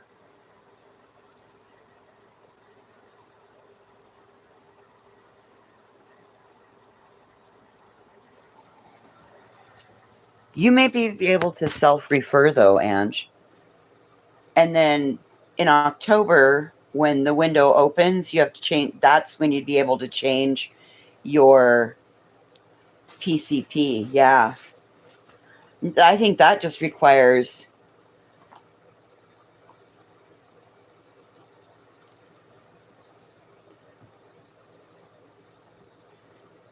Oh. That sucks, Ange. I'm really sorry. I'm really sorry. That sucks. One more reason I love where I live. We can self-refer out here. And it doesn't matter to where. You just say, hey, I need to get in with this doctor. And we can self-refer.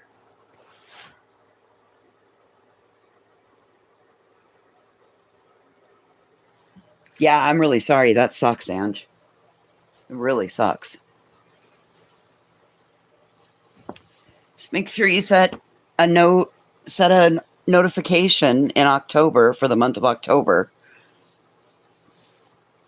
Is it October or November when the window opens so that you can change that?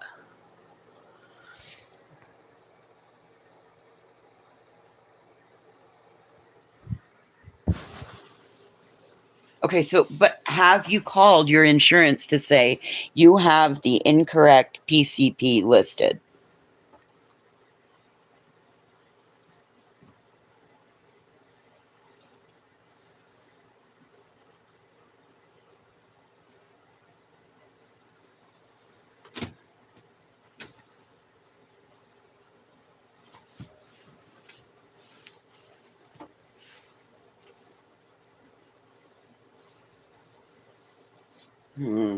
Probably not.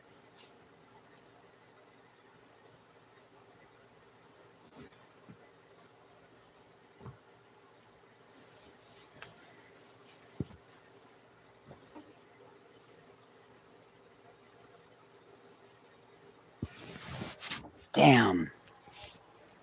See, I hate it when that happens and you get caught in a loophole. I hate loopholes. Like, I will admit that when it comes to going through the process, loopholes, I try to use them for my advantage because we're allowed a reasonable accommodation.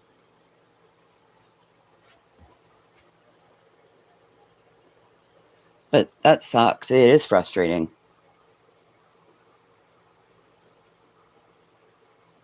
I'd call the insurance back and find out if you can change the PCP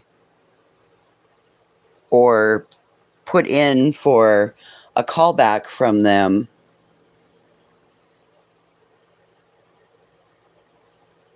when the window of time is open.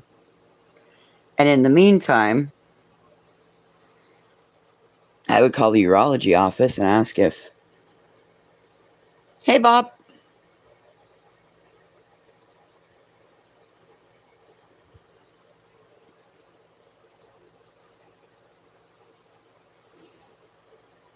Oh my goodness, Bob, you were one of those lurkers I was yelling at earlier.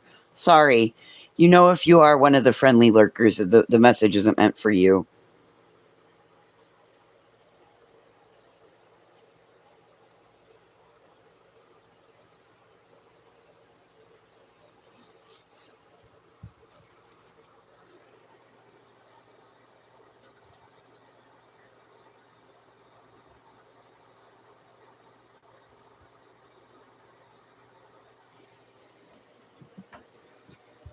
Look at us over here trying out. Everybody's thinking about their own situations and like, how have I fixed this when I've been in this mess before? Because, Ange, you're not the only person that's ever been in this mess. I guarantee there are others out here who have had a problem like this. Well, and that's why I'm saying I would call the insurance company back and explain, look, somewhere along the way, somebody... It's okay. Don't worry about it. It's no big deal, Bob. I'm just glad you're here. And that would be the way I would, if this were my situation, Ange, the way I would play it would be I would call the insurance company and say, listen, somewhere along the way, there was a change in my file. I had XYZ as my primary care physician. I had Dr. Smallwood. Now, my pain management doctor, oh, gross, Chumley. That's disgusting. Now my pain management doctor is listed as my primary, and that's not my primary physician. Can you look back and tell me when this was changed and who authorized the change? So then they go back and they find in their records where the change happened, because it's going to be in your digital file. And then you can say, okay, great. I would like you to change it back. I'm not okay with that. Do you have a telephonic signature where I signed your document stating that this was my PCP? So that's how I would play that one if I were you.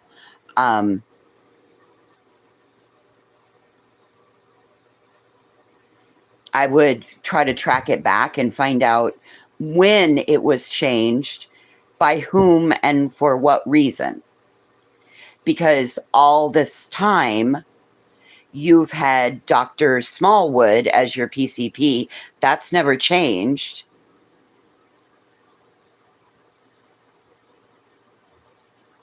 But now you have Dr. Smith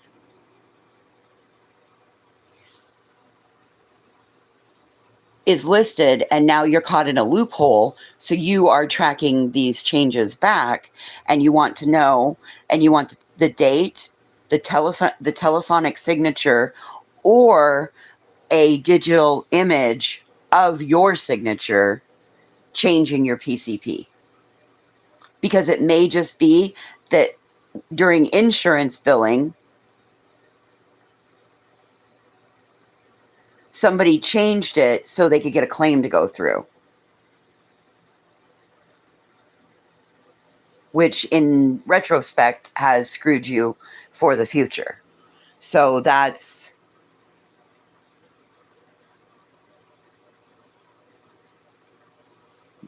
how I would play that one out. I would want to see from the insurance company, when did this change? Who authorized the change? And what supporting documentation there is to support the change, i.e. telephonic signature. That's a recorded signature over the phone where they play a disclaimer beforehand. You have to give your name, your date of birth, something else, right? Fly on your wall. Or you digitally sign something, or you physically sign something at one of your appointments, and they're going to have a digital image of anytime you sign it. So I hope that helps, Ange. I really do.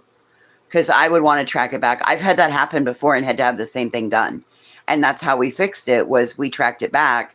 Oh, somebody changed my insurance to get billing to go through for something that wasn't able to go through. So they switched the order of my insurance, got it to go through, And then when it was corrected, it kicked that claim back. So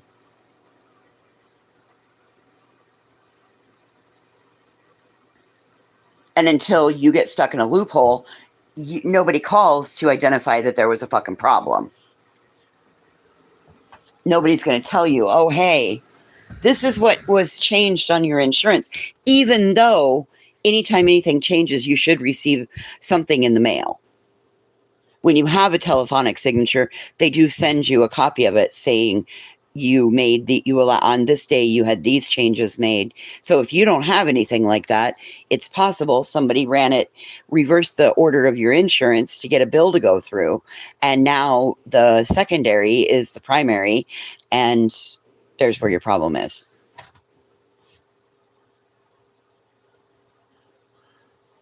Yeah, I worked medical billing for a little while after I got hurt. I fucking hated it. Hated every minute of it. Because this is what I ended up having to do, was trace shit back. But it did teach me a few skills that when I went to work for Wells Fargo came in very handy. So there's that.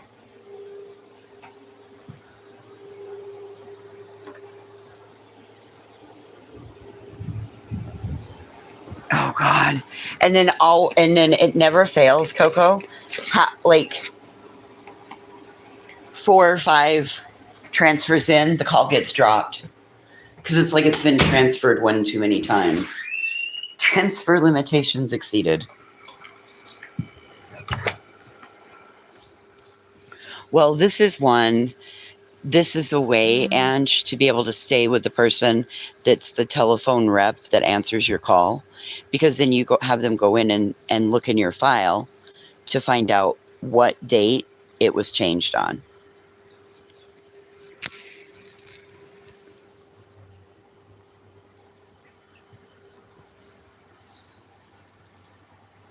Yeah, passing the buck. Oh, yeah. I mean, then there's that too, Aunt Bree.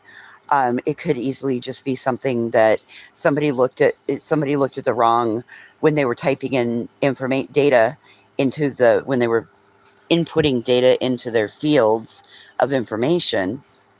Somebody could have thought they were on number 1 when they were actually on number 2. Data entry errors happen all the time.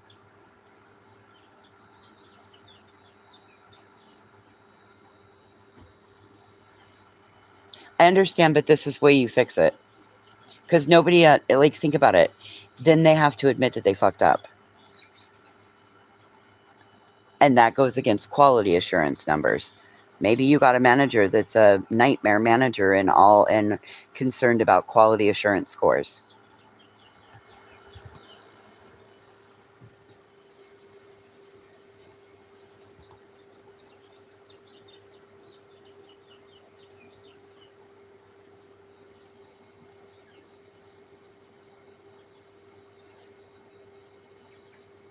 Well, I told you about my data entry error. I sent a fucking loaded refrigerated carrier that should have went to New Hampshire. I sent it to fucking Phoenix in August.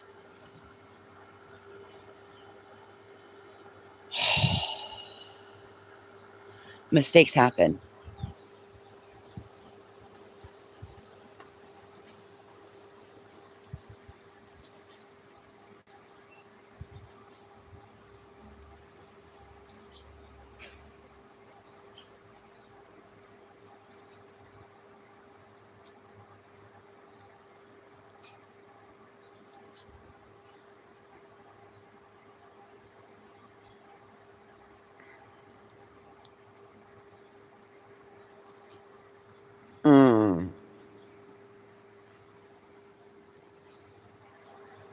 Oh my God, did that make your butt pucker, Bree?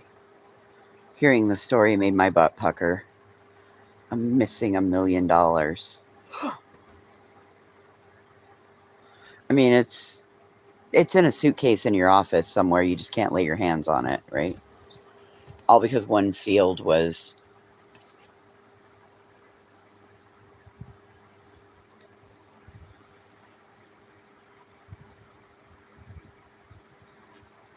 I think anybody that's ever had to ever been given the medical runaround or ever been put through a battery of tests and then to be told, we don't see anything wrong here.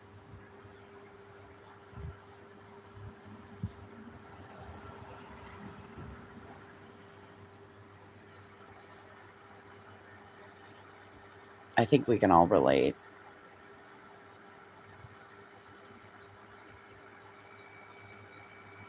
Currently, my insurance company keeps they gave me I fucked up and I gave them my email address. Should never have given them my email address. Don't know how they got it. Think they probably pulled it from Medicare.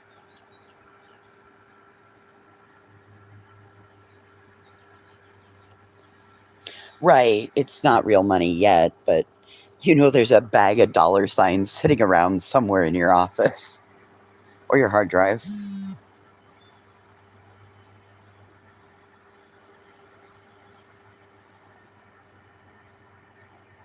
That was metaphorical money I was speaking of.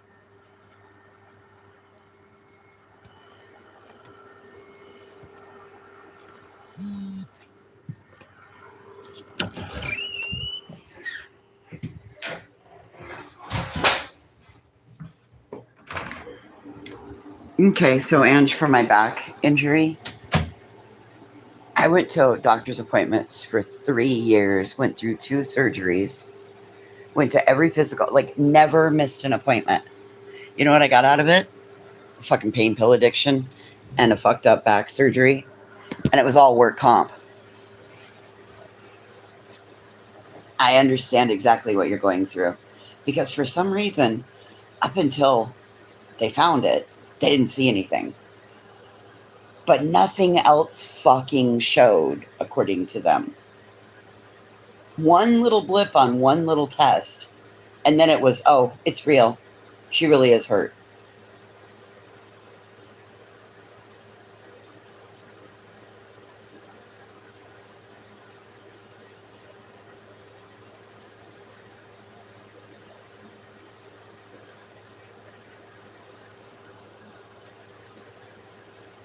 So would that be general surgeon, fly on your wall?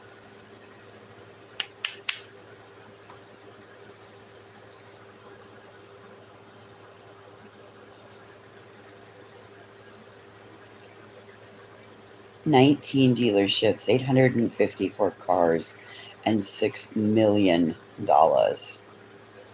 Oh my God. I bet you're happy to have it in the bag.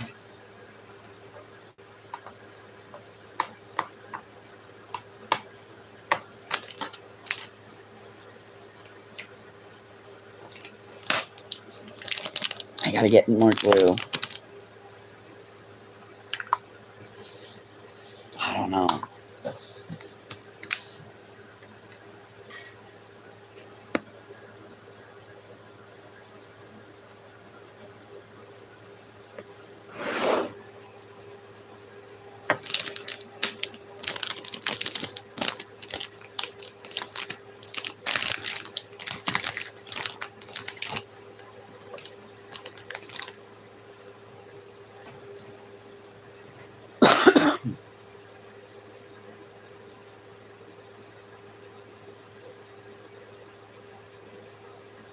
Oh man, fly on your wall. That's awful.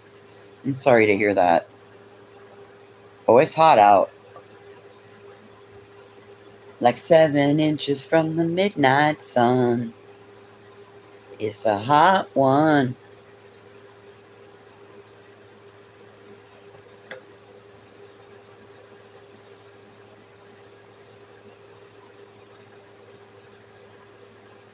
I must have the window cracked the right amount combined with the bathroom fan because I can feel it finally pulling cool air through. And I don't have the fan running. I just have the cooler running, which is nice.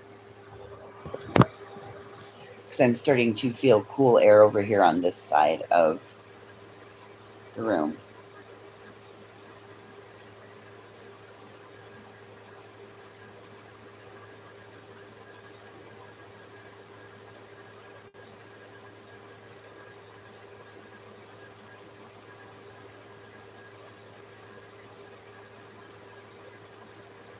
We're not even getting direct sun yet, Remy. It's still the clouds from last night haven't burnt off yet.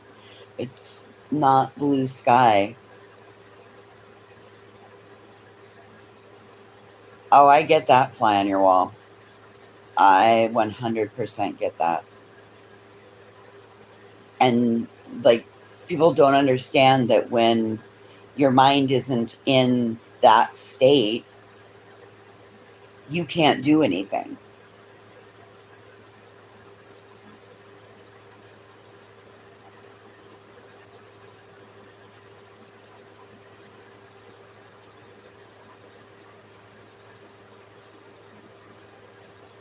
The creativity block that happens, it causes me not even to be able to diamond paint because my mind will be on 1,000 other things and not paying attention to what I'm doing.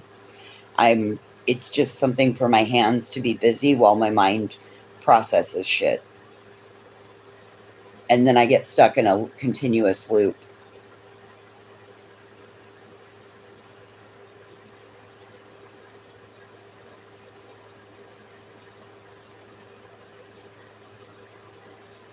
Yeah, if you're on pain management, they'll knock you right out.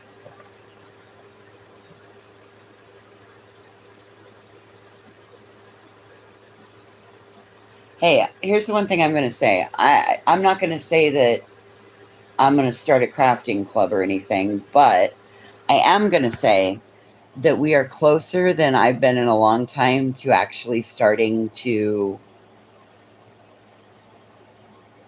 want to work on stuff again.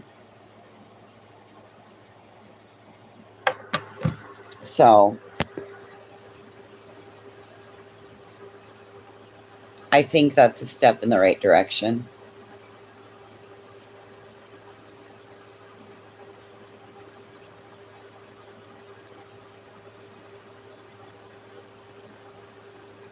No, fly on your wall, you will not mail anything like that. No, you will not. No, remove that comment from your. Please delete yourself. Delete what you just said. We are not going to break crimes over here. No. We're not going to break crimes over here. Yeah, no. Everybody's like, whoa, horses. Listen. As kind as we appreciate that, but we're not criming today. No criming. That's a good thing, Ange. No, you couldn't have had it anyway. Yes, someone else has done that before and it did not go well. It is a crime, fly on your wall. If you live in a recreational legal state, you cannot use the post office to send it to someone else. No mailing bugs, plants, no, poop, none of that. She said that she would send you a bomb. A balm, BALM. Yeah, listen, if you're going to break crimes, do it behind the scenes, not announcing it in my chat, please. Go break crimes on your own. No breaking crimes over here. But even so, you wouldn't be able to use it. Yeah, no, you're not a registered person that can do that. Not just any old person can just put shit in the mail and send it. You got to have, like, arnica. Arnica is a flower. I don't care if it's CBD. I don't care if it's LSD, PCP, MDMA. No, we're not doing that. What is this podcast? We have no idea. It's a breaking crimes. Maybe we're committing crimes. Maybe we're breaking crimes. We have no idea. Let's just not. Thank you.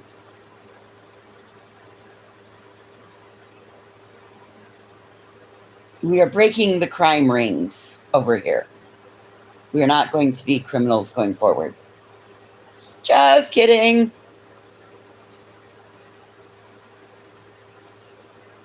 Crimer, yes.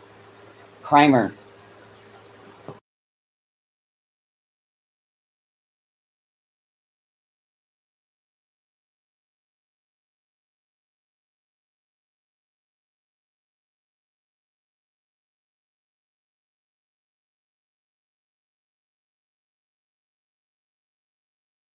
Fly on your wall. Don't go announcing that you're a bad criminal.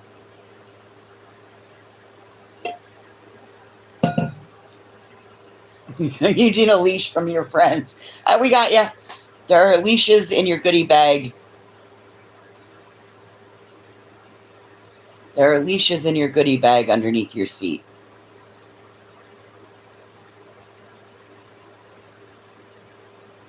So now would be the time that everybody reaches into their goodie bag and clips the leash onto the person to your left. And with your right hand, you will hold said leash. Coco's over here just rolling like bitches.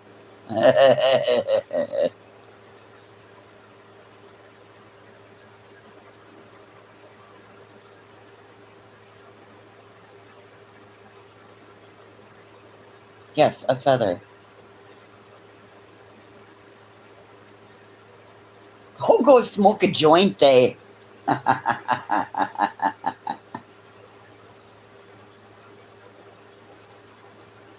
No, we don't pull hair over here.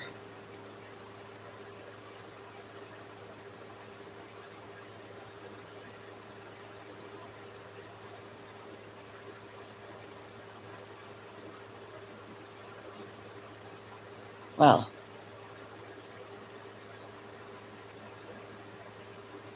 All right, friends. If we want to go do things later, I need to get a couple things done around here. So, we do have a spark plug return. 5 spark plugs we're returning. And then I don't gotta get. Oh yeah, I gotta get dry kibble.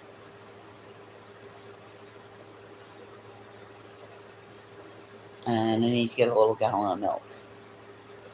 Just a half gallon of milk. Or a quart. Just enough so I can make some mashed potatoes. Because I got that fucking 10-pound bag of potatoes. Christ on a cracker.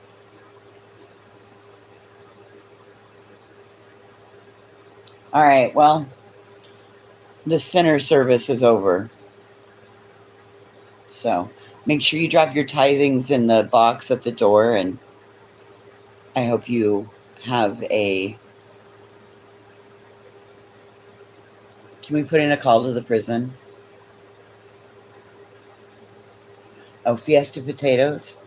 Yeah? I gotta figure out something to do with this ground chicken. I forgot to put it in the freezer when I got to the farm, so it's gotta be used. Anyway. And remember, if Jodi Arias comes back in, we need to ask one question. Why did she put all those gas cans in the car and drive around? I mean, if you would have been in South Carolina, you would have had a risk of your windows combusting. So, let's not forget that, okay? So far, our chat's been graced by Chum Lee and Jodi Arias. And we got told that Nikola Tesla was better than us. Cool. So, and we learned about stones, possibly semi-precious. Well, he came in saying he wanted to lick my feet. Anyway.